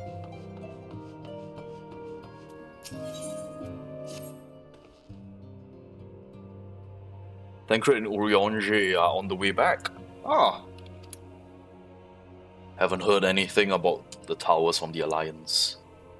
Okay. We're good to see Team Eden back together again.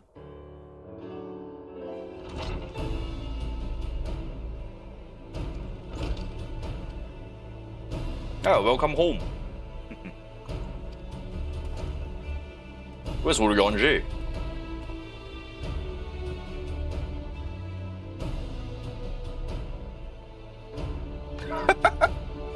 honestly, you might have waited for me to return before discovering a cure for tampering. As it is, I can't even pretend to have been involved. You see, here's the thing, Tancred. You've been pretending to be involved in a lot of things. Useless piece of shit.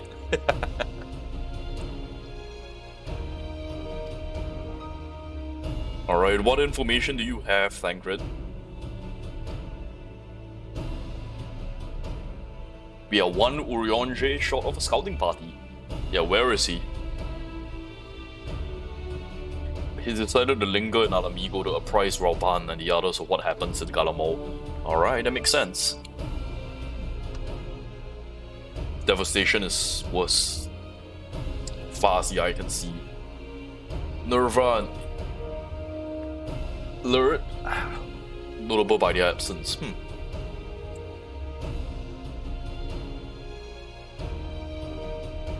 Oh dear. So some of our Guardian friends are missing. They lost the will to fight?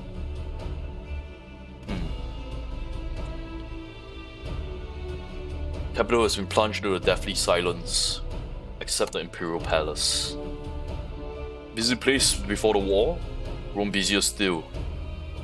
They're rebuilding the palace and transforming it? Huh. Construction is vast and unsettling, like something from a nightmare.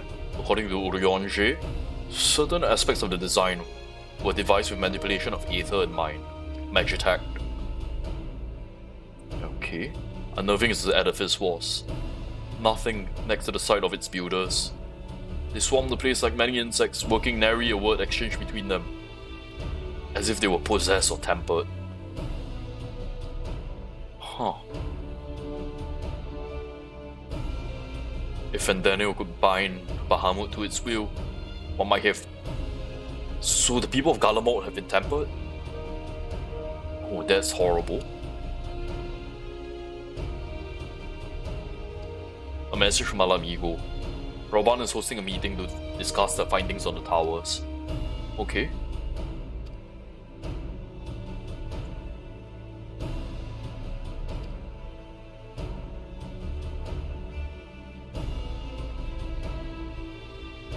Okay, so Y'shtola has some other research in plan. Okay. So all of us minus one Y'shtola will head over to Alamigo. Alright.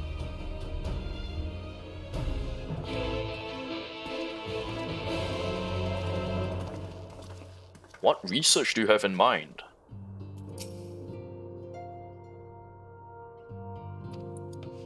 Cryo and her has a hypothesis.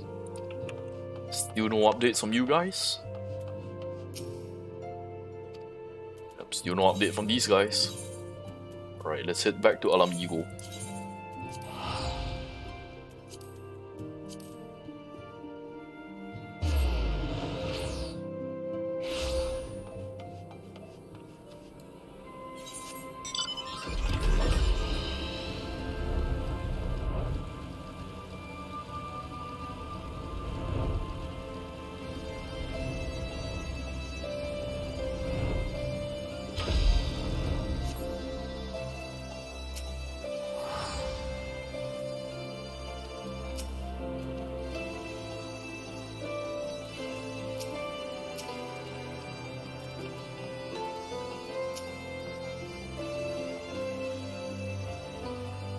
Any developments with the Marja abductions? Coinciding with the towers. Who knows? Maybe the Galleons are involved.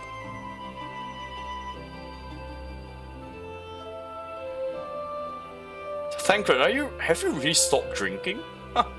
Spring water? Seriously?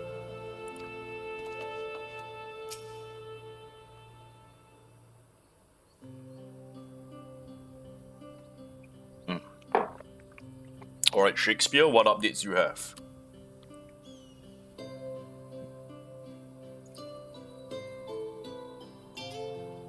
I trust Thancred made you feel welcome.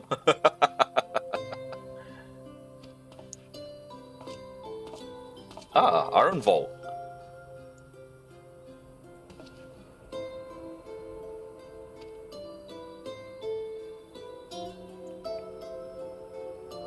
you have grown a bit taller after a whole year in another world. My soul may be a year older, but my body hardly aged. Okay. We Eorzea are known to be late bloomers, especially in terms of our height. Ah, okay. Mark my words, the day will come where even a great aurochs like yourself will crane your neck to meet my eye. Okay. It was not until my 20th summer that I outgrew my boyish proportions. Though Moonbreeder towered over me nonetheless.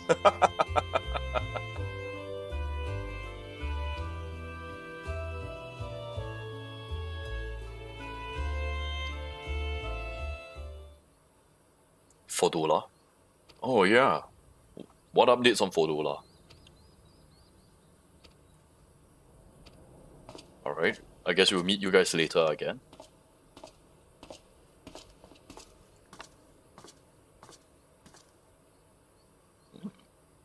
Fordola is going out with him?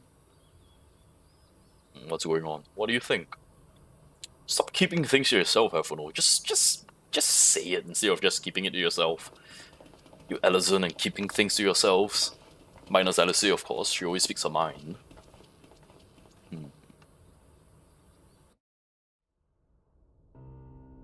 Oh, would you look at that? Everyone's here.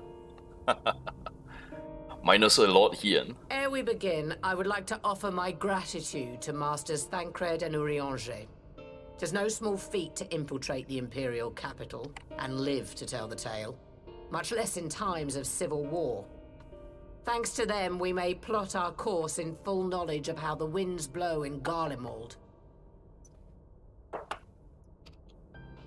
Full glad are we to have been of service. But verily, such dangers as we did encounter pale into insignificance next to those faced by our comrades. An Ascian, armed with the might of Bahamut, bent on bringing about the final days.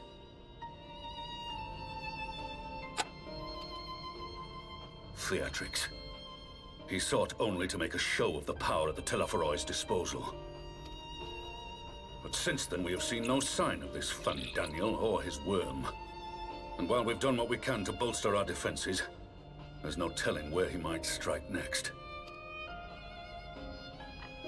Whenever and wherever it may be, we must use the intervening time to learn more of our enemy.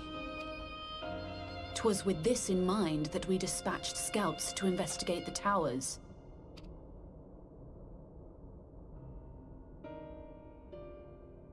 Our advance party took longer than expected to return. And when they did, they tried to kill us. Luckily, I'd seen that sort of thing before, and we were able to restrain them before they did any harm. Then it was just a matter of letting the Porksies do their work. So it was temporary. They were tempered? Once they'd come back to their senses, they told us everything they could.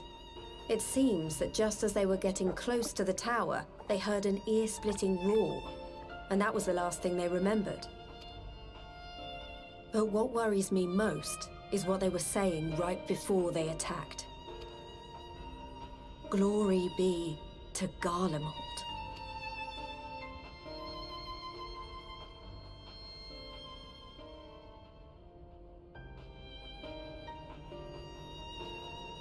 The Tempered have heretofore ever been thralls to primal entities. Yet these hapless souls were compelled to accept a nation as the object of their devotion. This calleth into question all that we know of their condition. Would that the unsettling news ended there. Alas, there is more. Following the earlier reports of missing Amalja, we have learnt that other beast tribes have suffered similar losses. And we now have reason to believe that the abductions are connected to the appearance of the towers.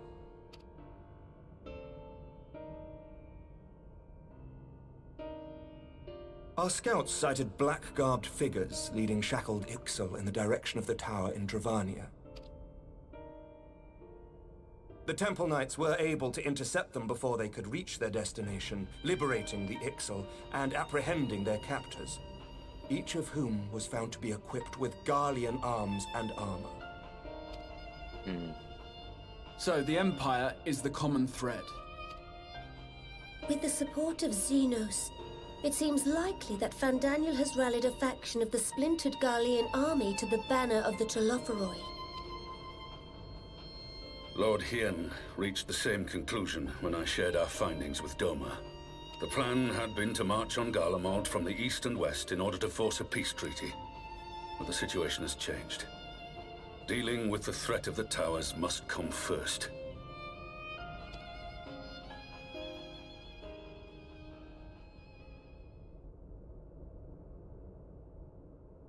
Given the nature of the enemy and the proven risk of tempering, I could think of few suitable candidates to aid in this task.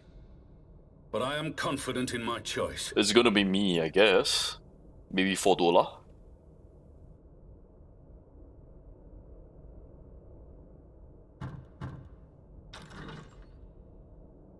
Fordola, me, and Eorzea.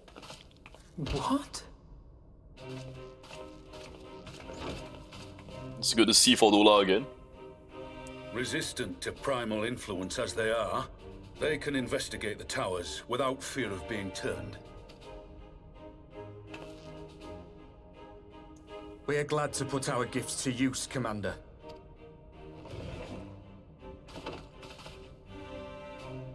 Gifted or not, going behind enemy lines remains a perilous undertaking. But we must know more if we're to strike back at our foe. I'm counting on you. If it would give us the upper hand, I'd do it 100 times over. We won't let you down.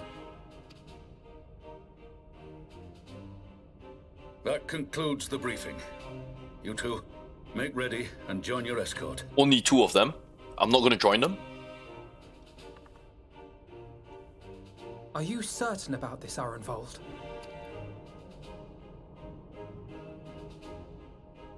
I am. Come on, let's talk outside. I don't like the sound of this. Sounds like Eorzea is getting death flagged left, right, and center.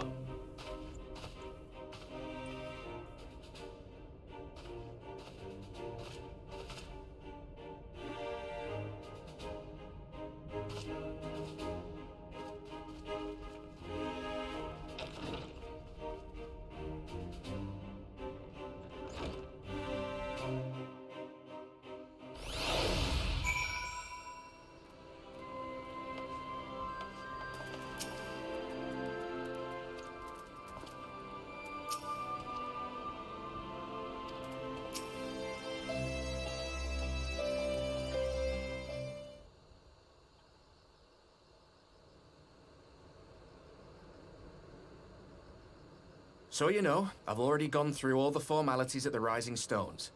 Made sure to inform Jamoldva and Vmar at Ralga's Reach as well.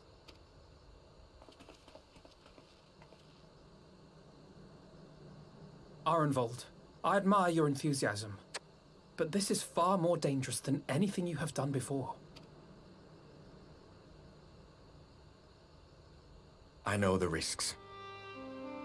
And I also know what's in store if we don't stop Fandaniel from carrying out his plan. With this power of mine, I can make a difference. If I stood idly by, I would regret it for the rest of my life.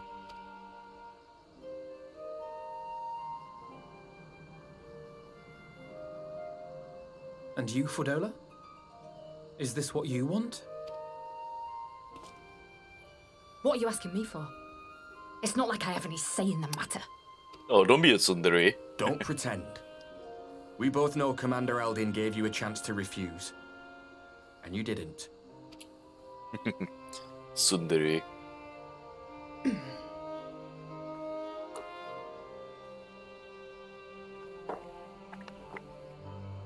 So the Empire's finished, is it? But that's what they're all saying. That the great and glorious Garlemald slit its own throat. No, that's one way to put it. From out of its twitching carcass crawls the Telophoroi with bloody Xenos at its head. I fought for Garlemald. Killed for Garlemald.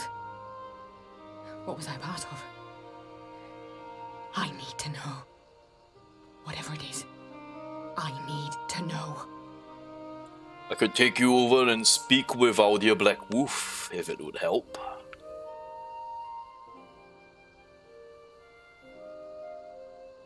Very well. If your hearts are set on this, I shall not stand in your way.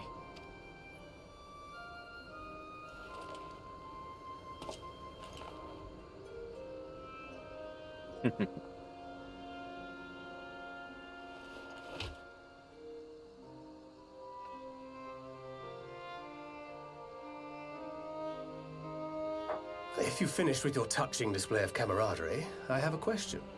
Which tower are you planning to investigate, exactly? Well, the one in Girabani is said to be tightly guarded. It's patrol after patrol out there, apparently. We'd be spotted before we got anywhere near it. Which is why we've set our sights on the one in Pagalthan instead. There shouldn't be anything like as many Imperials to worry about down there.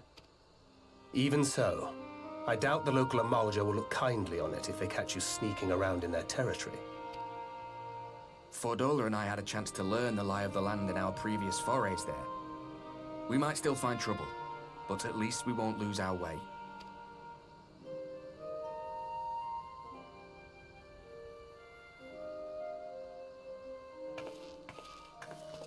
Well, we'd best not keep them waiting any longer. Mayhap when all of this is over, we could take another trip to Loxeld. I would have you know I've become a rather capable swimmer since our last visit. Sure.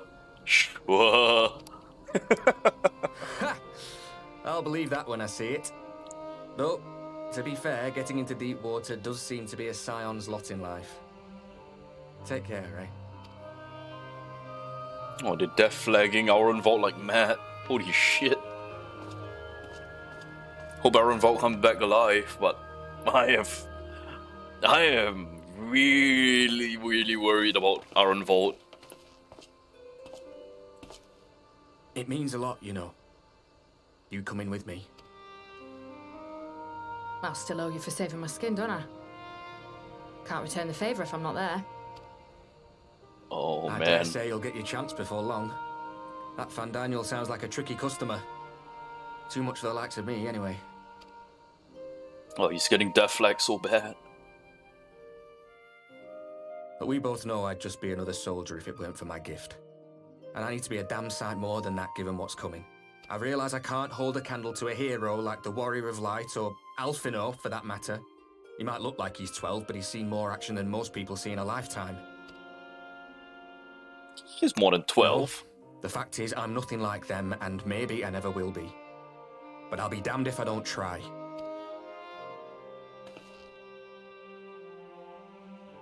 They're counting on me. On us. So let's give it our all. I should be going with them. Come on.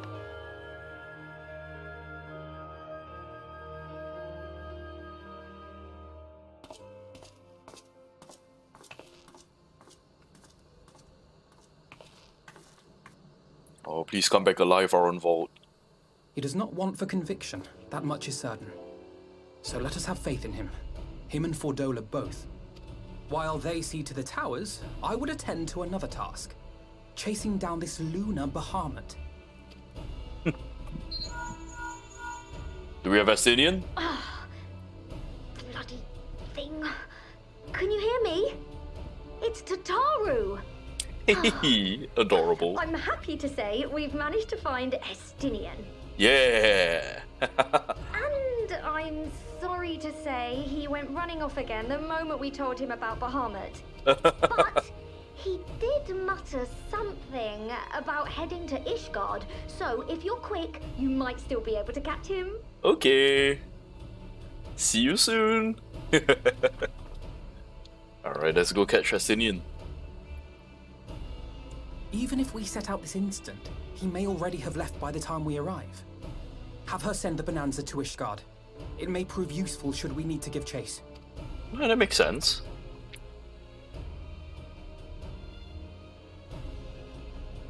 Gladly. I'll see to it as soon as Kryle and I get back to the Rising Stones. Good luck. While you go off on your dragoon hunt, Urianger and I will return to headquarters. We have much to tell the others. I wish you every success in your search for our elusive friend. May we all meet again ere long. I'll see you guys.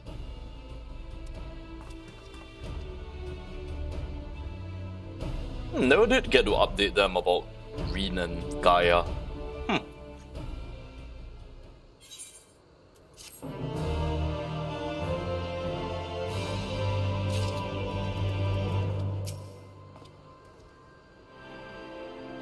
Oh, you see fanboying now?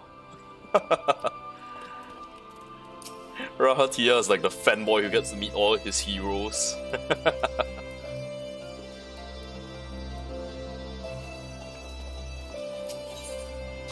Alright, let's hit the Ishgard.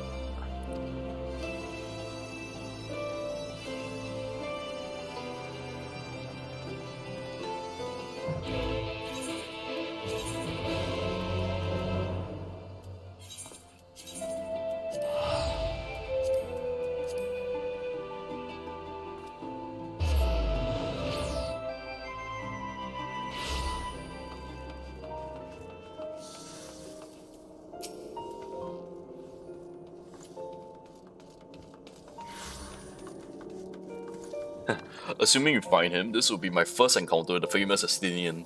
If he's half the man Alphino claims, I fully expect to go weak at the knees, and perhaps do some fainting while I'm at it. I'm pretty sure Raha will do that.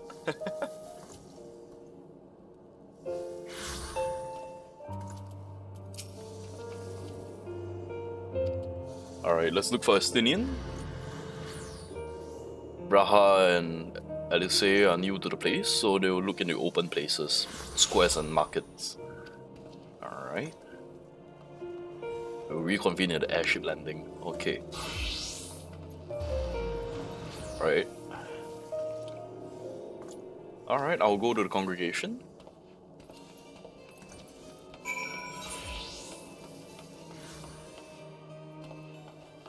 What about the night?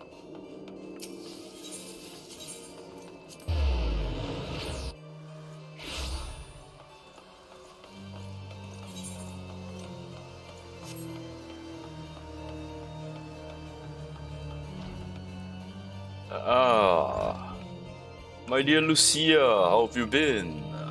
Seen Estinian?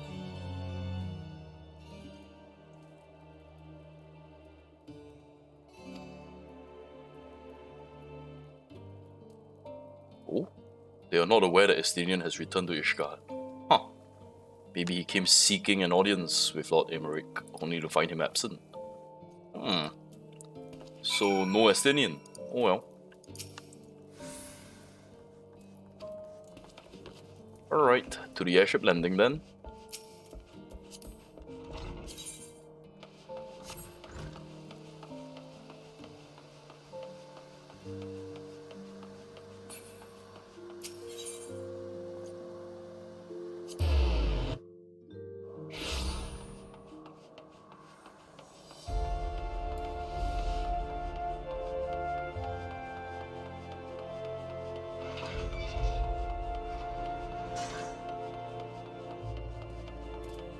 I'm taking it that you guys found nothing?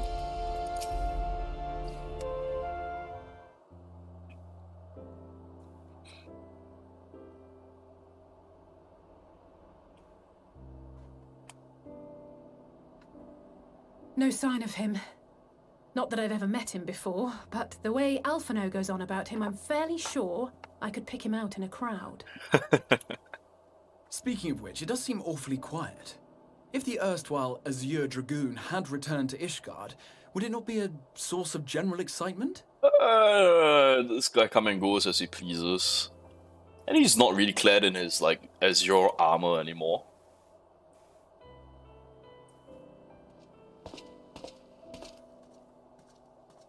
First the Scion's Coinkeeper, and now you. I'm beginning to think these meetings are more than mere coincidence. It sounds like he's scared of Tataru now. Good to see you again. Not that I'm complaining. It's been too long. That's not Alphino. Too long?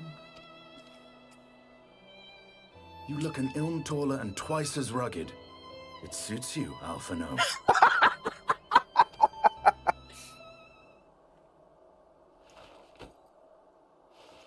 That is... Quieter, though. Have you been giving him lessons on how to be the strong, silent type? Oh. I am not. Oh. Alphino!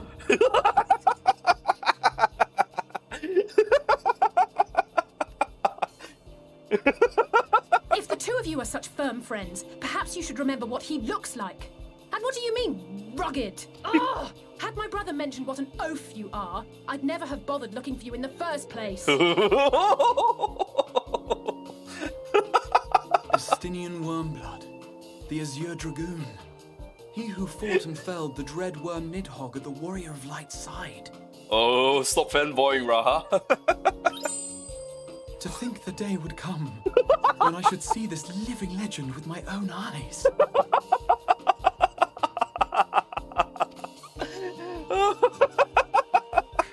Would someone mind explaining what is going on? Is everything all right? I thought I heard Alize shouting.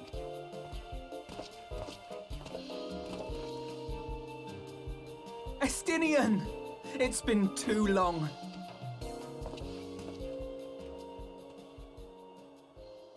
Poor Estinian.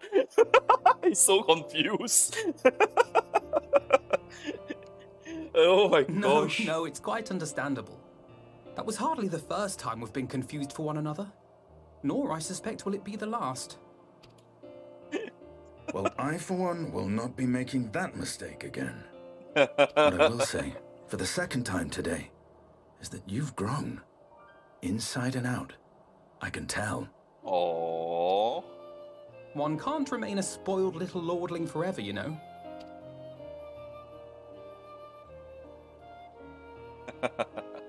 At least someone's having a good time.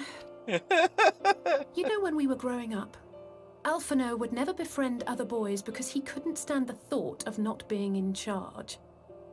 But maybe that's changed. He seems just as happy around Estinian as he does Arenvald. Ah, he's grown to like big brother figures.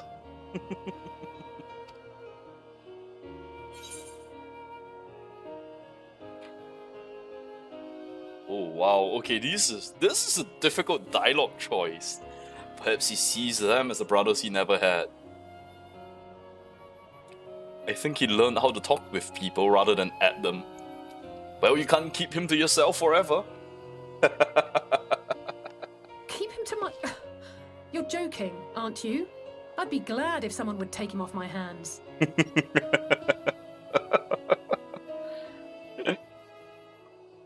No rest for the righteous, eh? Speaking of which, I was just on my way to borrow an airship to take me to Azis La. Azis La? Why? Azis La? How could I forget?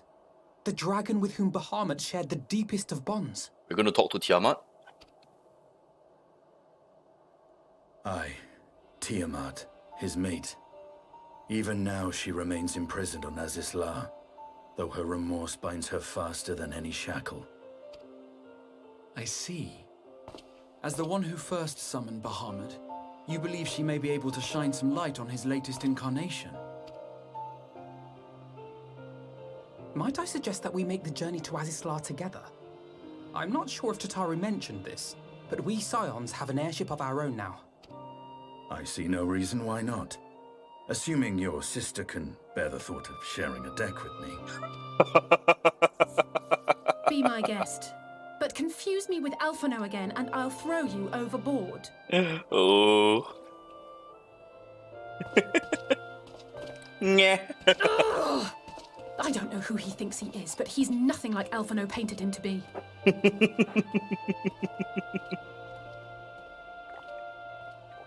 What will you be? Were you hoping to be swept off your feet? I will admit, he's not exactly as I imagined him either. Based on what I had read of the man, I think I was expecting someone a little less... blunt?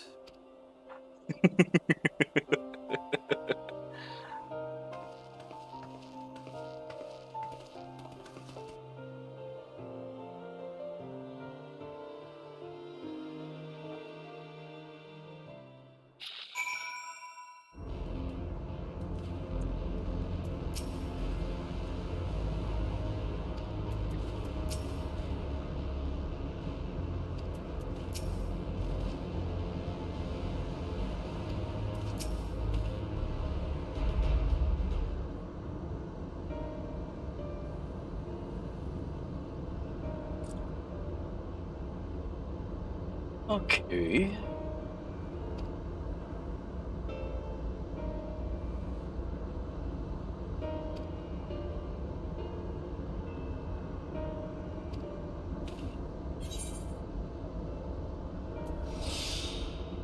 Let's just say it was Soma was there to introduce me.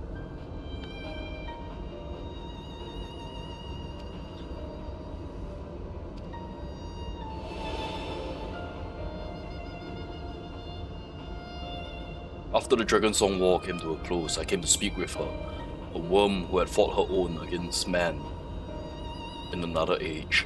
I wished to know if she had harbored thoughts of vengeance, and asked as much. He said no.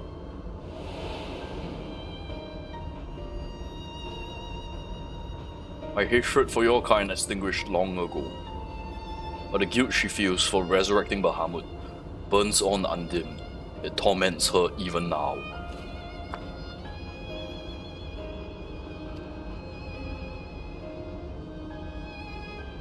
Nidhogg is a part of me. I feel his emotions as my own. And I know that he would not allow his sister to be made a tool of evil. In his absence, it falls to me to watch over her.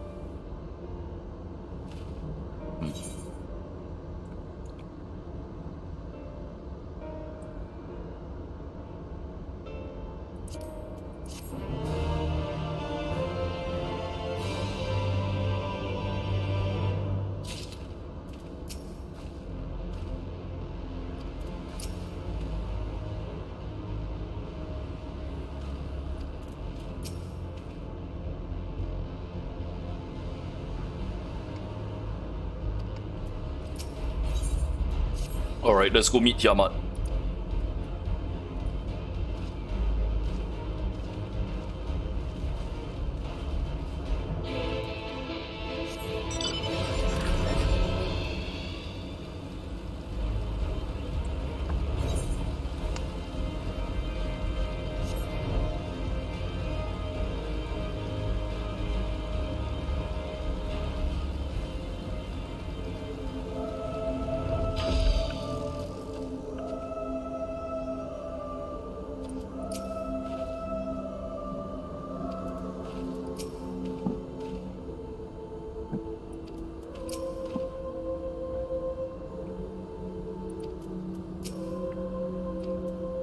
Alright, gonna take a quick piss before we do this. Be right back.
I'm back.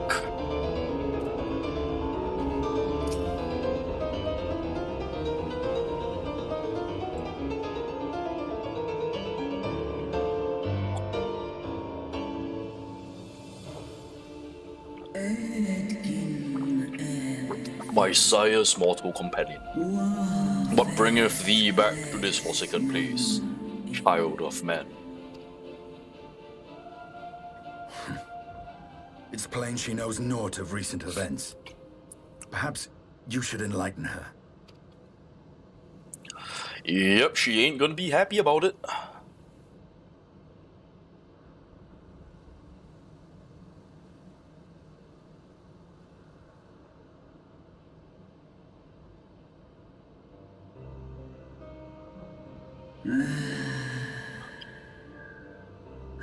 That my sins should be repeated.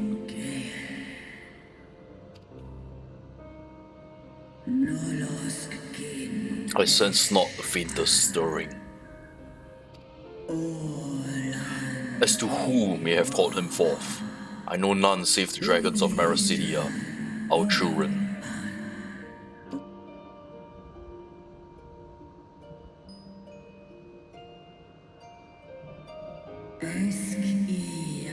The Icon claimed their souls when he first manifested, and robbed them of their will.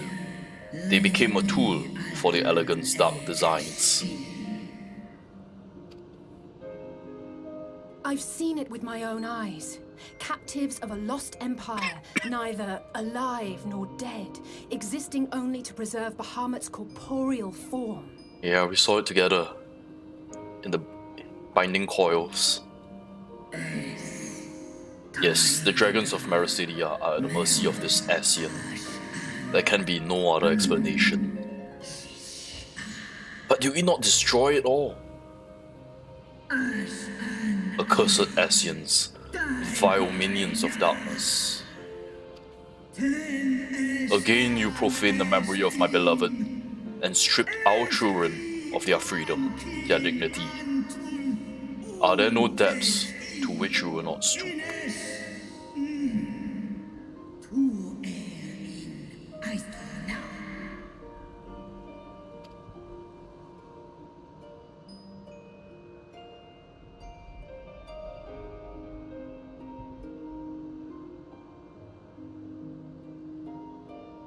Your children's pain means nothing to them. They laugh at your kind suffering. But tears will not right this wrong, nor will lamentation see the perpetrators punished.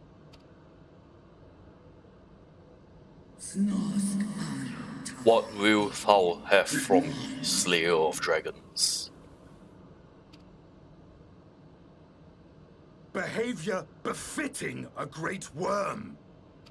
We came here to ask mighty Tiamat of the First Brood, consort of Bahamut, mother of the dragons of Mericidia, what she intends to do about the crimes committed against her children.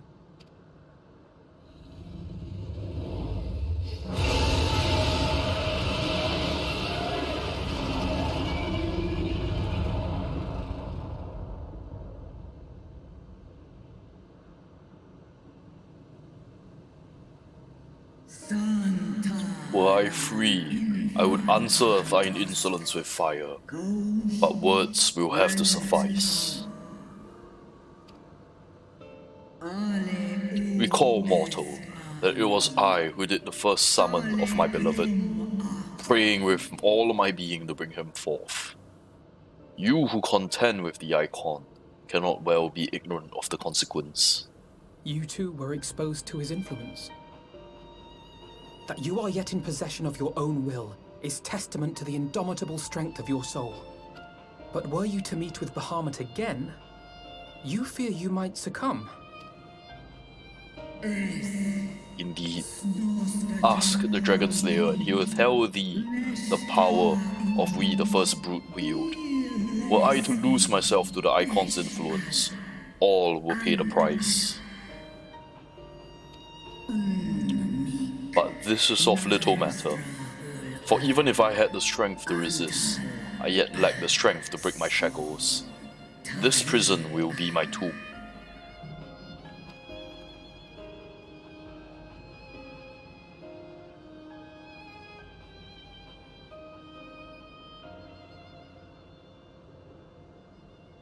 Are we going to free? On the matter of Bahamut's influence, at least, I believe we can be of some assistance. If you're afraid of being enthralled, don't be. We have a cure. And while we've never tried it on one such as you, its basic principles are universal.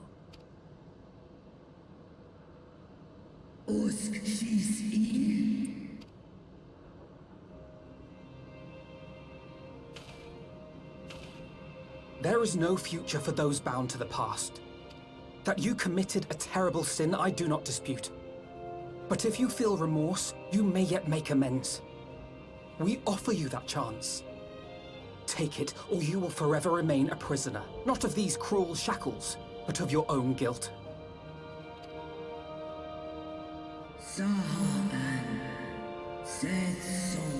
A chance to make amends, to lay Bahamut's memory to rest. Are we going to free Tiamat?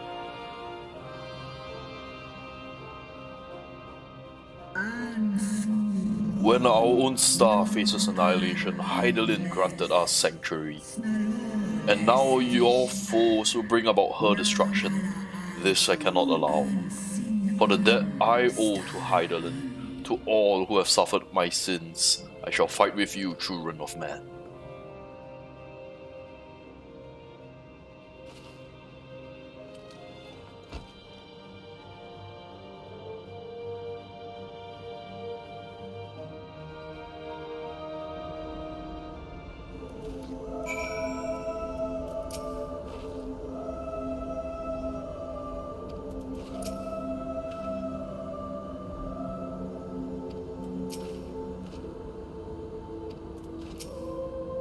Alright, so are we going to free her from tempering?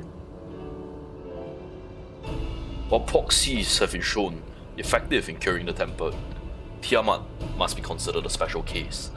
She's far larger and immeasurably more powerful than any subject treated thus far. Were we to remove her restraints, only to find that the process has failed, we'll be hard-pressed to contain her. Then before going ahead, we should learn as much as we can about the exact nature of her condition. Do you suppose we can find the information here? Alright, the Elegants keep record on all their notable captives. Okay, that's good. Alright, so the rest of us figure out how to let her out of the shackles. You figure out how to untemper her.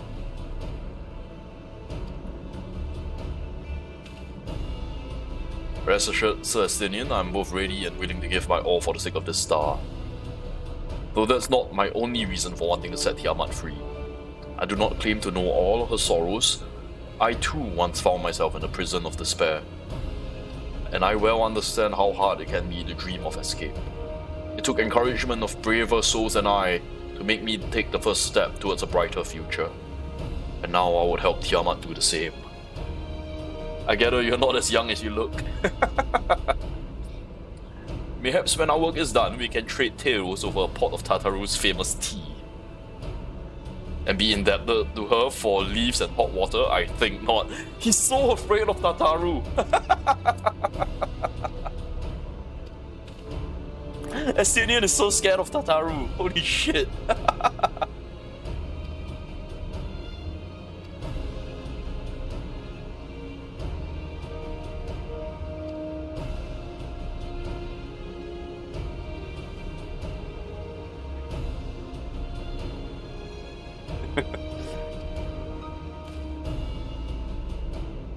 Suppose that seems rather odd. To explain, Rambros, Eorzea, and I are researching the use of spirit vessels and transference of not only memories, but traits of certain bloodlines. And so I keep one ready should opportunity to test our theories arise. As for its uses to you, you may recall during our previous visit, the notes here grant access to restricted functions, having identified me as royal blood. Armed with a spirit vessel, I posit they will do the same for you, even in the absence of, well, the rest of me. It seems worth a try at least. Alright.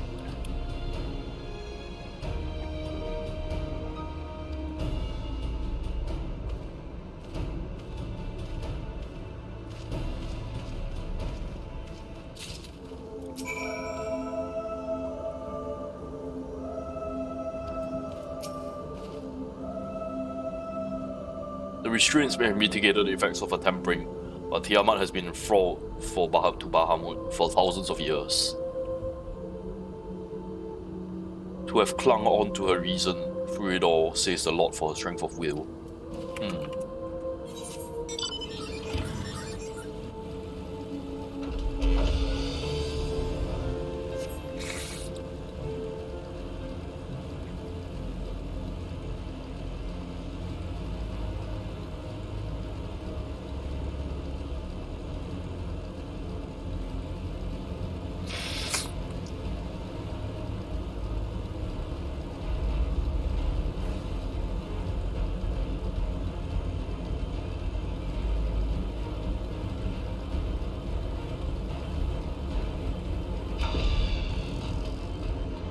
Ah, I see you guys brought the mana couplers.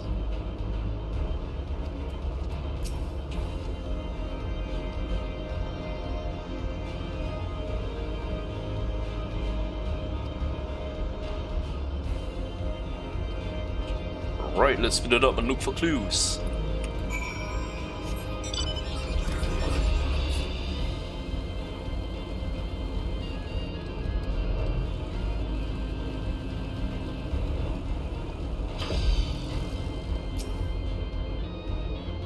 Friction between metallic components detected. Oh, this guy looks like he's a little broken.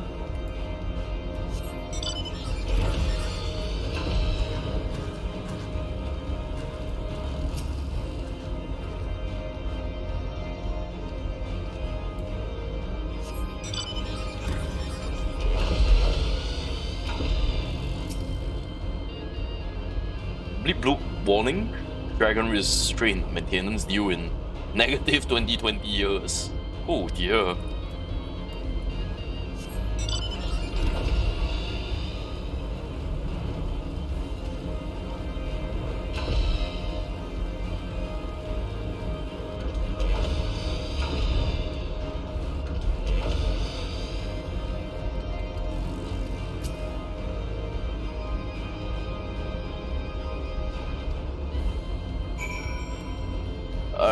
None of these nodes seem functional.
New user detected, commencing biometric authentication. Authentication complete. User identified as member of royal family. Please state your name. Estinian one blood.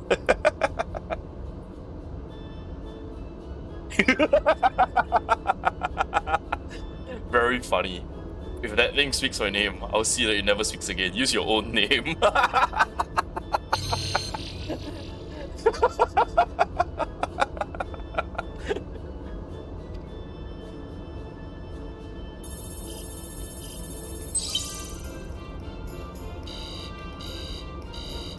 Unable to disengage restraint of Tiamat. System update is required. Huh. System update? To smash it to pieces. Now that I do understand. you can go first. User agitation detected. Initiating guidance program. In order to operate restraint mechanism, I require access to the central control system. Unable to establish link to the said system due to the obsolescence of his own software. Can be resolved by applying a system update using corresponding terminal. Okay, just bring it to a terminal then.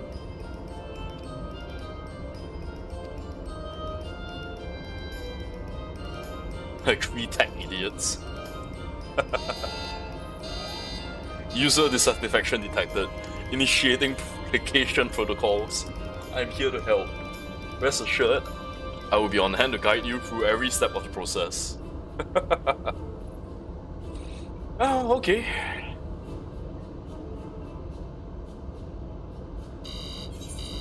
It's good to have the 3 of us together again.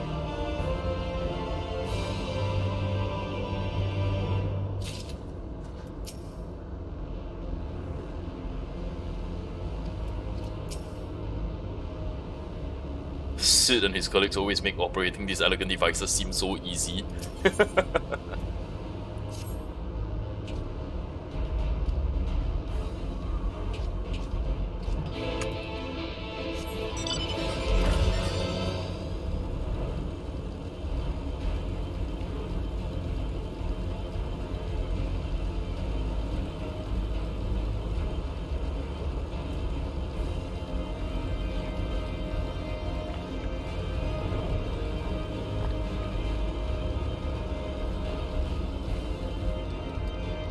Nope.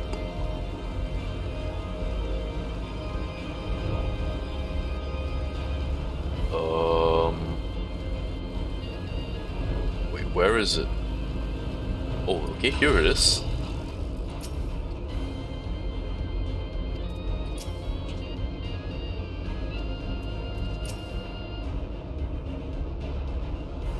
User access granted to you. Tian Sesam and his adolescent companion. Master Sesam's other companion is deemed a potential risk to safe operation and has been denied further access.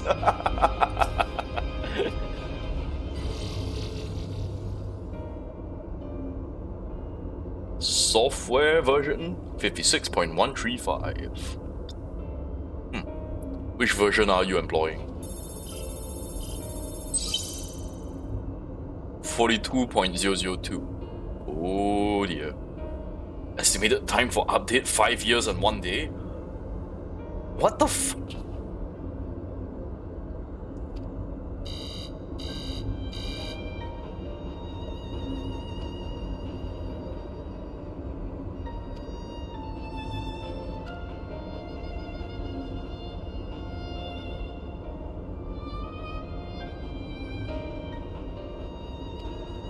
Sorry, Alphino was just gonna press buttons.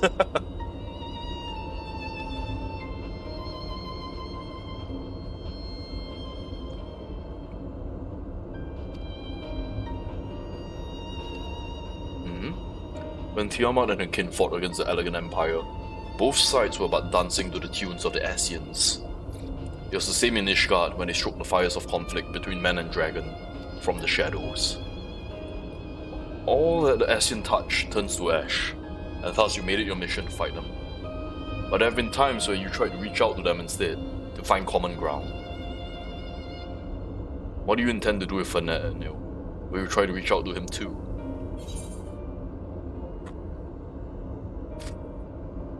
Certainly after I wipe that smile off his face.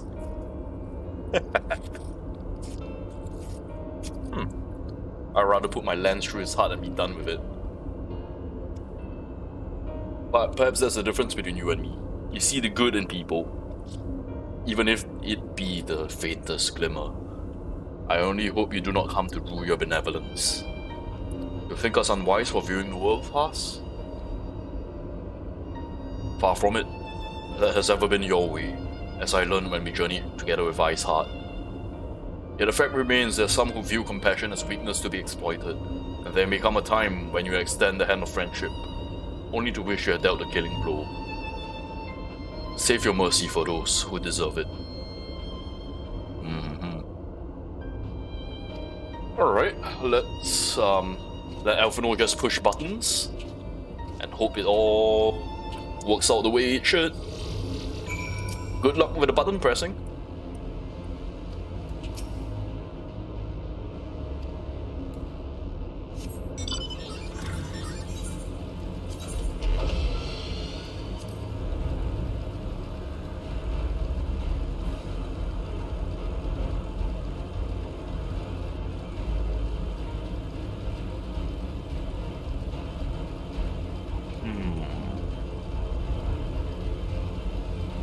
Oh, even from here we can see Tiamat.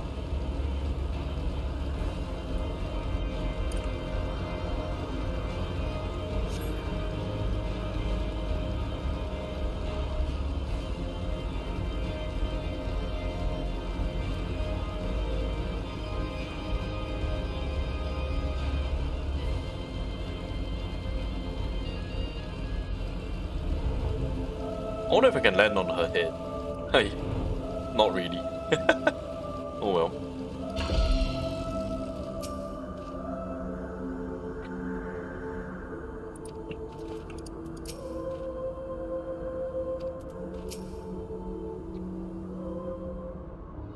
Alright, let's hope it works. Do we have enough ether to actually untemper Tiamat?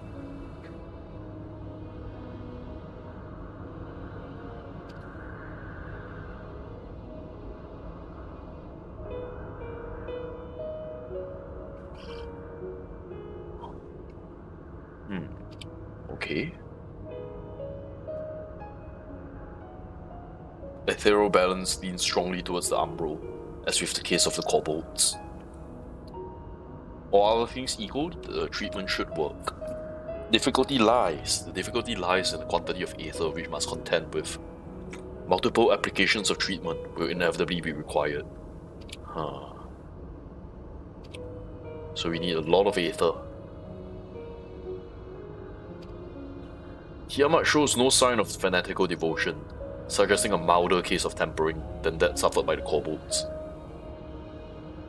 Tiamat saw Bahamut as an equal rather than a god. Might that have made a difference?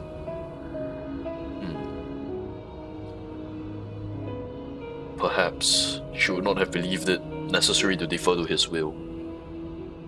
Alright, let's give it a shot.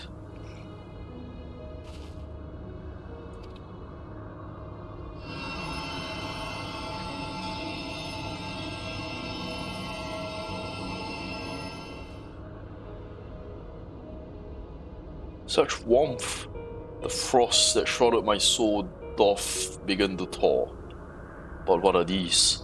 Visions of days long forgotten, of war with men of Alec.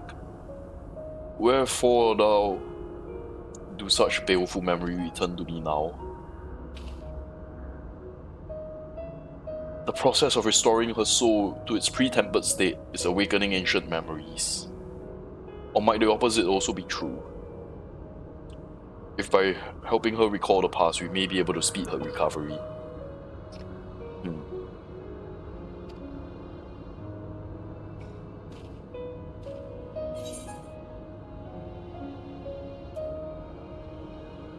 Tell me of Bahamut and the Asians. Ah, Bahamut, my beloved. Would that be peace we found in Marasidia could have lasted for an eternity? Alas, it was not to be. The Asians saw to that. In all creation, I know none more wicked. It was at their behest that the men of Alec first came to Marasidia, unto our home.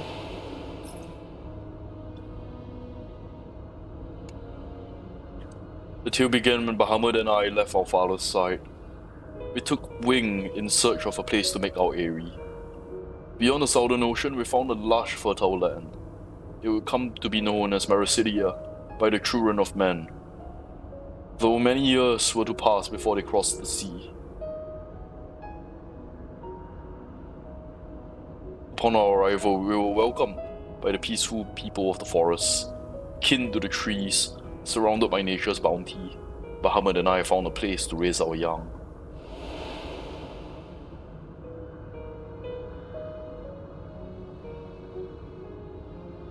Correlates with the writing of the Shalian scholar Rurusha. She posits that men first settled in the southern continent towards the end of the Second Astro Era. Correctly, it would appear. If only she were with us to hear the tale from Tiamat herself.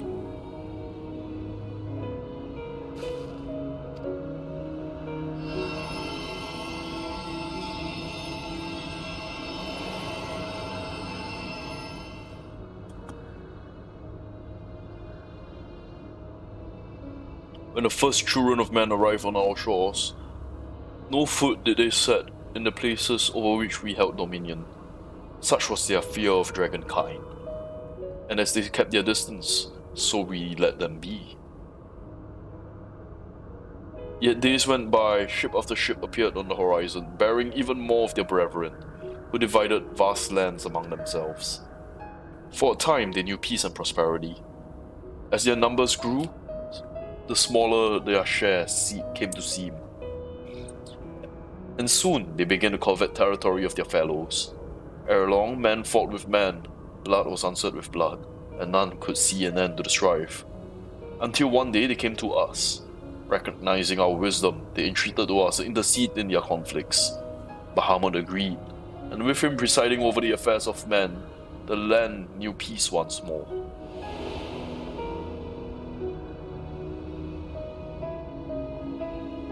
Ah, the golden days of harmony.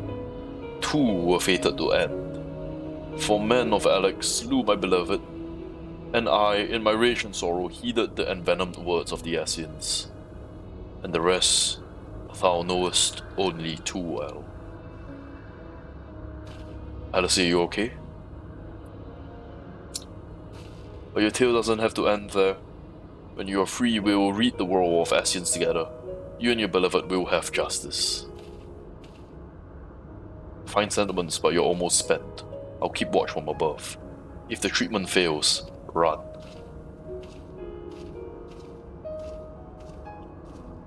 Thanks for the vote of confidence. I swear when this is over.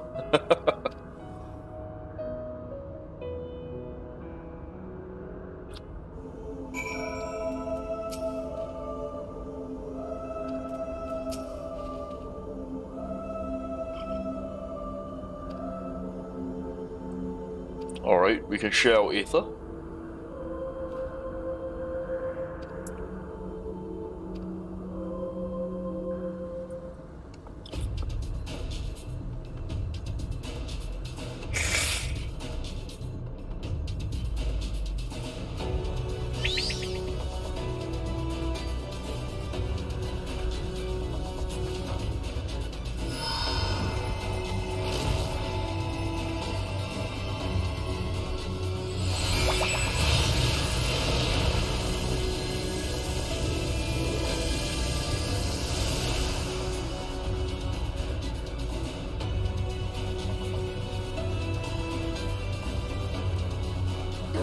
No! I'm almost there!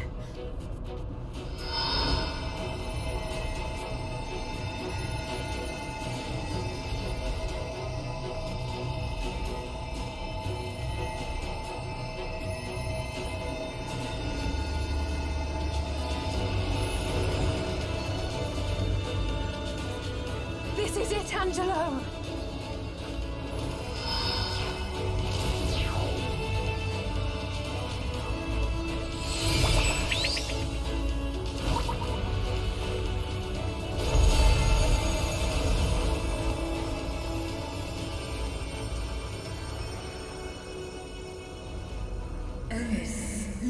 I feel it, the icon's grip groweth weak.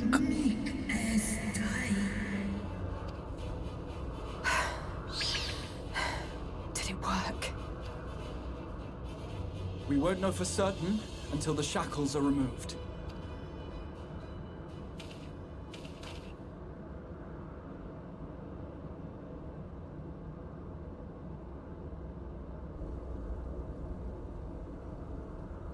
Alright, Elfino, push buttons. Answer me this, children of men. Can my kindred be saved in this like manner? Many have been subjected to the Allagan's dark arts, their flesh irrevocably altered. For such tortured souls, I fear there can be no salvation. Angin. Slosk an ol vol kail an. Slosk seth som in an. Afaten. Mon ud. Wan an. Lis an. Do ud an. When that time comes, you won't be alone. We'll stand by you.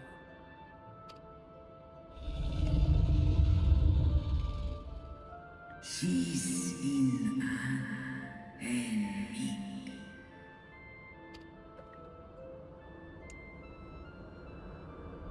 Alphino's ready. It's time.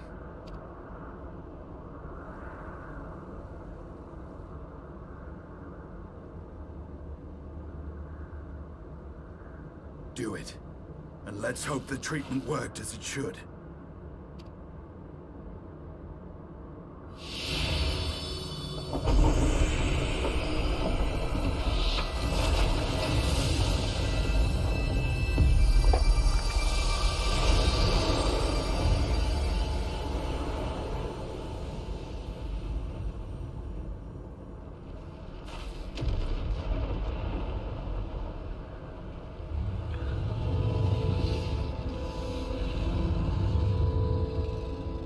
Tiamat is free.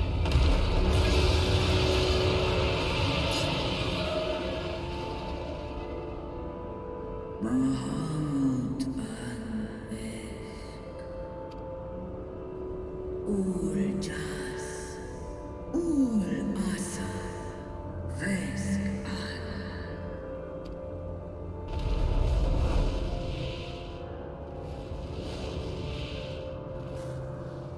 By the gods!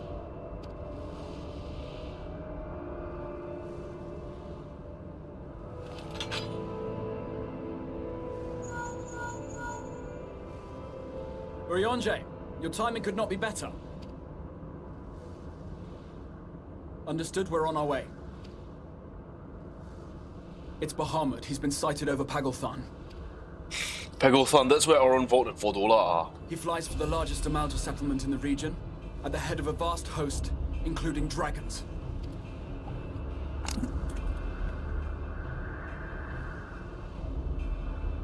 Did you hear all that, Alphino?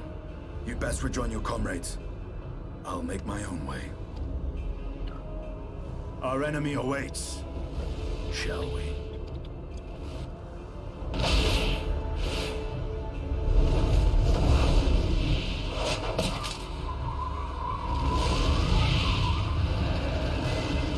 Always so stylish, Estinian. Always so stylish.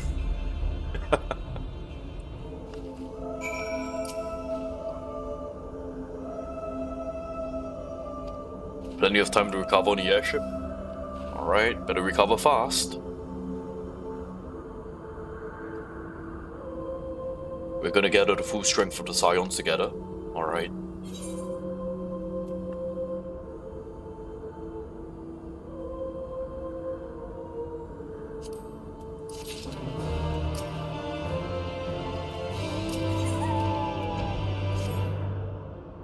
Pagalthan. That's in Thanalan.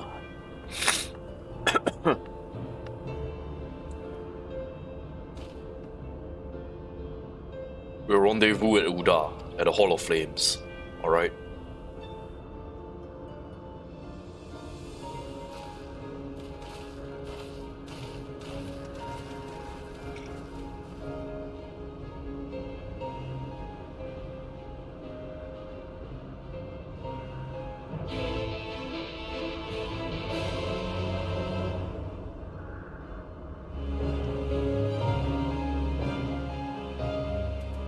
Ooh, free transport all the way here. That's nice.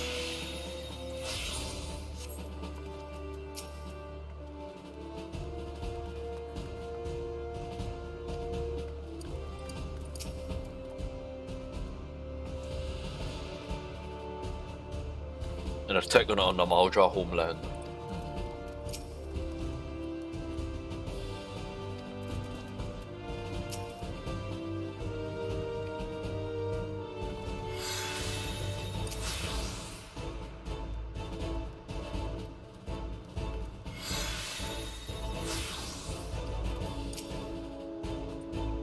Alright, what's the plan?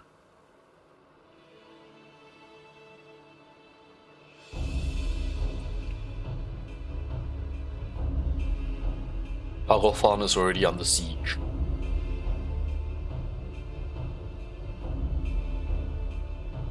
Model Flames arrive in time to join the defensive efforts. Marshal Tarupin at the head. Alright, Pippin.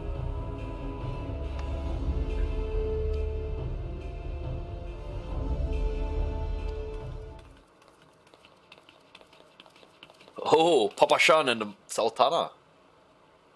Papa Shan called out of retirement. Marshal Tarupin has made provisions for such an exigency. I was ready to depart at a moment's notice. All that was required was the agreement of the syndicate, each of whom vote in favor of intervention. Oh, nice. Nor is Uda alone in its resolve. The other allied nations have likewise dispatched their troops to Bagautan. Yet even with our combined strength, we will be sorely tested. We face not only the might of an Imperial Legion, but Lunar Bahamut and his draconic horde. Tiamat's children. Fight as we may, victory is by no means assured. But not all omens are grim. Our forces report that despite proximity to Lunar Bahamut, none of the Amalja are showing signs of tempering. What Primal would turn down a chance to claim new thralls? Because they're already enthralled to Ifrit, maybe? It's incapable of doing so. Primals are not wont to serve a master, Asian or otherwise. It may be that Lunar Bahamut differs in some fundamental manner. If that were true, anyone could fight them. Those with the echo need not shoulder the burden alone. Lunar Bahamut remains an incalculably powerful foe. The aid of the Scions will fare much better, assuming we're ready to take the field. Alright, let's go. It's not often we got everyone together.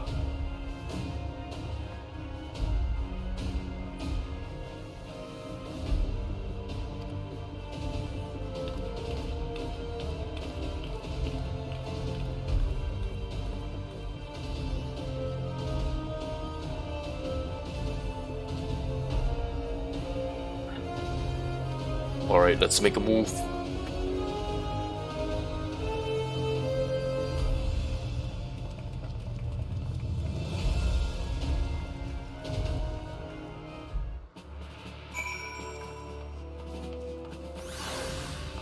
To the airship landing.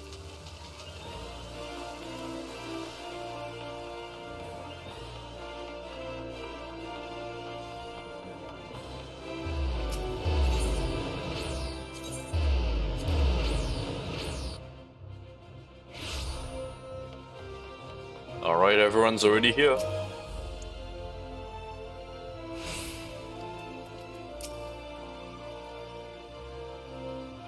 Yeah, why would they attack the Amalja? Why not one of the city-states?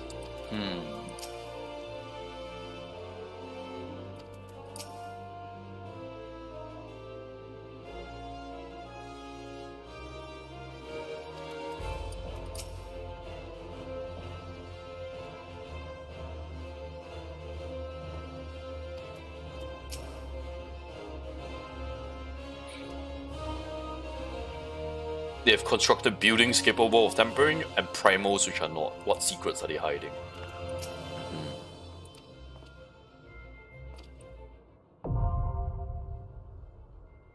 Oh, it's a dungeon. Alright. Grasslands of Bagautan is an open battlefield.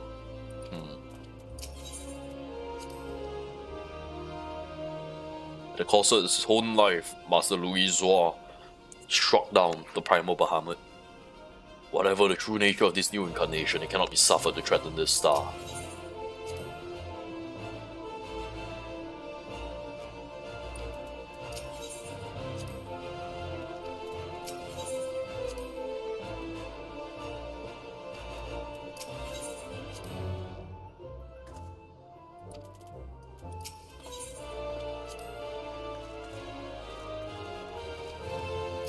Alright, let's form a party.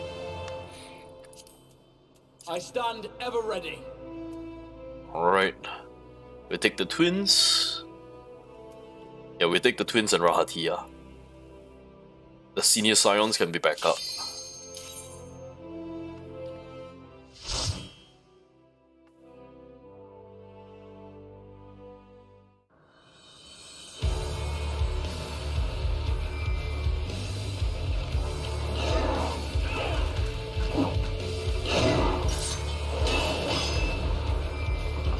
I wonder if the Brotherhood of Iron will help us.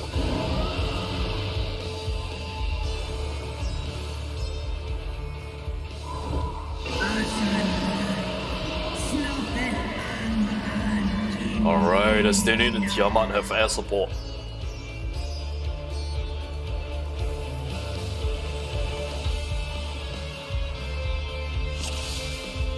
Alright, let's go.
That's clear.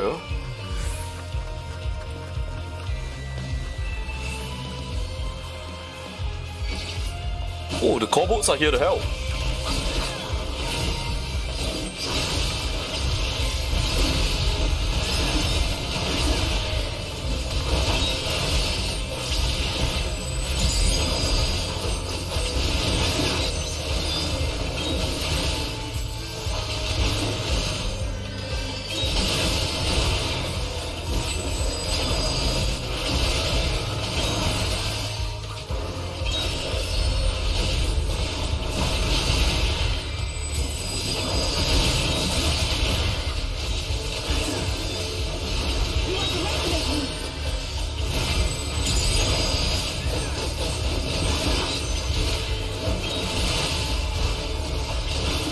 Even the dragons sing glory be to Galamol.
You're not seeing any Temple of Malja, that's surprising.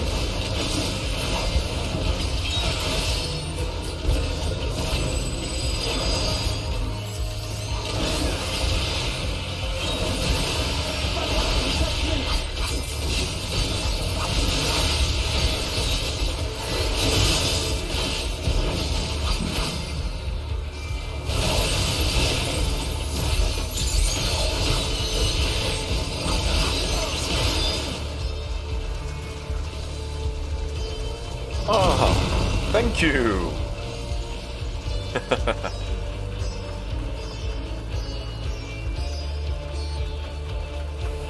Oh, look at that tower over there.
Is that the Azure Dragoon? Oh. You're in trouble. Let's split up. Estinian is here.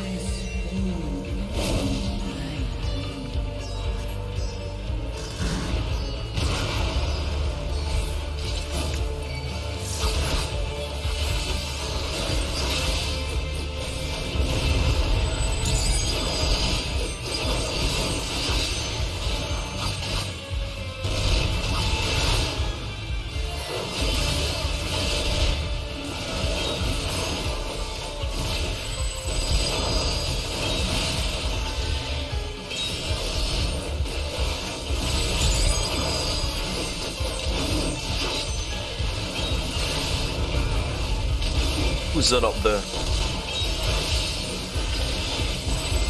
Emmerich is here. Awesome.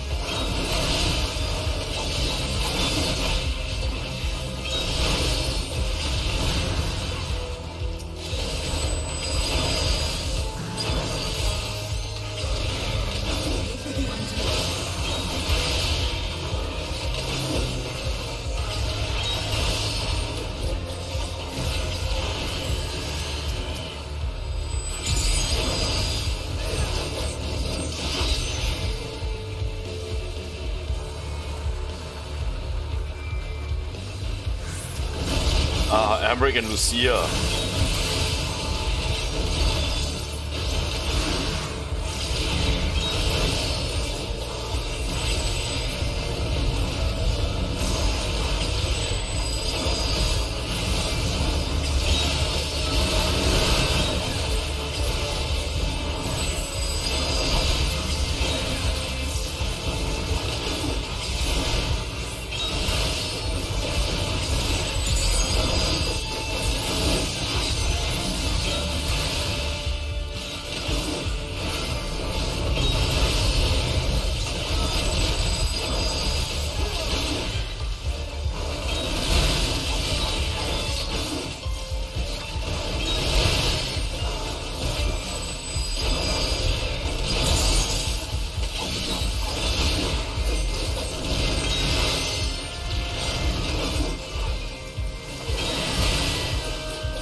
Alright, so Emmerich and Lucia are now tending to the wounded. I see done, Estinian.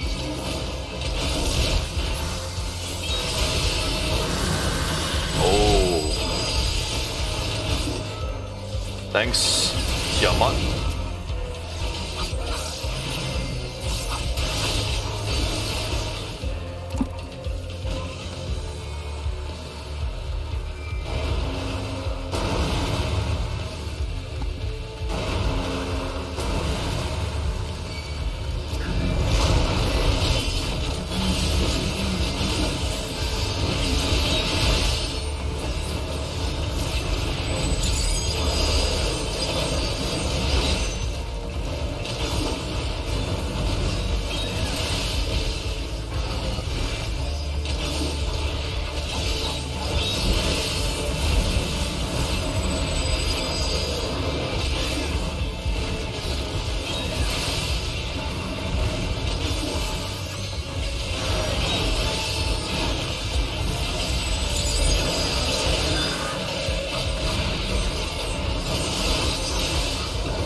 Nice. Well, that was elegant technology.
Oh, okay.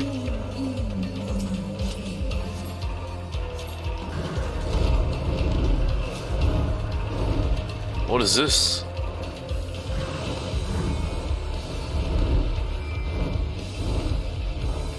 Fuse. Boundless plains. Wow.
Luna Bahamut.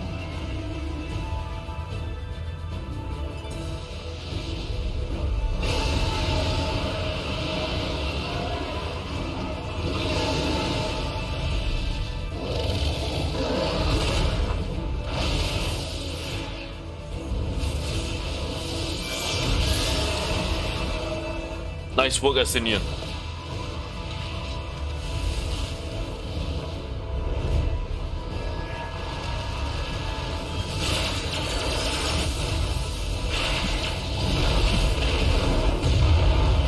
Ooh, it's a double hit.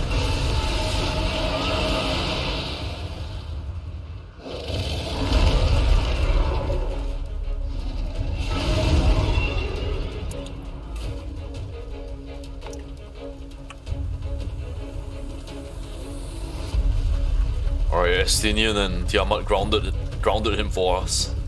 It's a lot smaller than I thought it would be. Alright, let's go.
Alright, we got it.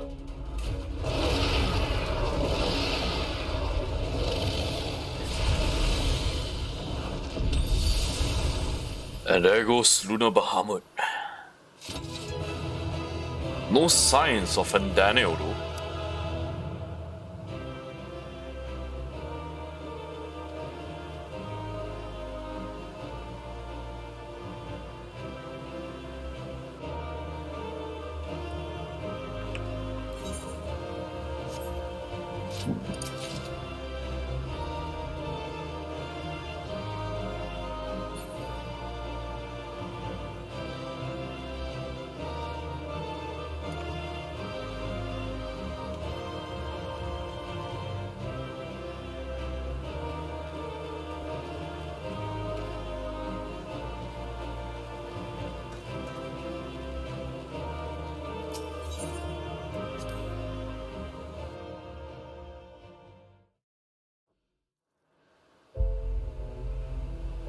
Alright, Tiamat is alright.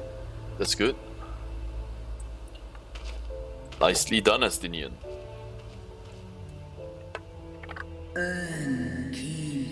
Children of men, the shade of my beloved is no more. I shall forever be in your debt.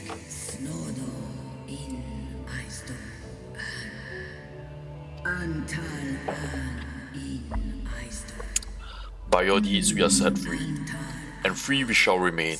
As long as I draw breath, never shall the dragons of Mericidia hearken to the lies of Asians. This I vow.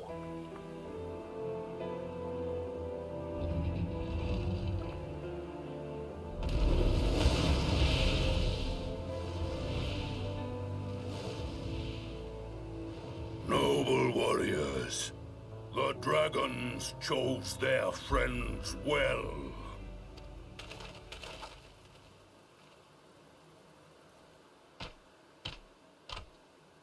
Long have our peoples waged war, but no more. Your fallen lie beside our own. By our words and deeds shall we honor their sacrifice.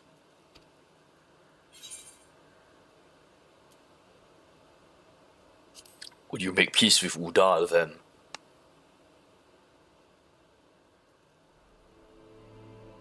The enemy of our enemy is our friend. And you have proven yourselves worthy of our trust. It is the Garleans who are deserving of our fury. I shall see that my brethren learn the truth of this day, and rally as many as possible to the cause, till we meet again.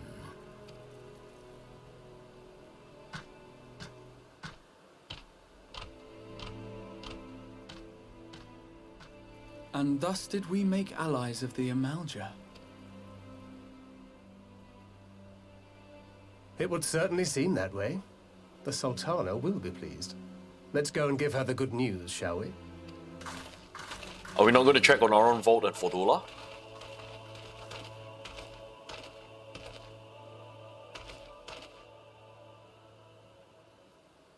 Hopefully the diversion of the enemy forces away to the front has helped them sometime earlier inside the Pegalitan Tower.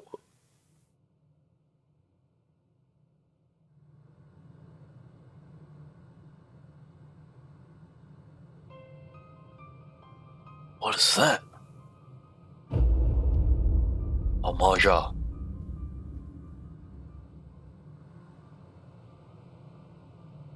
What?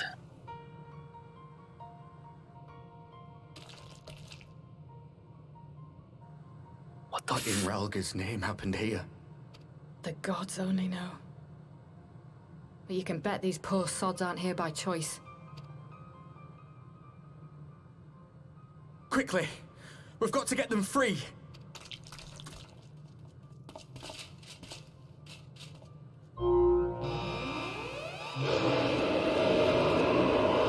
Get back!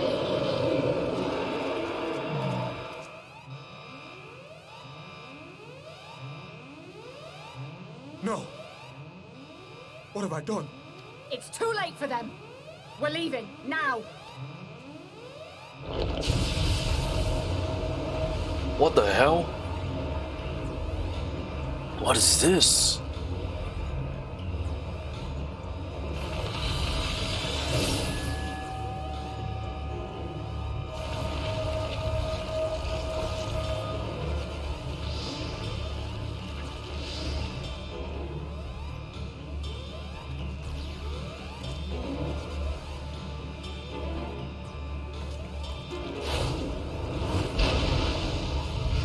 Oh my god!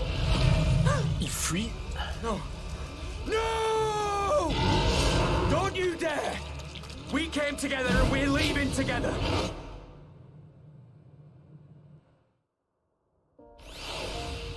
What the They're summoning lunar primals?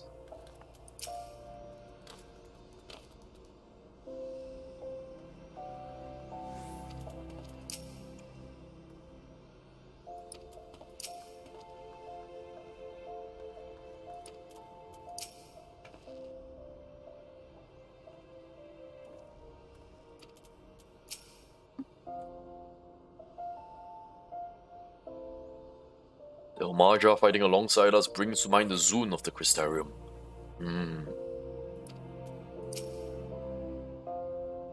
If only we can forge bonds as strong as the ones in the first.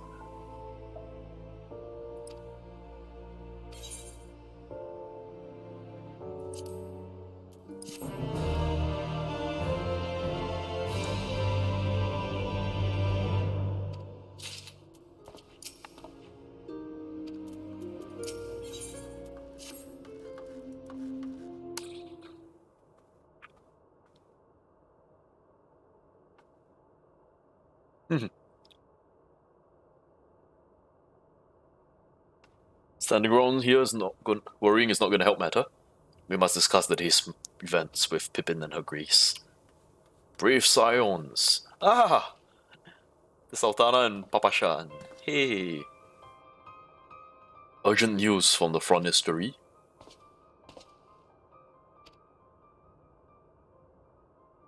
Came upon 2 scouts sent to the tower. One of them, our friend, has been wounded, dragged away by the other.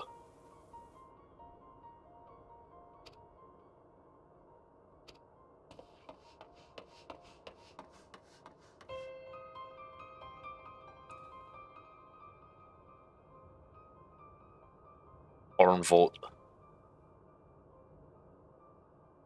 is grave. The children tend to him as we speak. Infirmary must be inundated with the wounded. If all of us go, we only get underfoot. Tian and Estinian go after Alphano. Alright.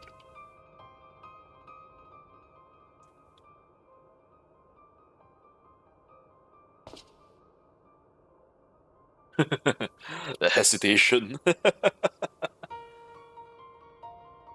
Alright.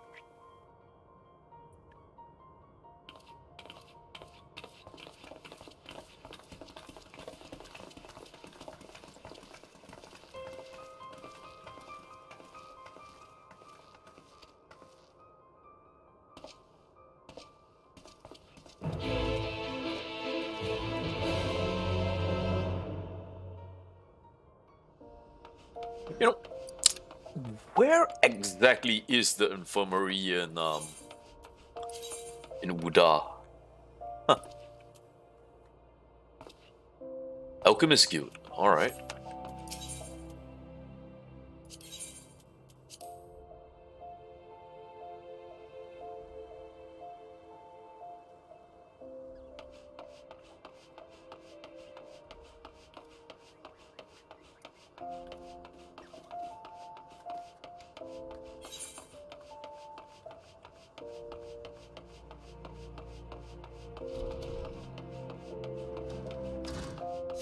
It's been a while since we've met. How are you doing, Momodi?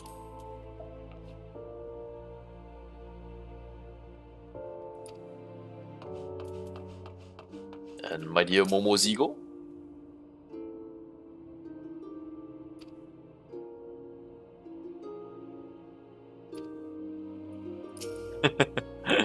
What is this?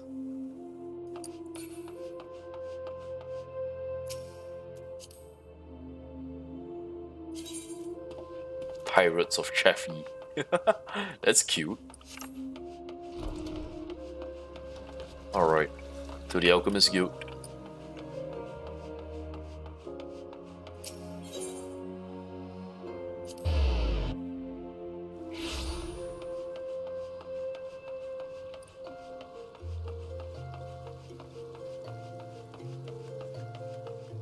$4 here. Estinian, why are you hiding? Take it. Oh, don't be jealous. I know how he feels, but hand wringing isn't gonna help anyone. I better had a word. Okay. $4, is everything alright?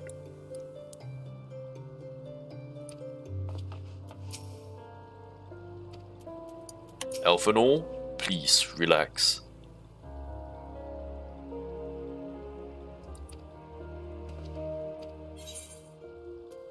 Enough, Elfino. This ain't helping.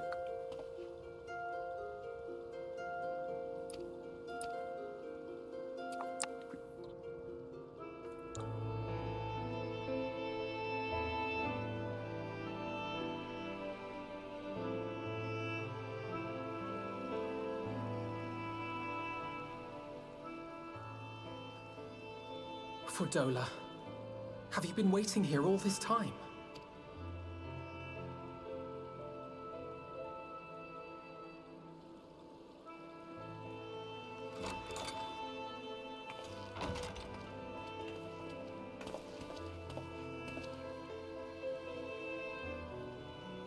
We have done what we can.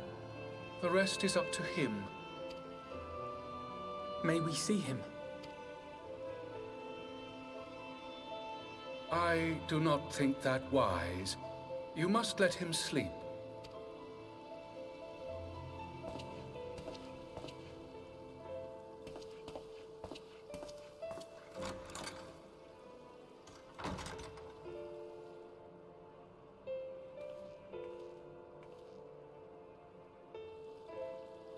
Thank you for bringing him back.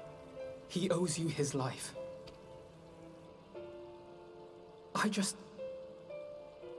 just wish I had been there. Perhaps, I don't know, perhaps I could have... Smack. Could have what? Got tempered? Don't flatter yourself. You can't save everyone. No one can. Not even the warrior of bloody light. That's true. People die all the time, for no good reason. And those who take up the sword die quicker than most. If you're going to shed a tear every time a soldier falls on the battlefield, you'd best stay away. It's no place for the weak of heart. It may be that victory cannot be won without cost. But all life is precious, and I refuse to shrug at its loss. Neither of you are wrong, but none of this is helping. All life is precious! Oh, you need to grow up, little man. Before your sparkling ideals get everyone killed.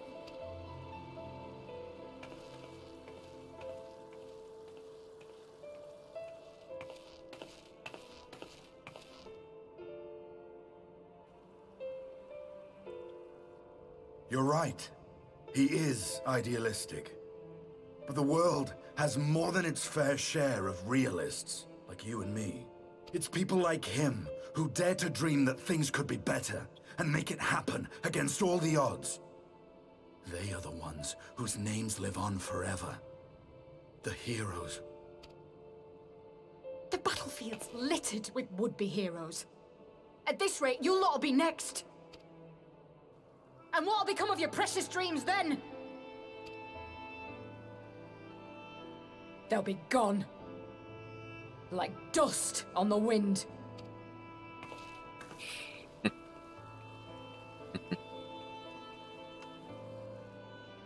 Dreams worth fighting for don't die so easily. Oh.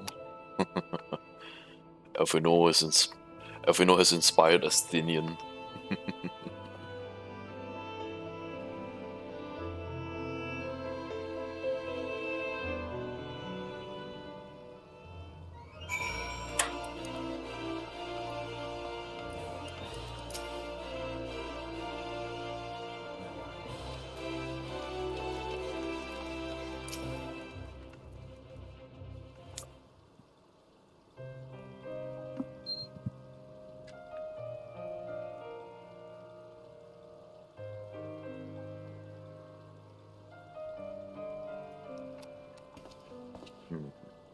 I know. There's nothing more I can do here. Come, let's rejoin the others. Her Grace invites the Scions of the Seventh Dawn to join her in the Fragrant Chamber. Your comrades have already arrived. Will you three be joining them?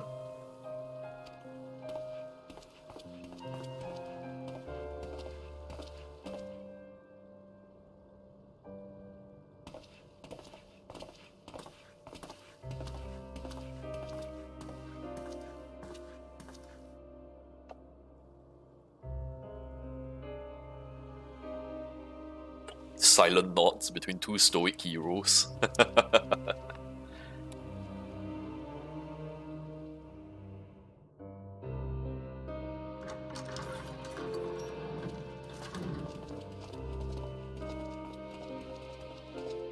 Your Grace, pray forgive us our lateness. Think not of that. I understand a close comrade of yours was wounded in the line of duty. Arenvold.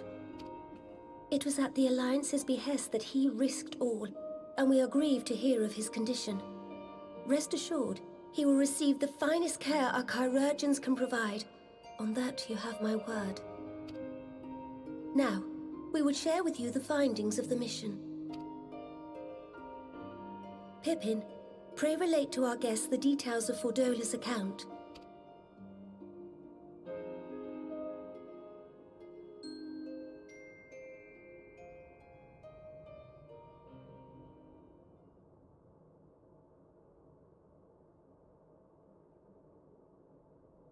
First Bahamut, now Ifrit. Or Lunar Ifrit, as Fan Daniel would doubtless have it. 'Tis now all but certain that the towers were conceived to facilitate the summoning of primals by those imprisoned within. Less certain is the means by which the Telophoroi constrain the wills of said entities to enact their designs in defiance of the pleas of their victims. Mayhap they do not. If mere proximity to the towers is enough to make loyal servants of the Empire's mortal enemies, it stands to reason that the same is true for those held captive. They invoke their gods for the good of Garlemald, and in their disturbed state of mind, summon a primal whose form reflects their own alteration. It all begins to make sense. Upon closer inspection, I realized that the towers bear a striking resemblance to a much larger structure which Urianger and I observed from afar during our visit to the Imperial capital. Assuming it too is capable of tempering those in its immediate vicinity, it would go some way to explain the swiftness with which the Telophoroi managed to rally so many Imperials to their cause.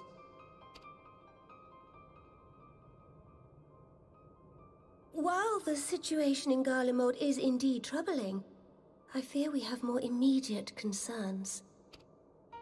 Ifrit was not the only primal summoned. At approximately the same time, observers at several other towers bore witness to the emergence of further such entities.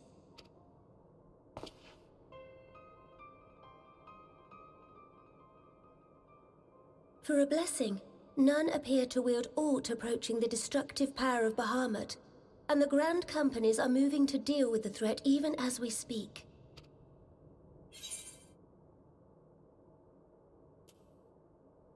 You only need tell me where they are, Your Grace. Though we are aware that the task will not be easy, we would call upon the Scions only as a last resort. Pray, conserve your strength for now. After all, it was not so very long ago that you rid us of Bahamut. On which note, I am pleased to report that our talks with the Amarja have reached an agreeable conclusion. They have pledged their full support to our cause. It is our hope that this historic agreement will encourage other tribes to join us at the negotiating table. And I know that I speak for all of the Allied leaders when I say that we will welcome them with open arms at such time as they do. Of course, this was only made possible by the feats of heroism performed at Paglfan. Moreover, we shall not allow the sacrifices of those fallen in battle to have been made in vain.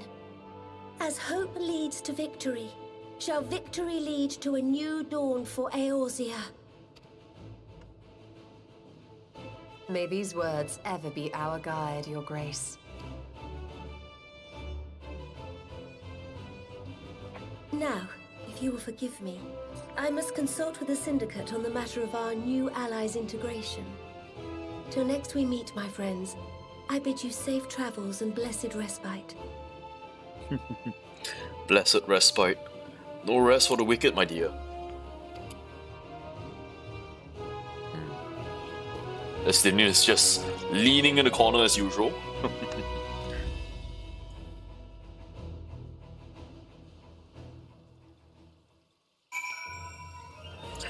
Alright, Emmerich was at a battle. You're not gonna say hi to your friend? He just wants to fuck off as soon as possible.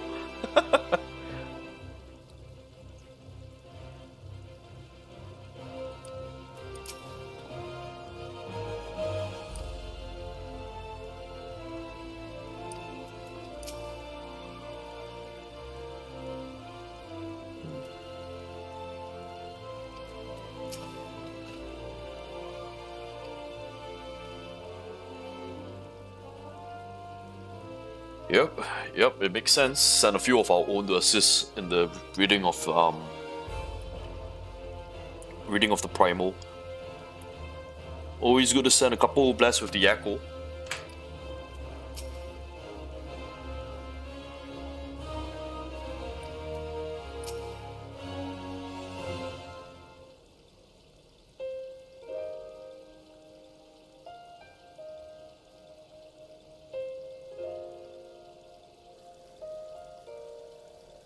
Return the Rising Stones.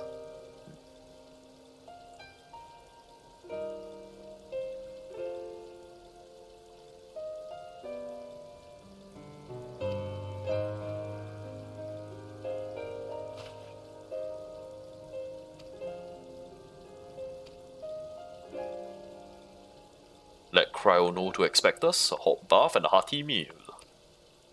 And of course, Tataru's famous tea.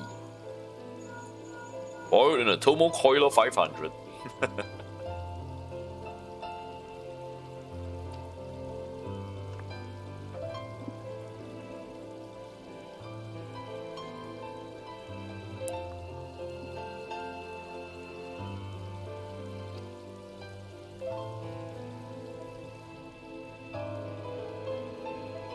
Cryo has a few matters keen to discuss, one of which concerns Estinian.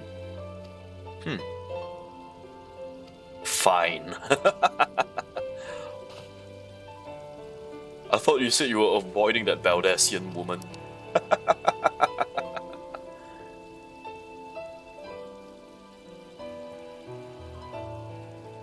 If I refuse, she would only pursue me.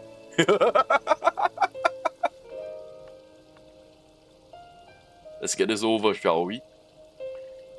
He's so scared of Tataru, holy shit.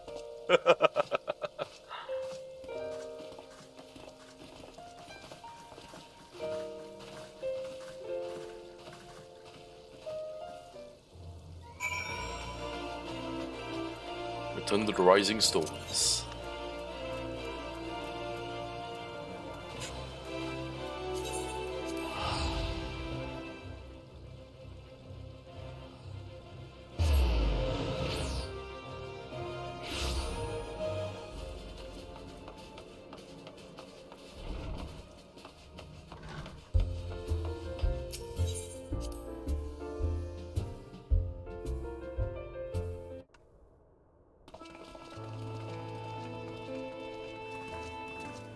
Welcome back.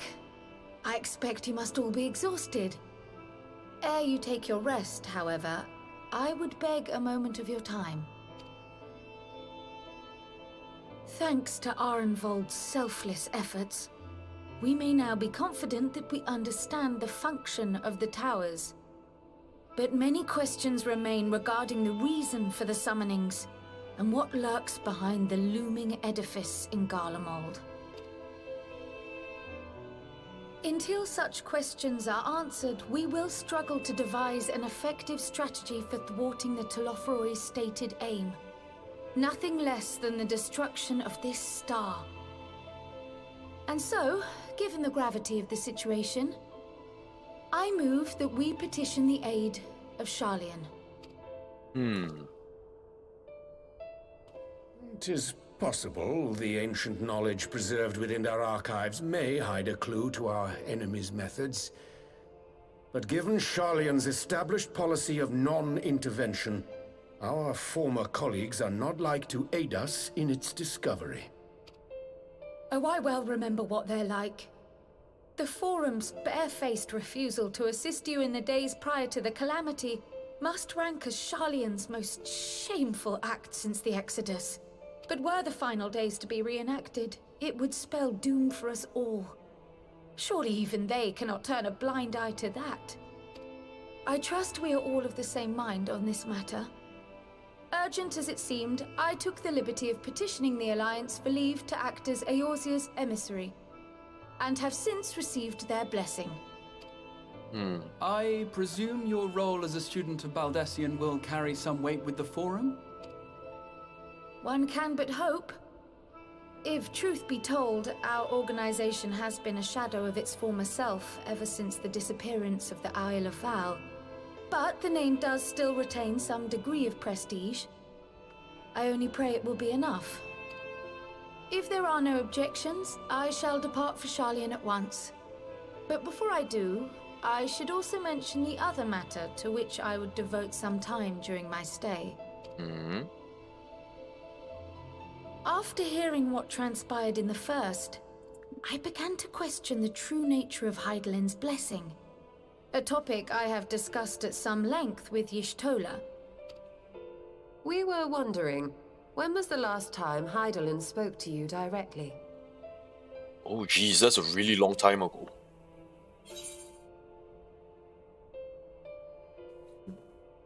I'll be right back, I need to take a piss.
Alright, I'm back.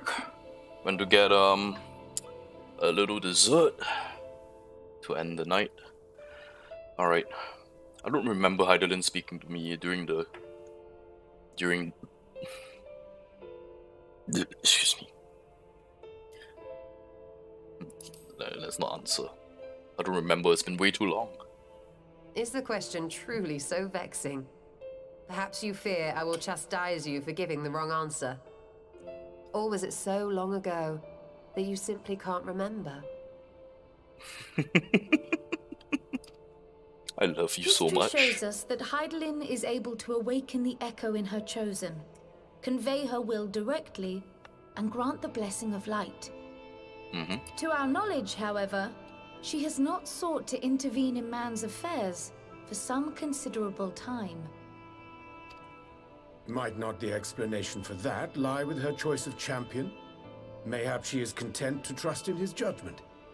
Oh, thanks for the vote of confidence, Eorzea. Mayhap she is. But following my initial discussion with Kryl, I made inquiries of my own.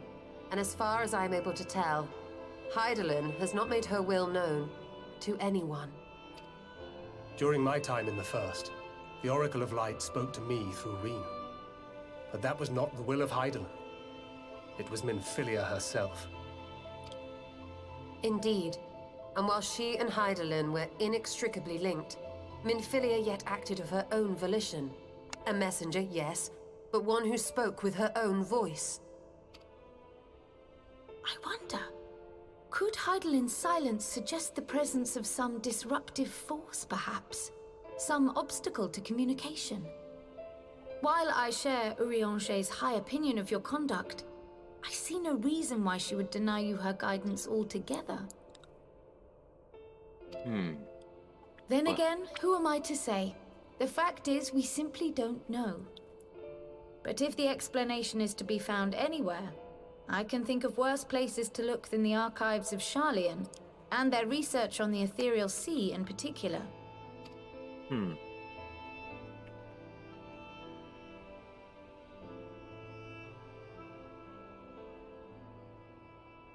Resolved though I am to go, believe me when I say that I take no pleasure in the thought of leaving you a member short. Now, of all times. Estinian, we stand on the eve of a struggle that will decide the fate of this star. One in which we Scions may play a telling part, yet we are but few in number. And so I must ask you again, will you join us?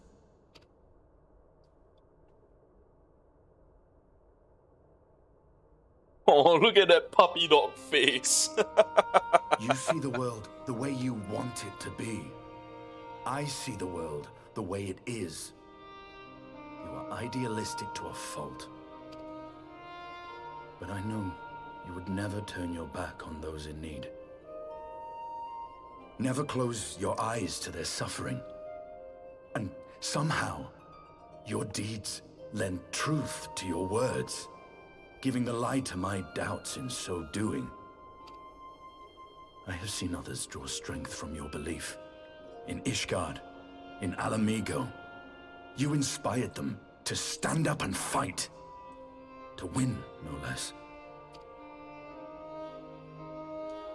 And even when you lost those you held dear, you carried their spirit with you and made their memory your guiding light.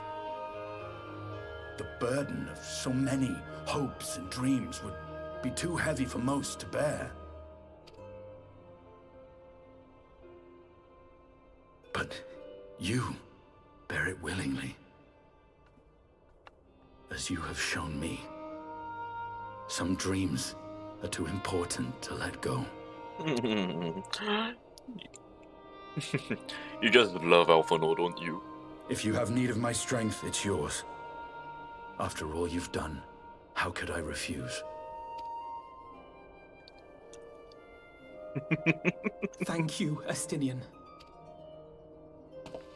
Whatever challenges await us, I shall not falter. You have my word.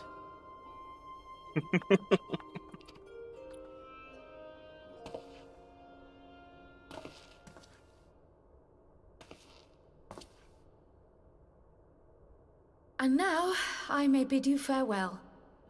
Safe in the knowledge that all is as it should be. In this little corner of the world, at least.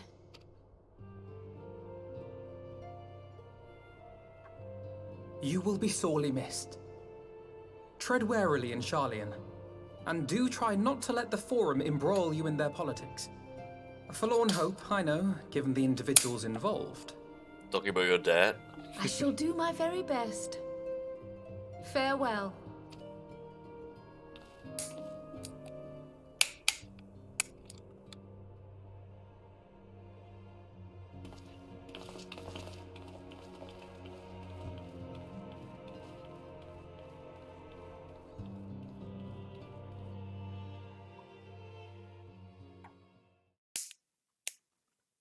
Meanwhile, in Imperial Palace.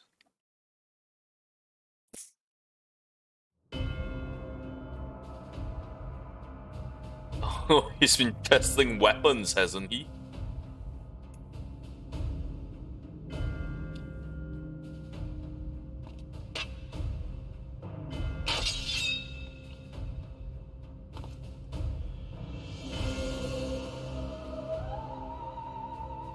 Well, does this one meet with your approval?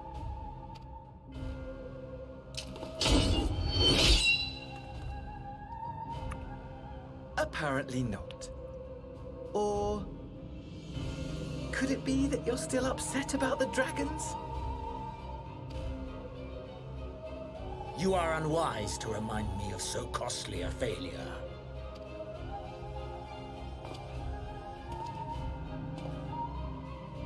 It will not affect our plans, I trust.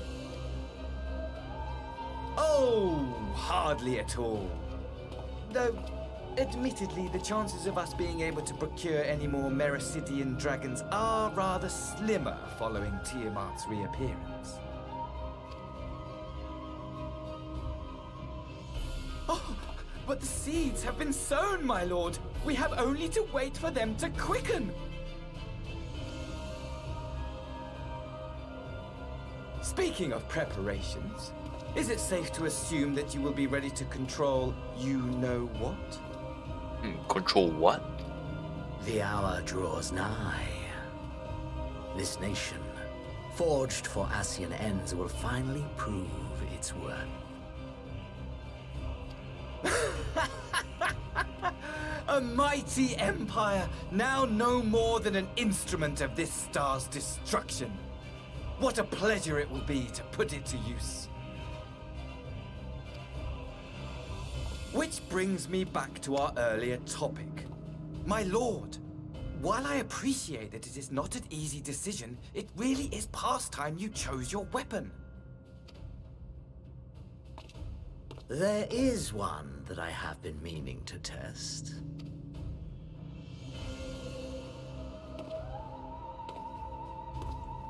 Well, well, not quite what I was expecting, though I will say, it does seem rather apt.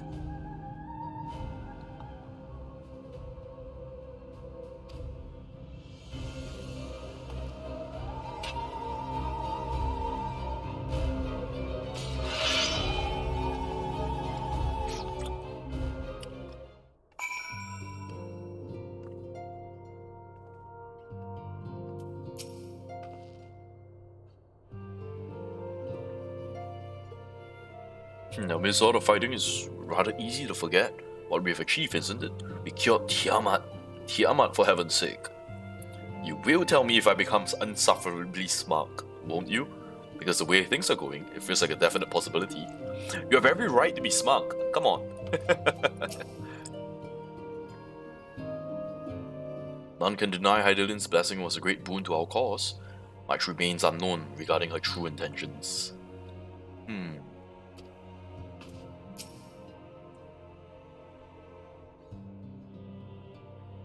Rather than marching on a city-state, they have only made sporadic attacks. That is actually very curious.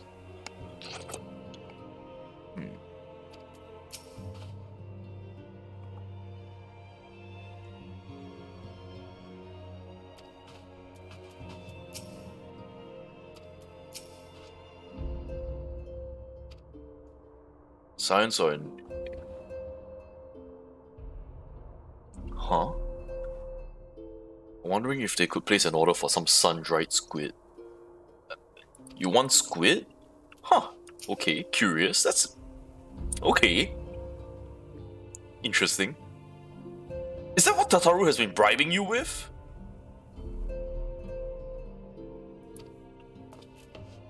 I see updates in the other scions. Kotone and the others are the eye and ears on the field. Okay. Eorzea has been teaching her how to temper. Ooh, cure tampering for pixies, foxies. Alright, he got a whole network of scouts. So Kotone and Horiboda are out.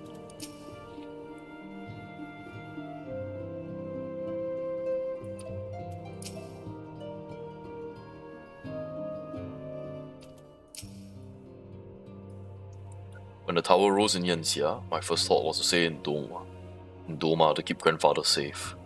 But when we heard news of Bahamut return, he beat me to return to the Rising Stones. Ah.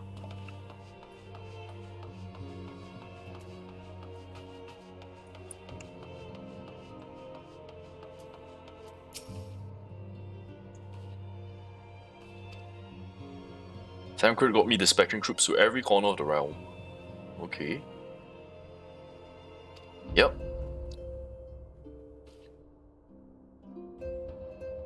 You won't catch me trading blows with a Primo in the near future. But for every fell fiend you vanquish, there's countless meals to arrange, baths to fill, sheets to wash, swords to replenish, and the list goes on. Well, I wouldn't be surprised if you beat a Primo up with your bare hands.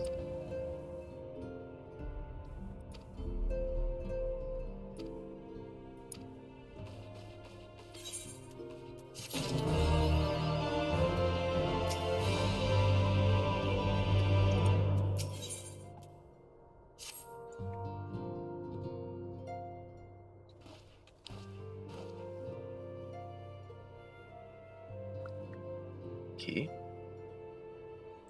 We're still waiting for tidings from Cryo. Okay. Lunar primals have been popping up all over the place. Oh.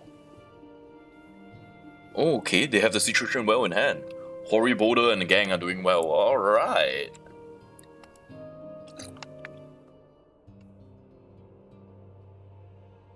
Ridania has opened negotiations with the Ixo. Okay.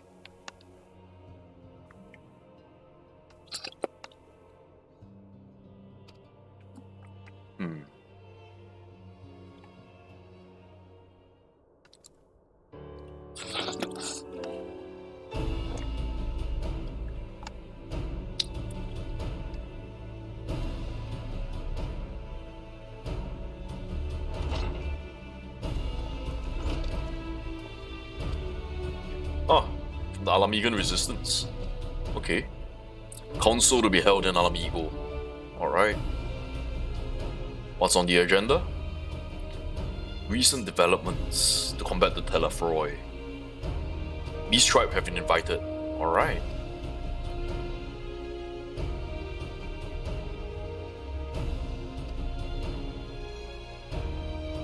Beast Tribes have agreed to attend. Scions are present as well. All of Eorzea will be represented at this meeting. Alright.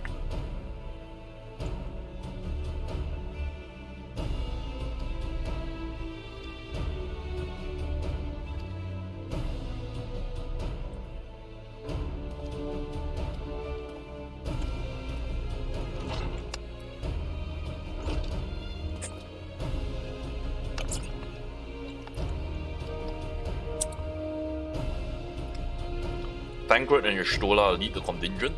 Huh.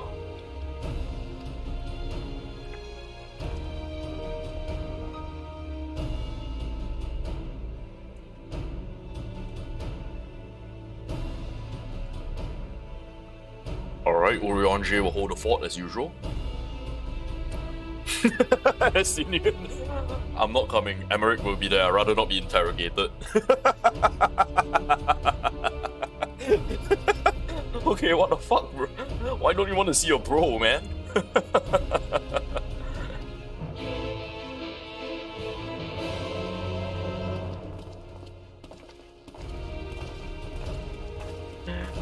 Yeah, the two adult Alizons are gonna stay home.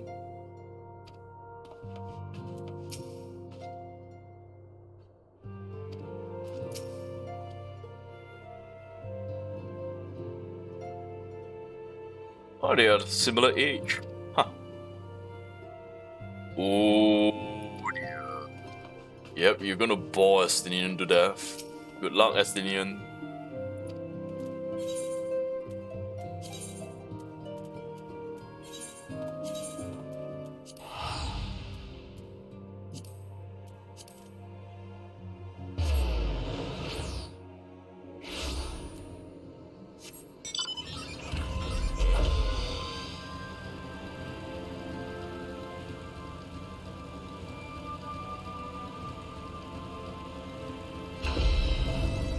Alright, everyone's here.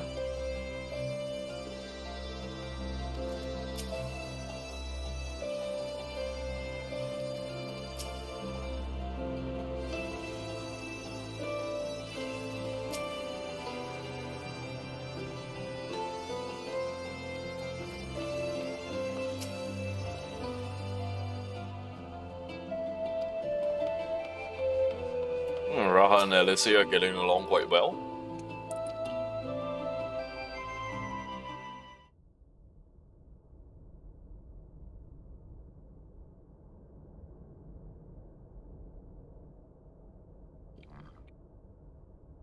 Oh, Lord Hien is here as well.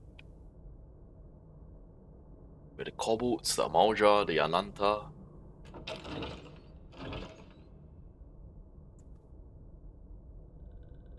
Hey! Grandma! The Neff, the Sagahin.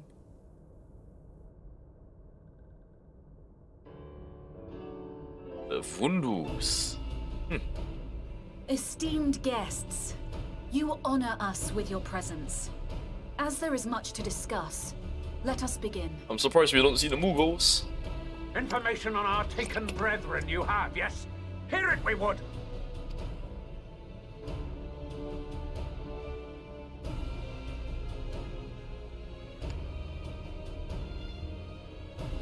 Ah! Beyond forgiveness these featherless ones are! With rivers of blood shall they pay. Freed our people must be! We too would see your kin liberated. But ere we attempt their rescue, we must first find a means to negate the risk of tempering.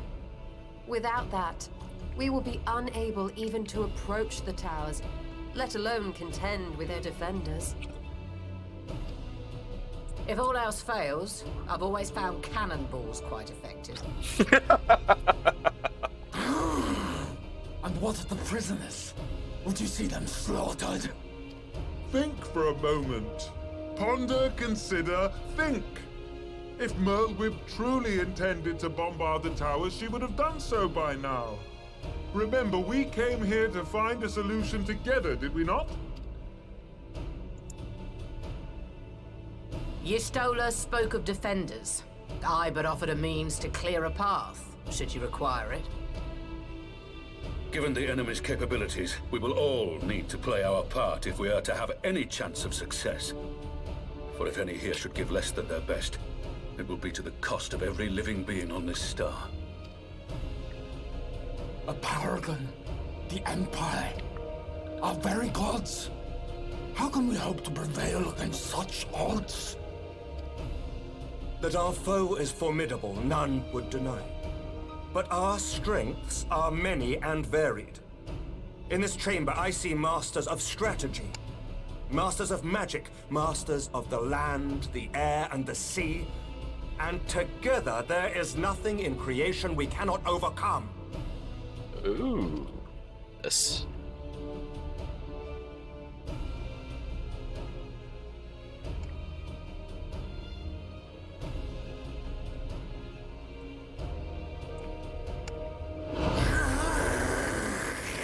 Yo, chill, bro. Whoa. I beg your pardon?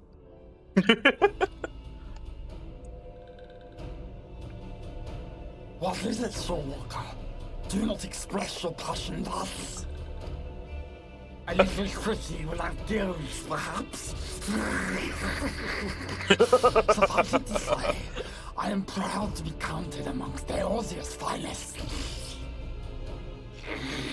We Sahagin will play our part. We kobolds have not forgotten the crimes the Overdwellers committed against us in the past. But today we look to the future as allies united in purpose.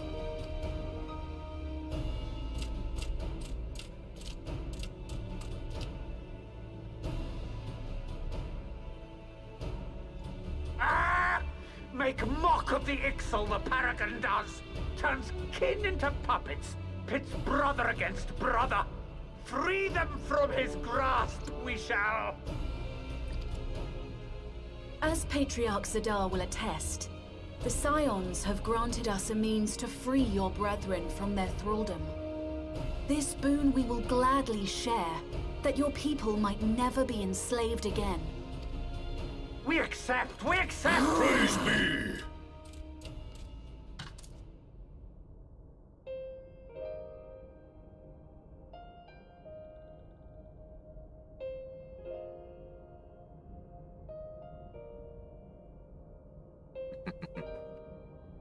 It's taken a while, but I do believe we might be one step closer to a world without primals. Would that Minfilia were here to see it. We still have a long way to go, and we're going to need a lot more Porksies. But we're moving in the right direction.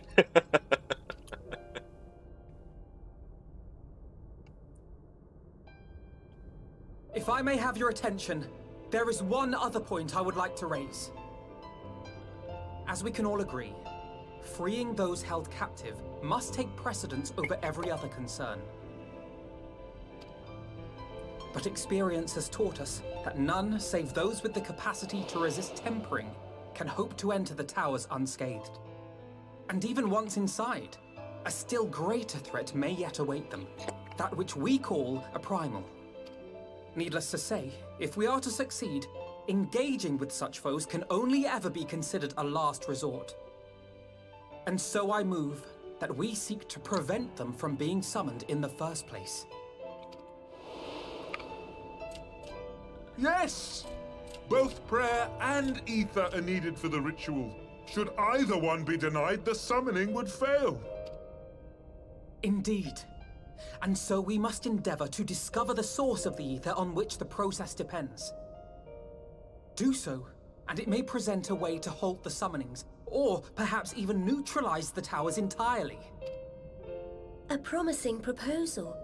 While you are conducting your investigations, however, we will need to remain vigilant, lest the Telophoroi commit further abductions and summon primals ere we have the means to prevent them. To stand a better chance of keeping our enemy at bay, we would do well to coordinate our defensive efforts, sending reinforcements to assist our neighbors when needed.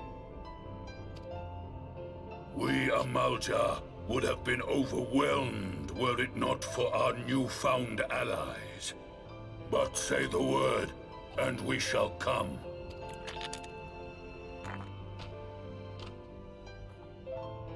I see we are all in accord.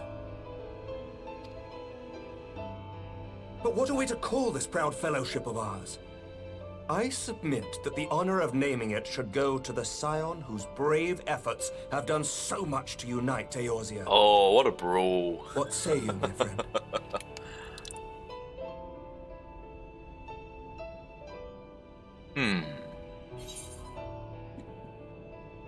I'll call it one moment, please.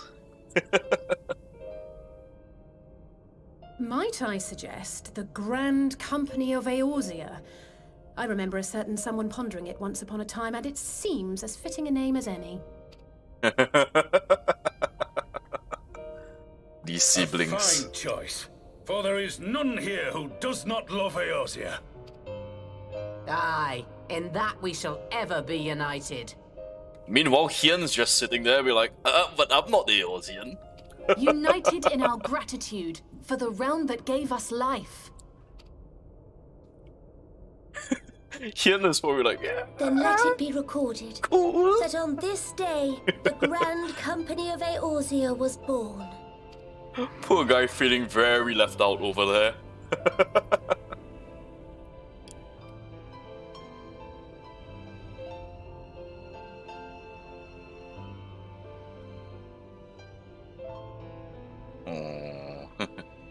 The Grand Company of Eorzea. How long have we dreamed of this moment? And now that it's here, Oh, forgive me. Since a realm Might we reborn. speak outside? Oh, are you gonna cry?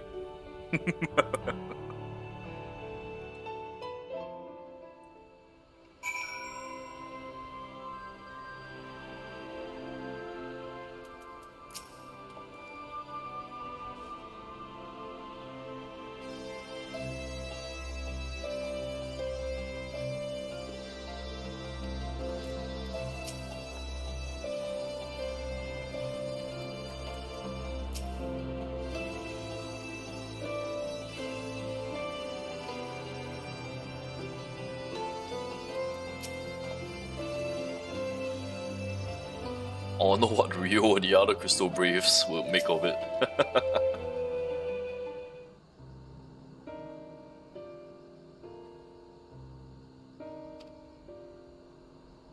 His dream of this day since he set foot upon these shores. Yeah.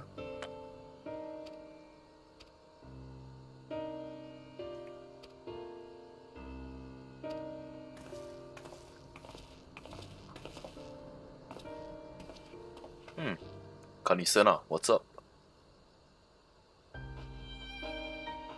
Oh?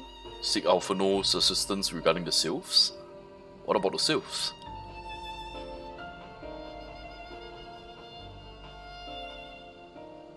Keep an eye on the crystal trade to better predict the coming of primals, okay? The sylphs of the Ash Crown Consortium?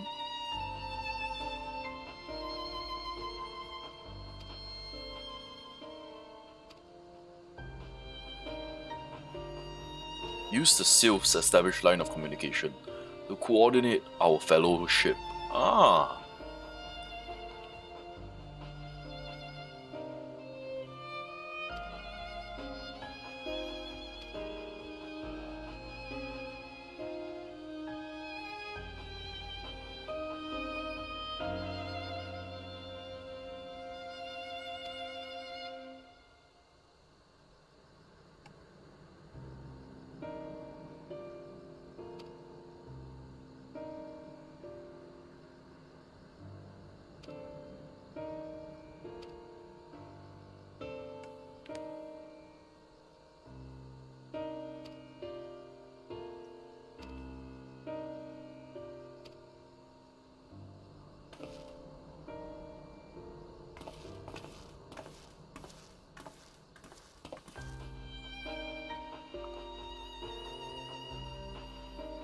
Alright, so we're gonna talk to the former Crystal Braves, alright? Can't think of an excuse not to, so yes.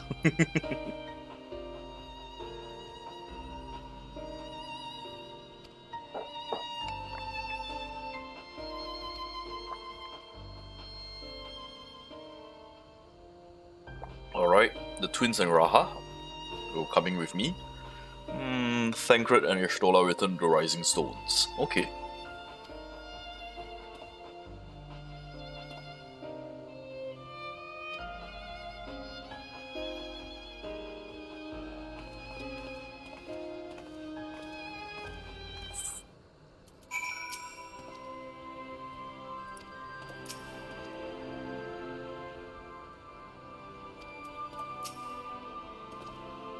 So what's the plan, brother mine?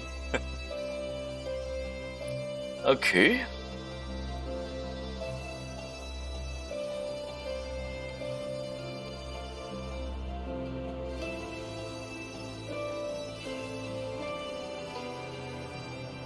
Why did some members choose to remain with us while others did not? Okay.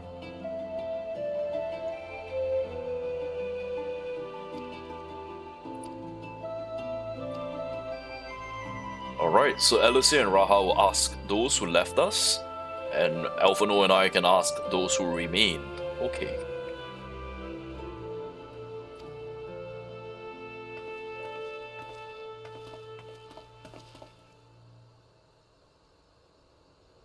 Rio and Elian are at Castrum Orens? Okay.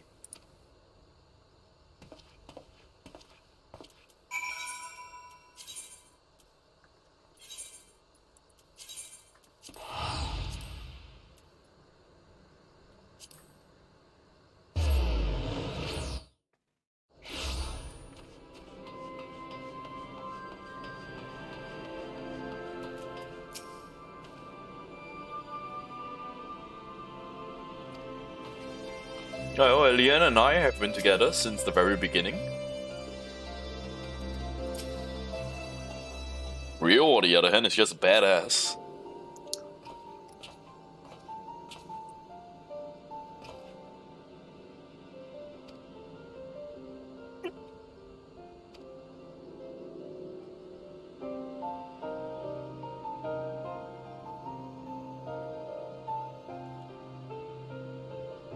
Why we decided to stick with the Scions, eh?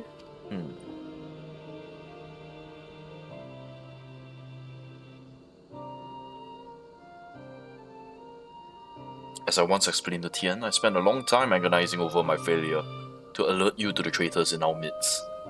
For my negligence, I was captured along with many others. We were powerless to prevent the tragedies that ensued. Not a day goes on that I do not think back to those fateful events. By joining the Scions, I hope to redeem myself. I will continue to serve the cause as long as I am able. But that wasn't my only reason. When we were finally reunited at the Rising Stones, you refused to blame anyone but yourself for the fall of the Crystal Braves. In spite of everything that has happened, everything you've suffered, you took us back without a moment's hesitation. We wouldn't have blamed you if you turned us away, but when you gave us your trust, what else could we do but to repay it?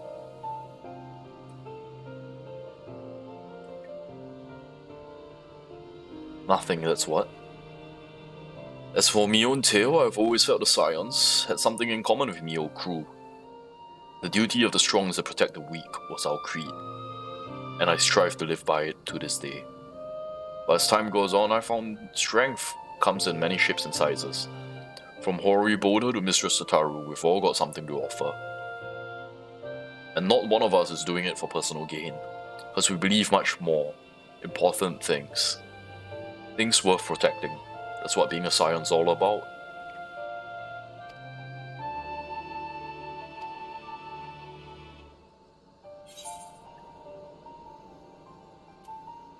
Why do you think the Crystal Braves ended in failure? The founding ideals were something to be proud of, but ideals alone don't make a crew. For every swap who signed up with good intentions, there was another who was in it for the coin, glory, or both. Ours was quite a disparate band. I'll never forgive Ilbert. In fact, we managed to function was in large part to his efforts. He was doing it for the wrong reasons. It takes one bad apple. The Braves had a barrel full of them. Not like the Scions. We may look like a ragtag band of misfits, but deep down, we've all got a sense of purpose. Why? Because Mistress Tataru sifts out all the glory hunters before they make it through the door.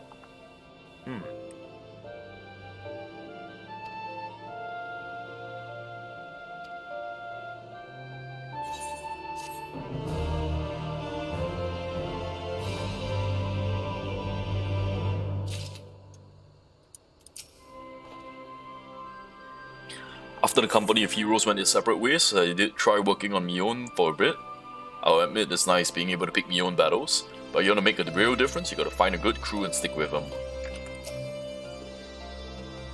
As a former Crystal Brave, I've not seen Agmertheus of late. Constantly away on missions that he is. I wonder how he fares.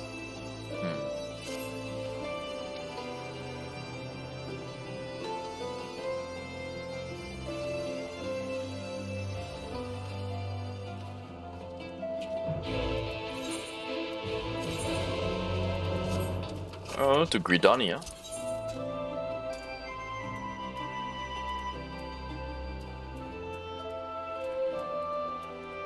cheaper to just head straight to my house.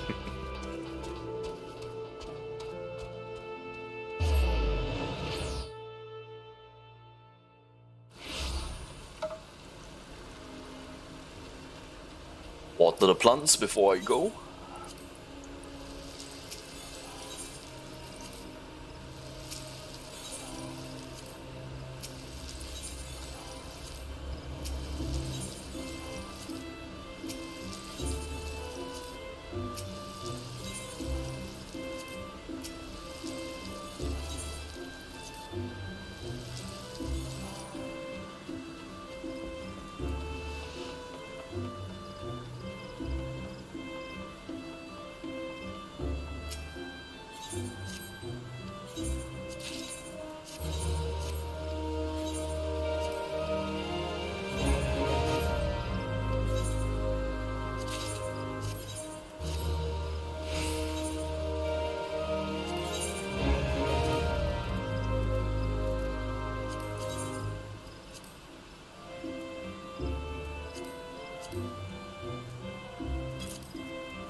Ah, just nice.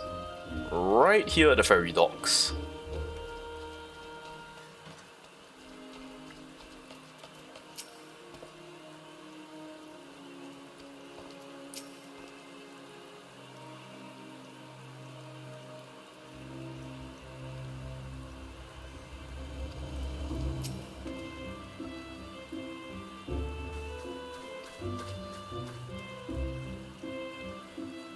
Some of their comments were harsh. Alright, what did they say?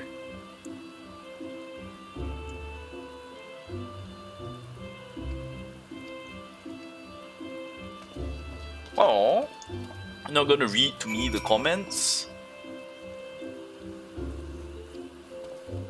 Huh. Alright then.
Only Elfino and I have any real experience conversing with the sylphs.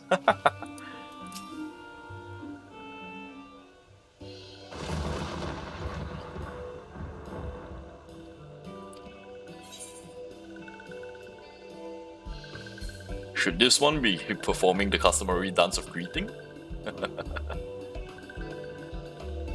Oh no, be at ease. It's true this one's once delighted in making walking ones dance, but no more. Hot One Kanisana says walking ones will be coming to Little Solace. Imperial ones invaded the Sylphlands and abducted many of these ones. So these ones will be glad to bear messages between friendly fighting ones. Friendly fighting ones.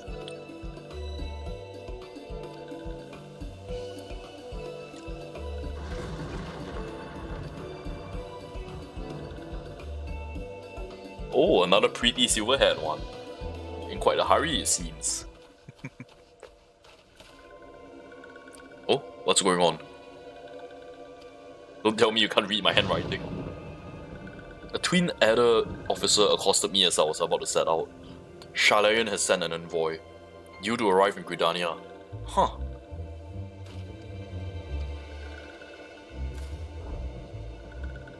The envoy requested 2 of us at 10, with the elder seats here?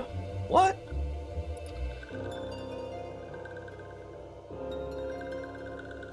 The envoy is for Chenault Lavrier. Your father. Oh, their dad is coming.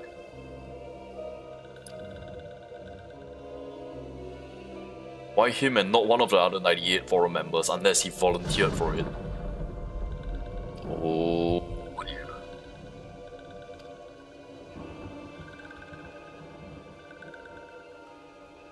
Whenever we write to our parents, it's invariably our mother who replies. Huh.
99 might seem like a lot of members, but before the forum was founded, every person of age in Sharlayan was granted equal say.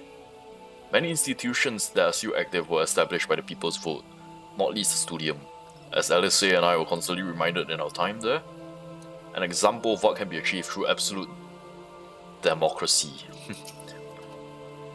Democracy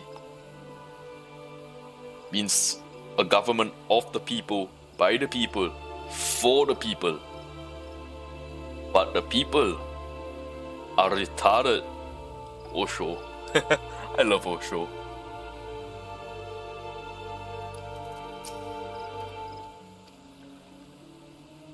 Master Fauchenol's visit took us quite by surprise. The Alliance granted Mistress Cryo's permission to request Sharlayan's aid. We did not anticipate so prompt a reply.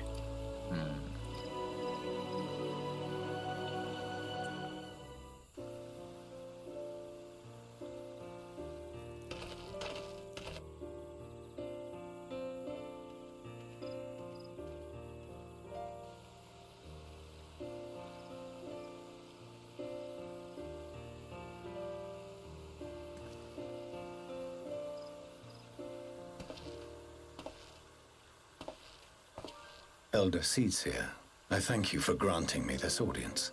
I am Fortuno Leveilleur, here in my capacity as representative of the Forum.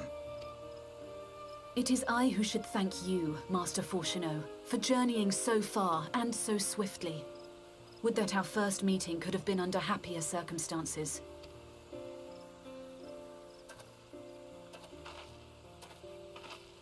It has been too long, Father. You look well. As do you both. Ameliance will be glad to hear that you are taking care of yourselves. How is Mother? She misses you terribly, of course, but is otherwise a picture of health.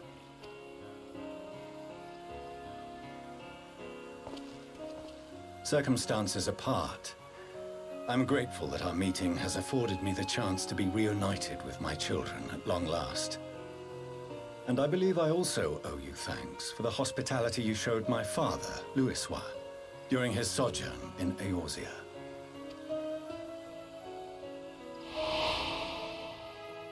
All thanks we owe to him.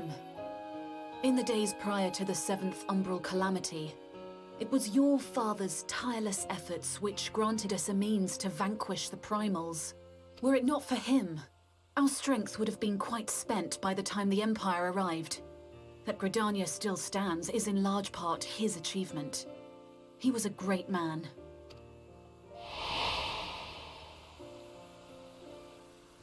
He would doubtless have been moved to hear you say so. I must confess, however, that I opposed his decision to intervene. And my position remains unchanged.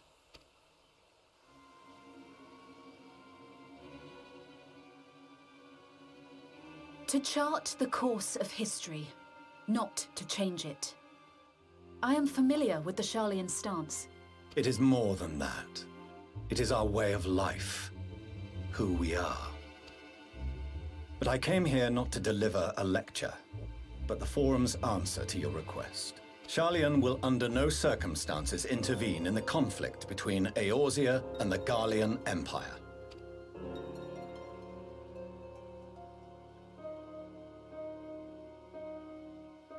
May I ask for what reason the Forum has come to this decision? The final days spell the end not only for Eorzea, but the entire world. The final days? Pray spare me your hyperbole. This conflict is no more than the latest in a series of petty squabbles between yourselves and Garlemald. One in which Sharlayan will take no part. If the final days were truly upon us, we would know. Father, you must ask the Forum to reconsider. You may feel safe on your little island across the waves, but if you imagine the Telophoroi will leave you be, you are mistaken. They mean to kill us all, themselves included. Alphino is right. We have seen what the enemy is capable of, the lengths to which they'll go. This is no time to turn a blind eye. If Eorzea falls, so too will Sharlayan. So if you truly love our homeland, you will join us. Now, before it's too late.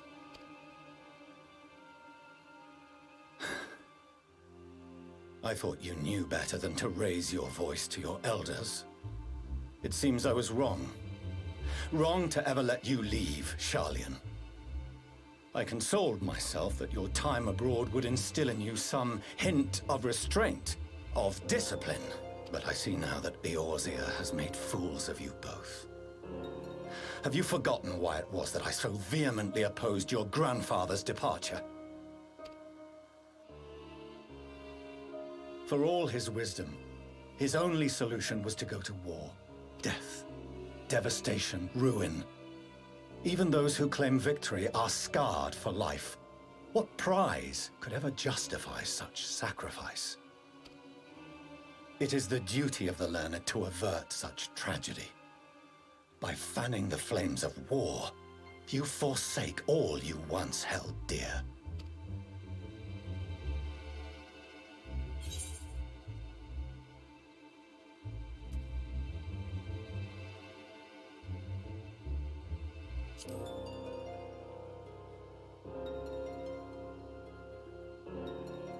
Master Matoya's words. I see your friend shares your misguided ideals. But unlike him, you should know better. By espousing such barbaric notions, you subvert the teachings of Sharlayan and place all we have worked for in jeopardy. Alphino, Alizé, as of this moment, you shall no longer bear the name of this Levy. is... Whoa. Whoa. What? Father. How you choose to live your lives is no longer my concern. If you wish to walk the path of ruin, I will not stand in your way. Master Fourcheneau, while Sharlayan may have no intention of intervening in this conflict, we can still part as friends. Will you not stay and speak with us, that we might learn of Sharlayan's hopes for the morrow? I have said what I came here to say. Any further discussion would be meaningless. Whoa. Father, wait! Don't bother, Alizé. How can you stand there and watch him walk away? How can you let this happen?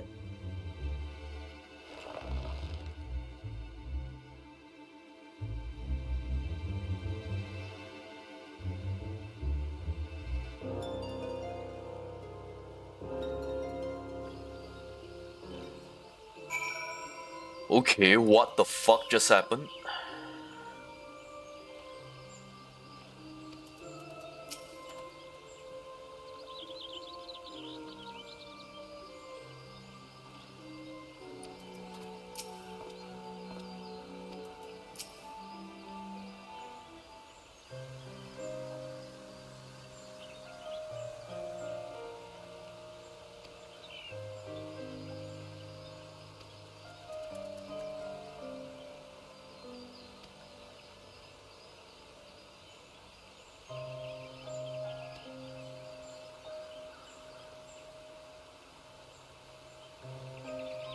To have prolonged discussion with changed little.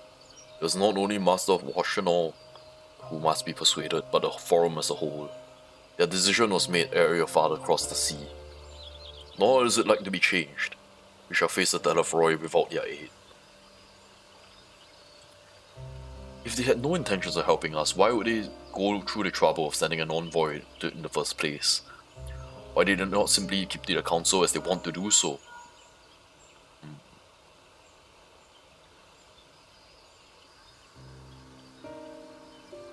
Cryo?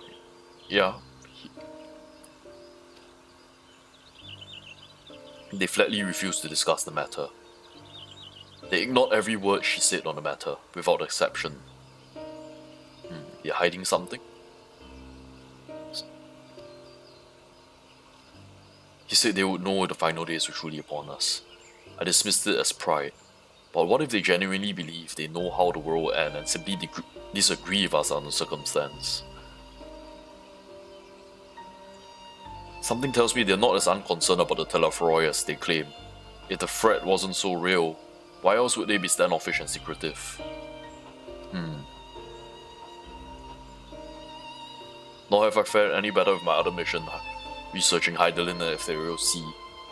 I tried enlisting the help of experts in the field, but it appears the forum has forbidden anyone from cooperating with us.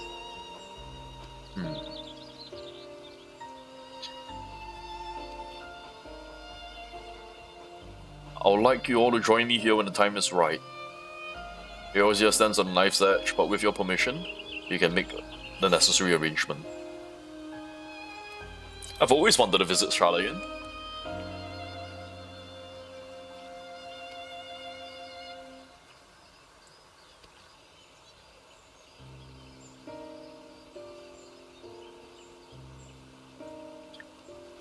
While it's possible that Sharlayan keeps secret truths from us, there's no certainty that its exposure will prompt a change in heart.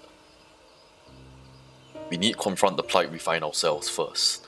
The forum has refused our request for aid. It falls to us to contend with the Telefroy.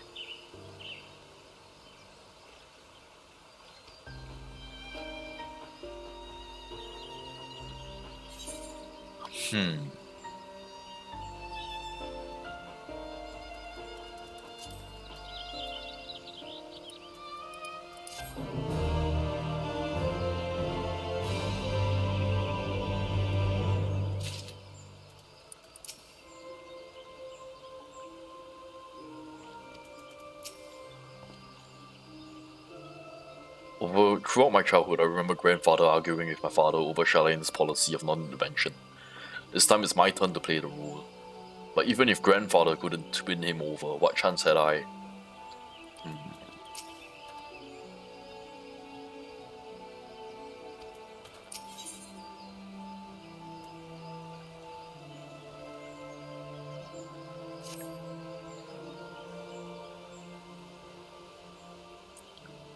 Our Charlene's stance is indeed disappointing. We cannot allow ourselves to be distracted from the challenge before us.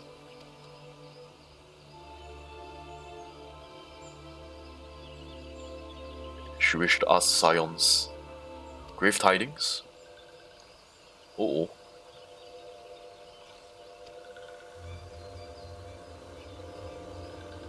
Feathered Ones sent terrible news. Destroying Ones has appeared in Zephyr Toll. Okay, they're attacking the Ixo.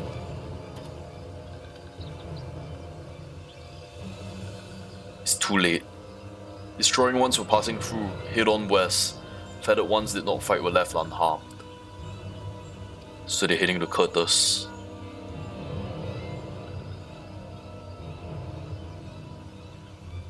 Ishgardians report the Telephroi has emerged in the eastern highlands, marching at speed. Purpose undetermined. Cardinal flats is their okay. Lord Emmerich has already okay. Ishgard has moved to intercept, requesting Gridanian reinforcements.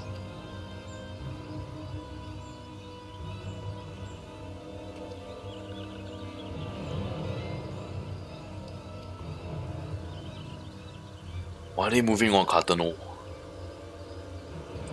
Destroying Ones said to be led by crackling robed ones.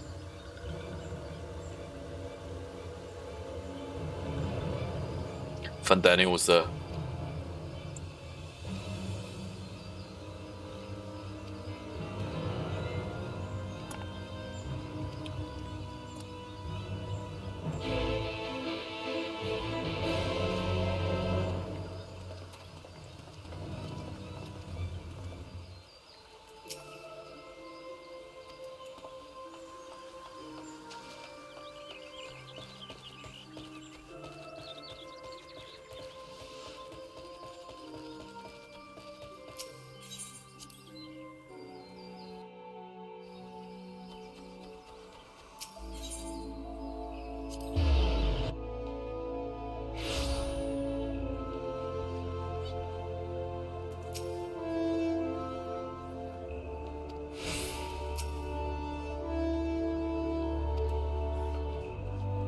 Alright, the Scions and Rising Stones will head straight to Cardinal.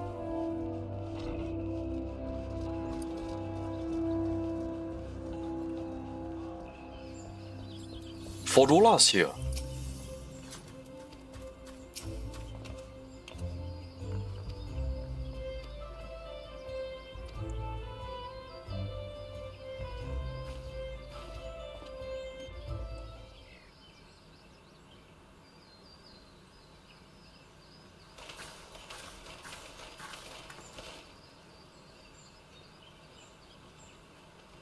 Is it Oren Vault?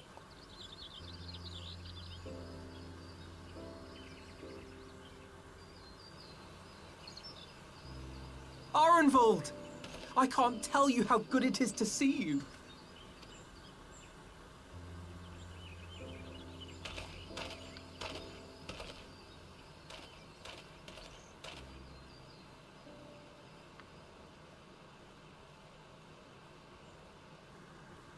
It arrived a lot sooner than expected, eh? The day I craned my neck up at you. Only because you're sitting down. Unless... Afraid so. The Chirurgeons say I may never walk again.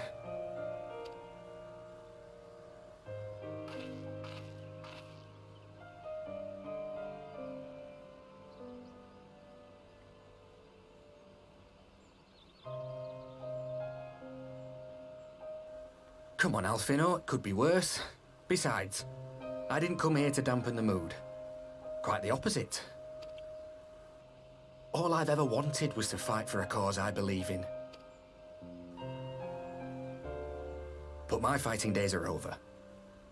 So I want you to fight in my stead. Be the hero I can't.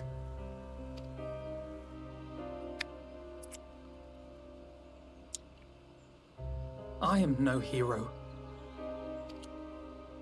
That's what they all say, though. No one ever calls themselves a hero. Even the ones who eat primals for breakfast. It's for others to decide.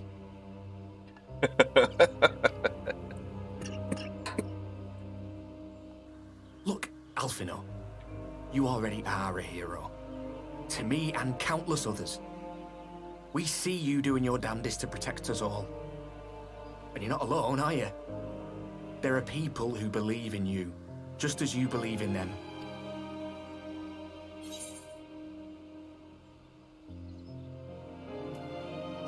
Give your regards to the Lefroy.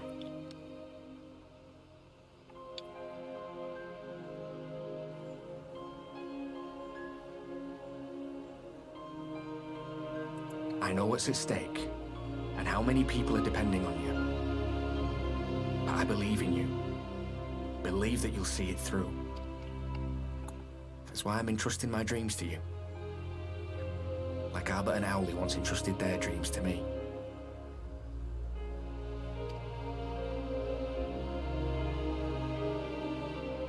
There was a time when I would have borne the weight of such expectations without a second thought. But now, I know just how heavy that burden can be. To tell the truth, I'm beginning to wonder if I chose the right path. Sacrifices will inevitably be made for the sake of the ideals I uphold. Maybe I am not the person I thought I was. The person you think I am. I wouldn't presume to tell you. But I will say this. In spite of everything, you've come this far. The road ahead might not always be clear, but you've never been one to give up or take the easy way out. And everything you do for others. For a brighter future. I'm proud to call you my friend. Well, I've said my piece, so I'll let you go. I know you've got more important things to be doing. Just give what I've said some thought, all right?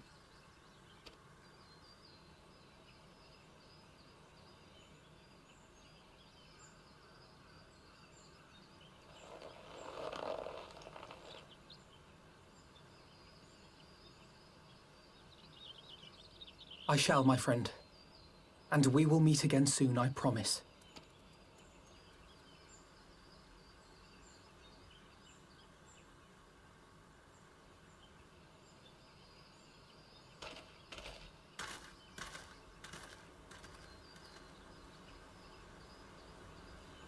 Nothing left for me to do but wave and smile.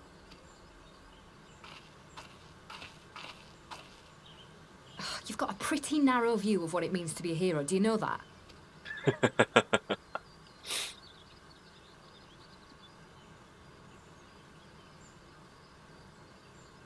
You think they're all forged in the fires of battle?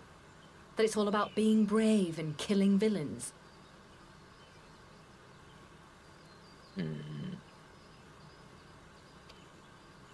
Alphino and the others will carry on their fight. But theirs isn't the only one. There are other ways you can make a difference. If you stop feeling sorry for yourself and put your bloody mind to it.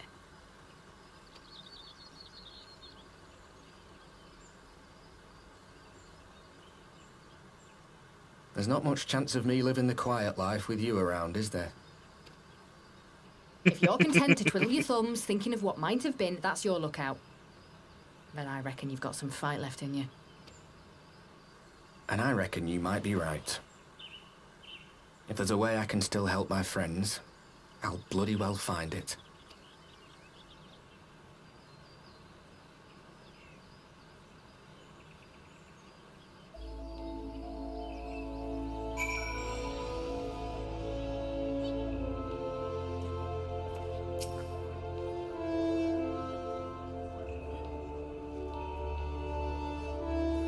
I doubt Fordola obtained Cherugian's permission before bringing our vault halfway or across the realm.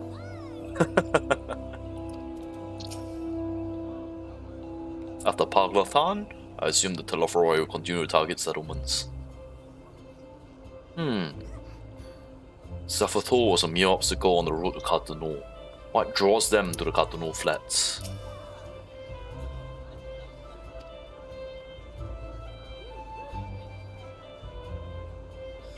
Amalja and Cobalt forces are bound for Carteneau as well. Alright.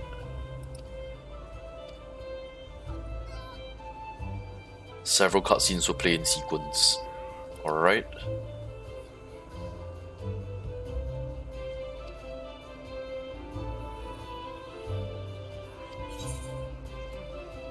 Alright. Looks like it's gonna be a big battle.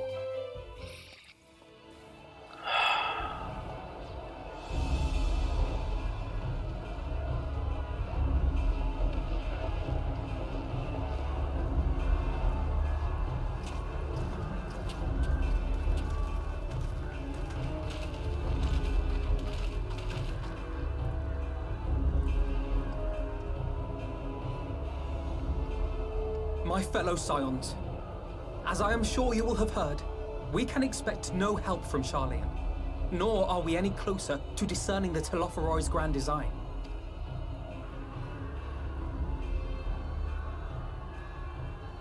And now, our adversary moves against us in unprecedented numbers, compelling us to answer in kind.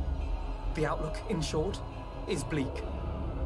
Yet though our foes are many, and we but few, we may still tip the balance in Eorzea's favor.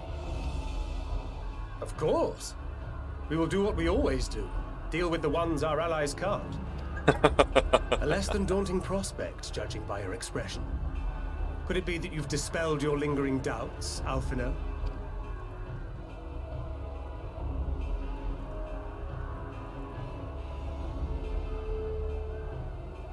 Look at Rahas, she eating green. Oh, I doubt I ever will. But as my friends have kindly reminded me, I have come this far, and that must count for something.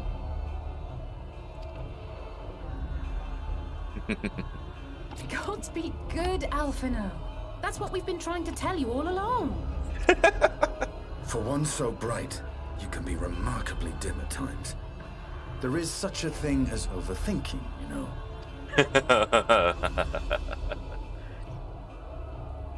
Might I suggest that we continue this conversation after the battle?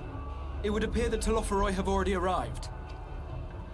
I'll do what I can to cure the Tempered, but they'll have to be incapacitated first. Have care, my friends, for none can say wherefore our foe did choose this fateful field to be our battleground. Whatever may transpire, pray grant him not the pleasure of deterring you. Alright, Shakespeare.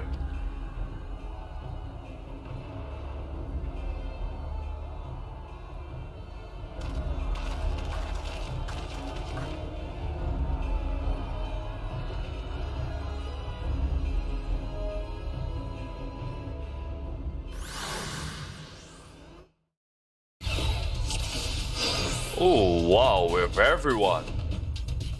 Right.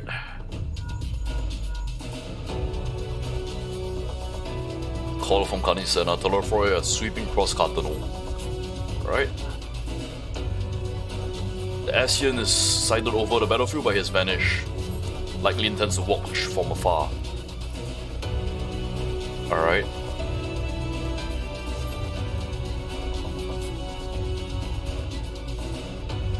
Primals are our primary targets. Alright.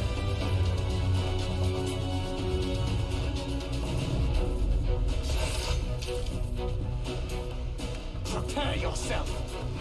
Let's give it our all.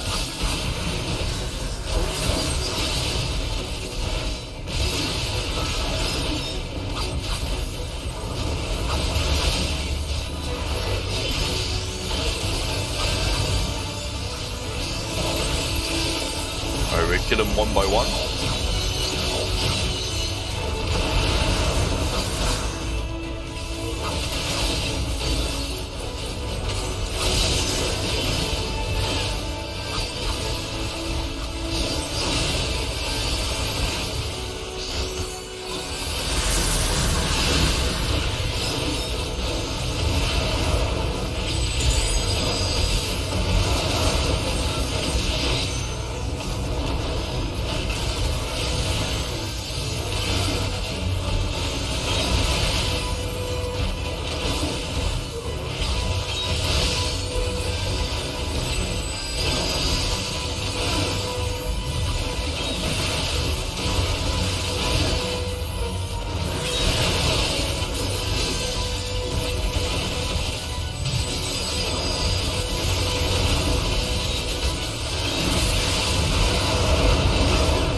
each got heading west.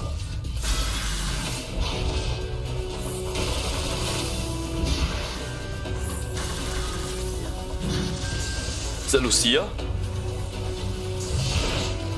Yeah, that was Lucia.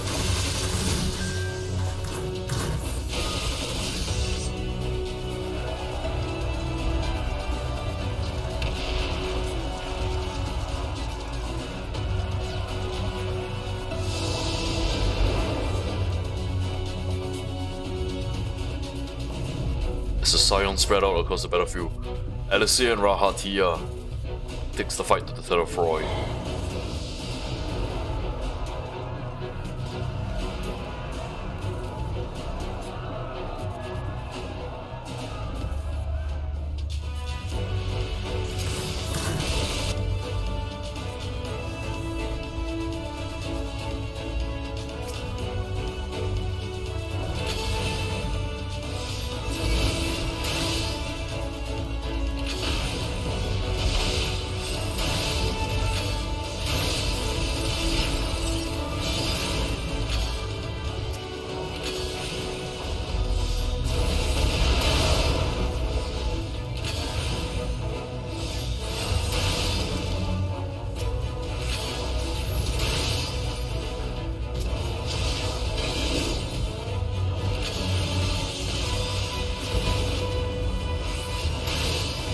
Allow me.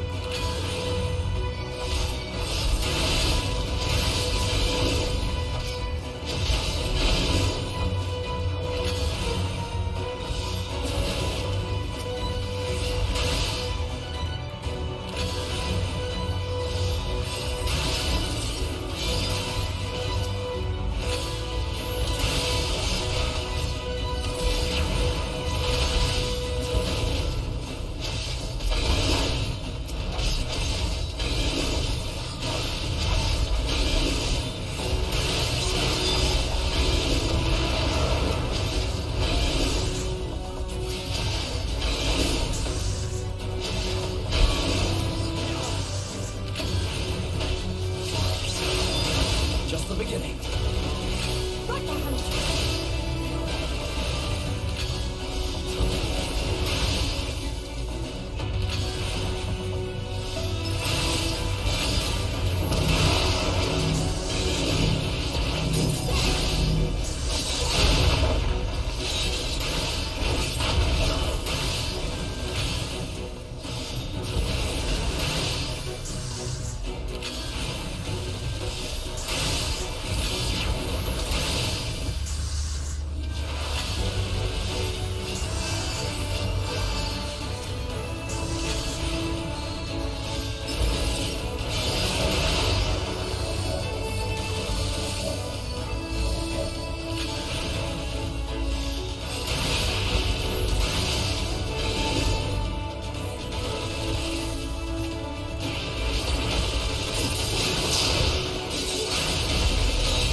Take the opportunity to kill the template.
You see that? See what?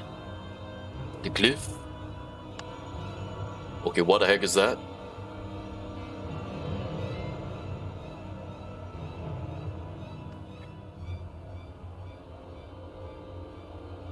Listen well and judge for yourself. I can see ethereal current, but I have not thoroughly examined the flow at the heart of Cartonol. Now that I'm here, things have become clear. The flag conceals ethereal confluence, like pillars of Azim steps, but in far greater scale. Oh. The glyphs that Fandaniel has conjured reached the Mary. Oh. Should the lunar primals destroy them, it would spark a chain reaction with the potential to obliterate the entire confluence. The disruption of flow of aether would sow chaos among the elements, prompting earthquakes, flood, tempests, large enough to lay the waste to the realm.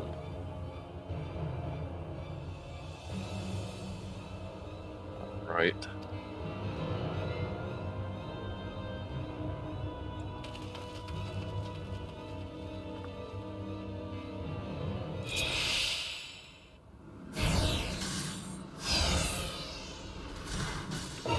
Amoriange? Oh dear.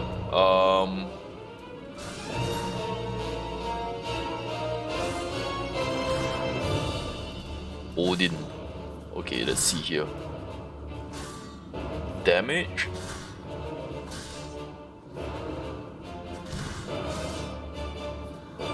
Restore mana and do damage? What is this?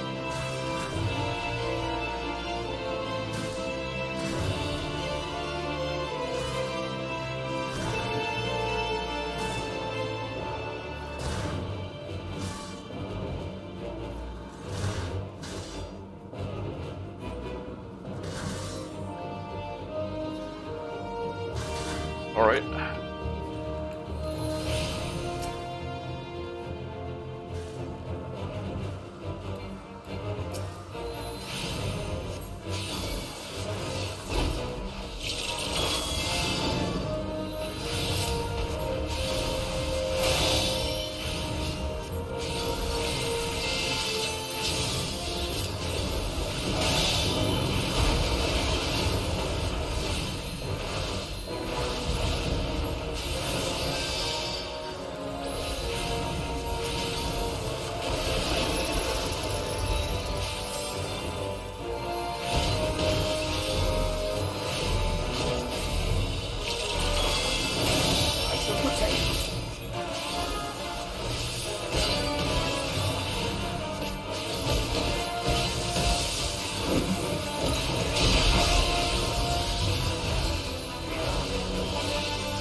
Alright.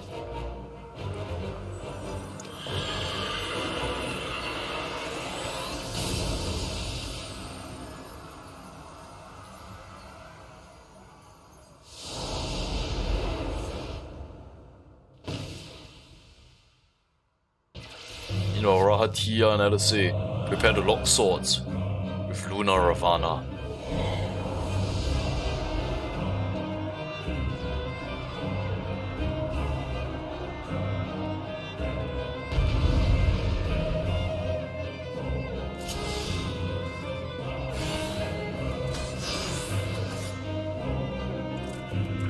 So... I'm a black mage. Okay.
Oh, well done, LSA.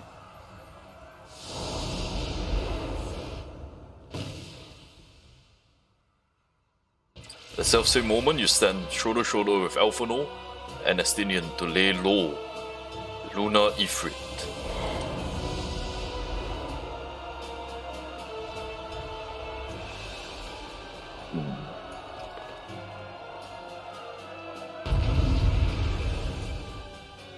Alright.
Palestinian.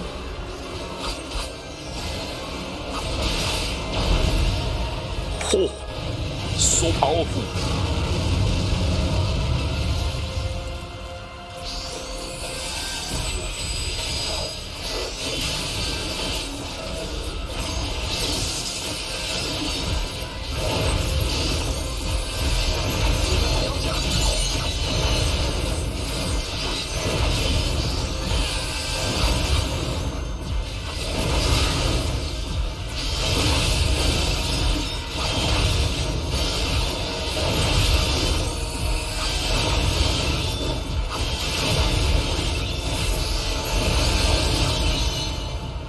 Estinian making me look like a chum.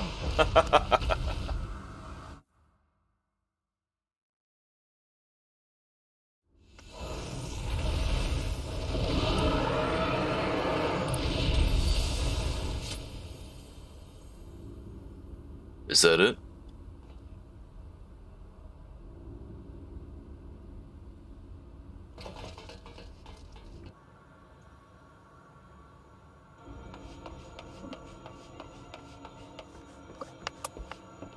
I think there's...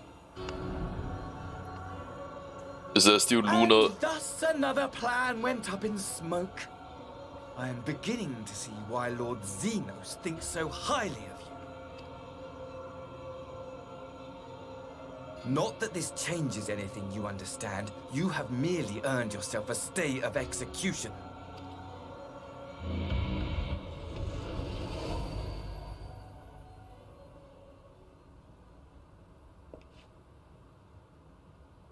Alright, what are the casualties like?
How fare the tempered?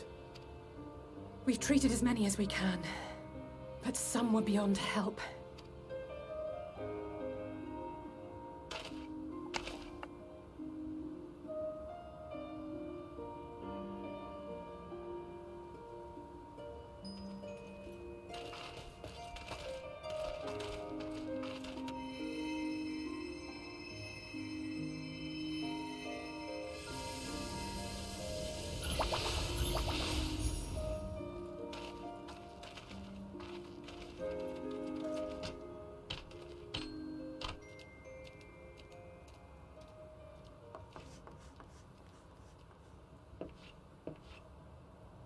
Do not hang your heads so, brave scions.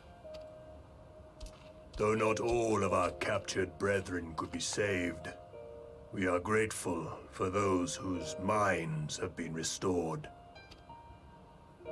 You could do no more, and that is enough. So please hold your heads high.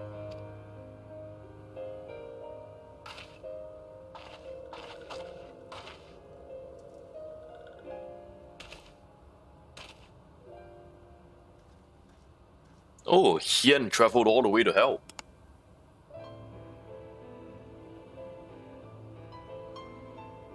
I should have been quicker, but I'll do better next time.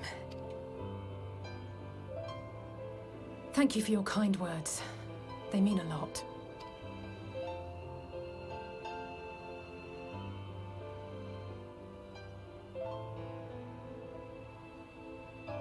A victory at great cost, but a victory nonetheless.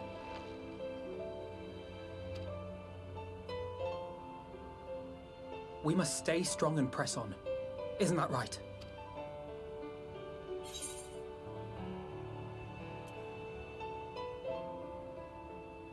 Well, you've come this far. It really must count for something.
Oh, look at the twins.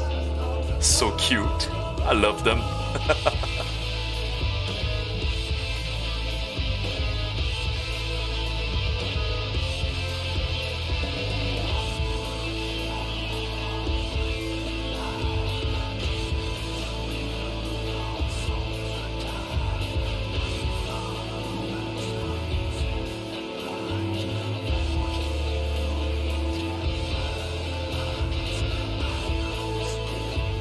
Look at Thancred.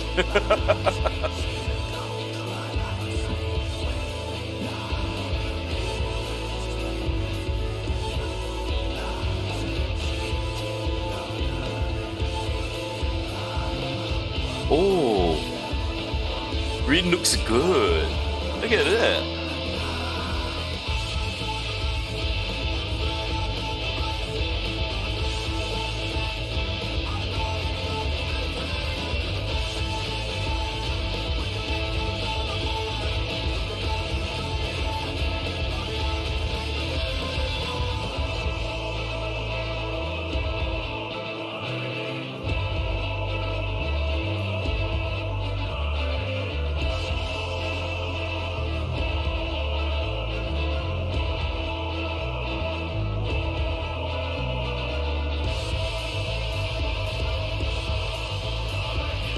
Ah, perfect Keto waifu. Looking wonderful.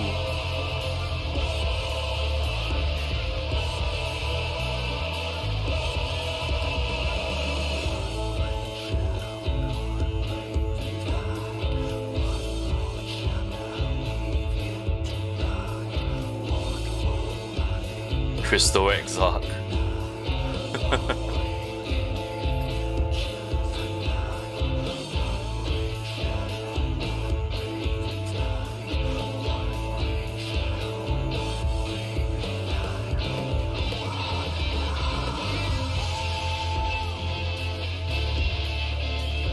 But looking so charming.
What a wild journey through Shadowbringers, holy shit.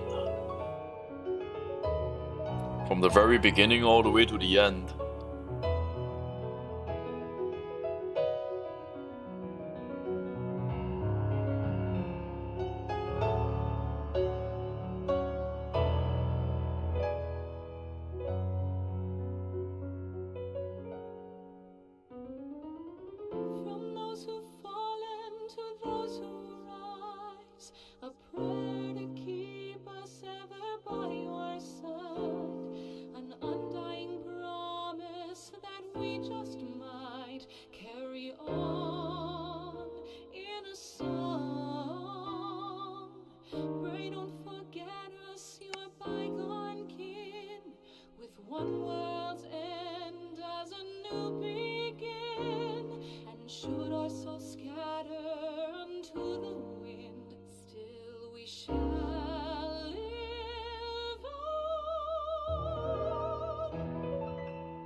I didn't expect Gabu to play such a big part in the story.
would you look at that? Heh. Everyone's here. Oh, and Emmerich. Emmerich is here. Huh.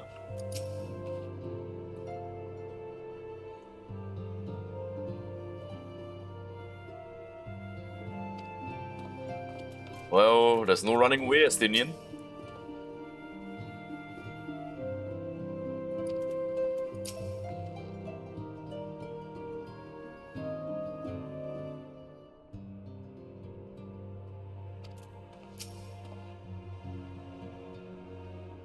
Emmerich bore us home aboard his airship.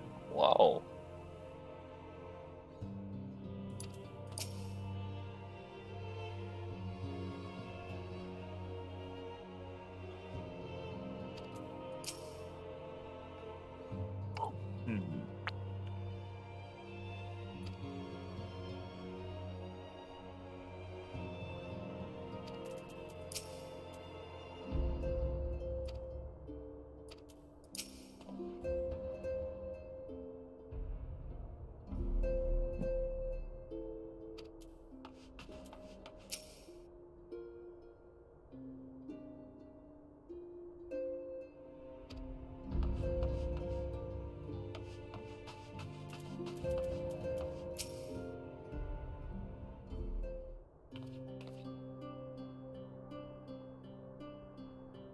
I trust you all enjoyed a comfortable flight aboard the pride of Ishgardian fleet. Lest you worry, the Bonanza has been towed to a nearby location to be retrieved at your convenience. Talk to Tataru.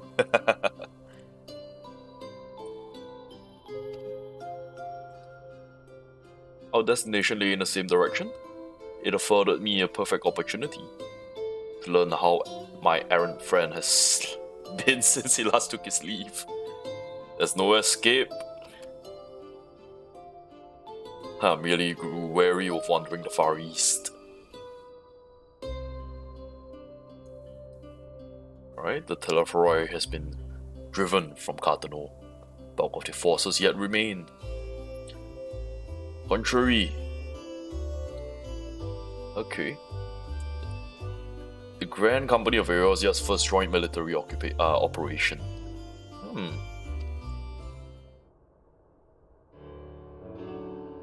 While all forces keep the Telephoroi at bay, we'll neutralize the towers.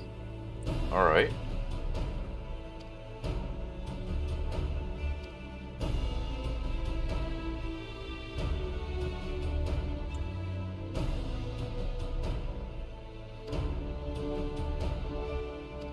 Alright, so the Scions will deal with the towers.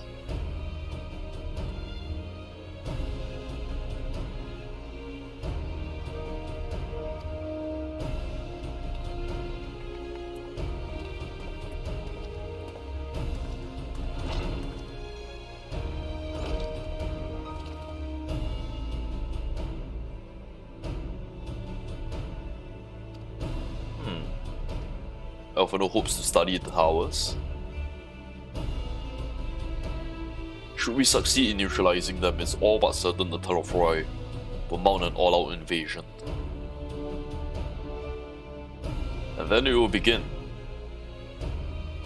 Huh. The final days. Yeah, we need to research the final days. What do they mean by that?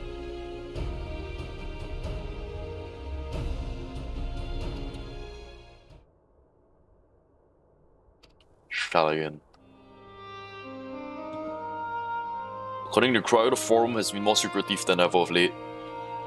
All this may be related to the appearance of the Telephoroi. That remains a matter of speculation. One thing is clear, the forum is determined to keep us from discovering the truth. Master Foshano's performance at the Lotus Stand was enough to convince Grahatia of it. Oriange agrees.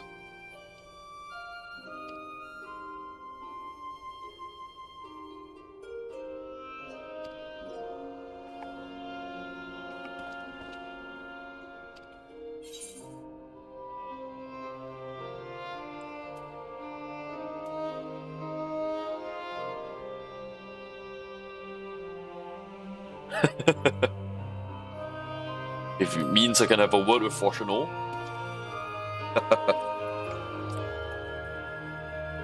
Only after LSA does.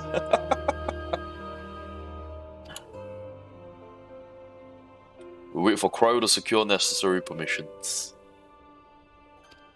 Oh?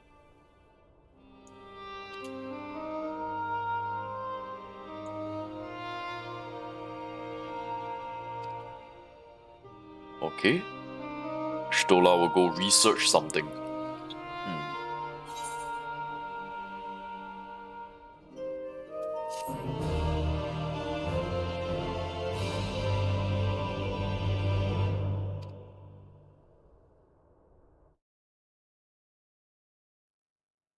Meanwhile, in Gala mode.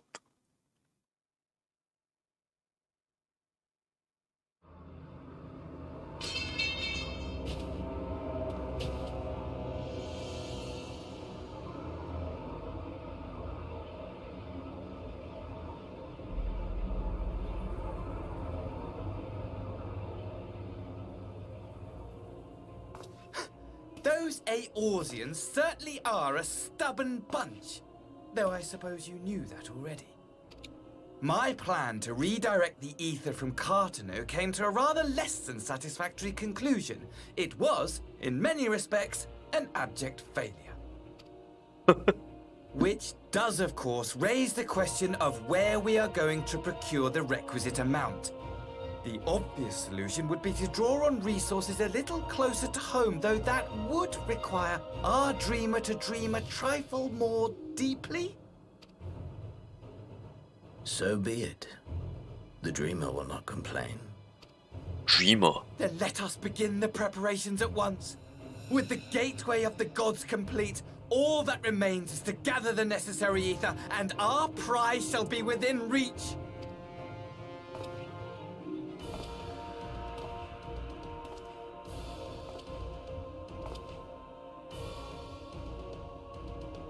What the hell are they building? Holy shit. The time has come to fulfill your heart's desire, my desire! To relieve those wretched creatures of their meaningless existence!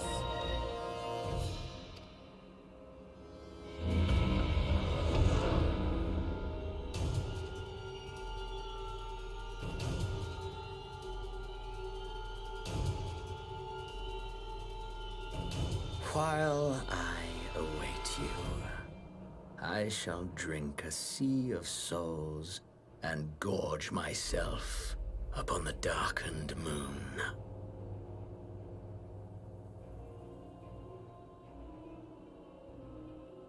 Then you shall come to me, all roiling rage and rancor.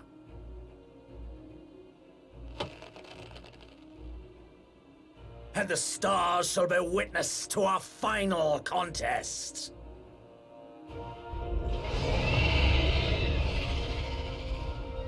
Dragon?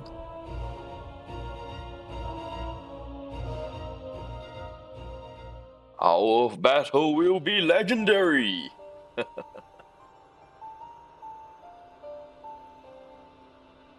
Okay, what research are you doing?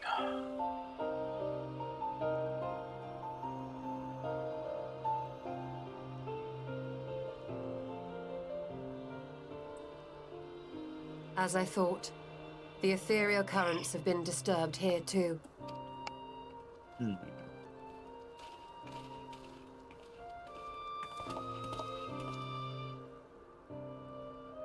It was the same in Thanalan. Make that every location we surveyed. And the strength of each current has diminished dramatically. Far more than could be attributed to a natural occurrence.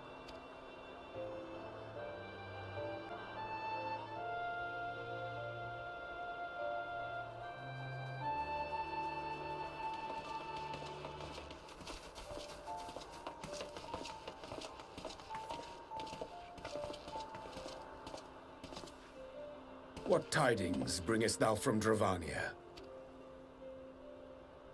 We took a number of readings, and noticed that the closer we were to the tower, the lower the etheric density became. In short, The towers are drawing upon the land's ether, which would explain how they were able to carry out the summonings.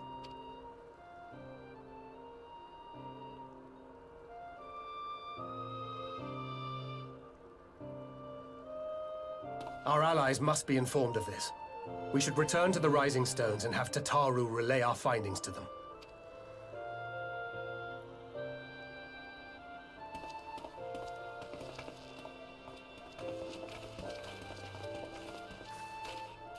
Hear me. Heidelin? Hear me. Darkness comes, and with it, the end. The fate of the star is in your hands.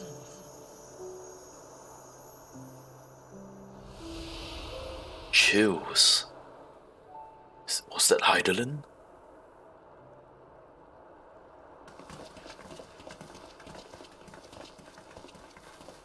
Everything all right back there?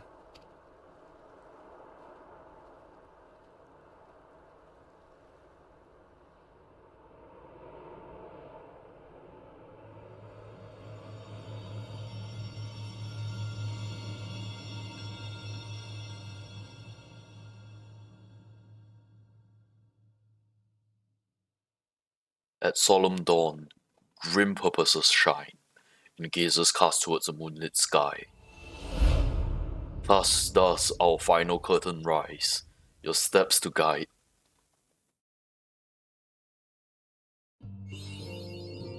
Oh.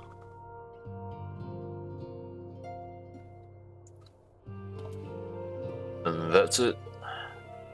That's it for Shadowbringers.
After the end of the Dragonstone War, he spent many a moon roaming Kugane, Rats at Han, and Galamort, but never Shalayan.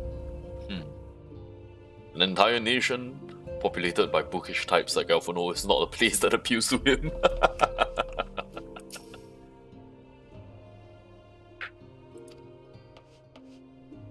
Alright, is there anyone in Dawn's Respite?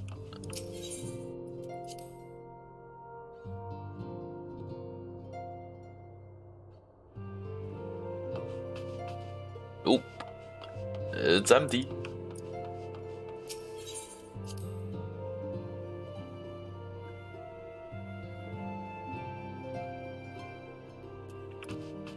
Alright, I guess that's it for today. There's still a few things I want to do. There's Bosja,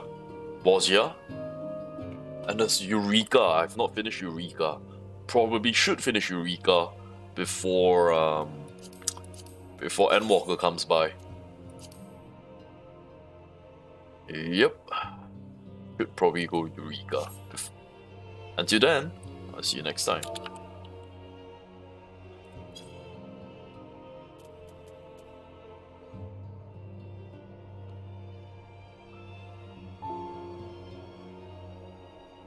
Good night.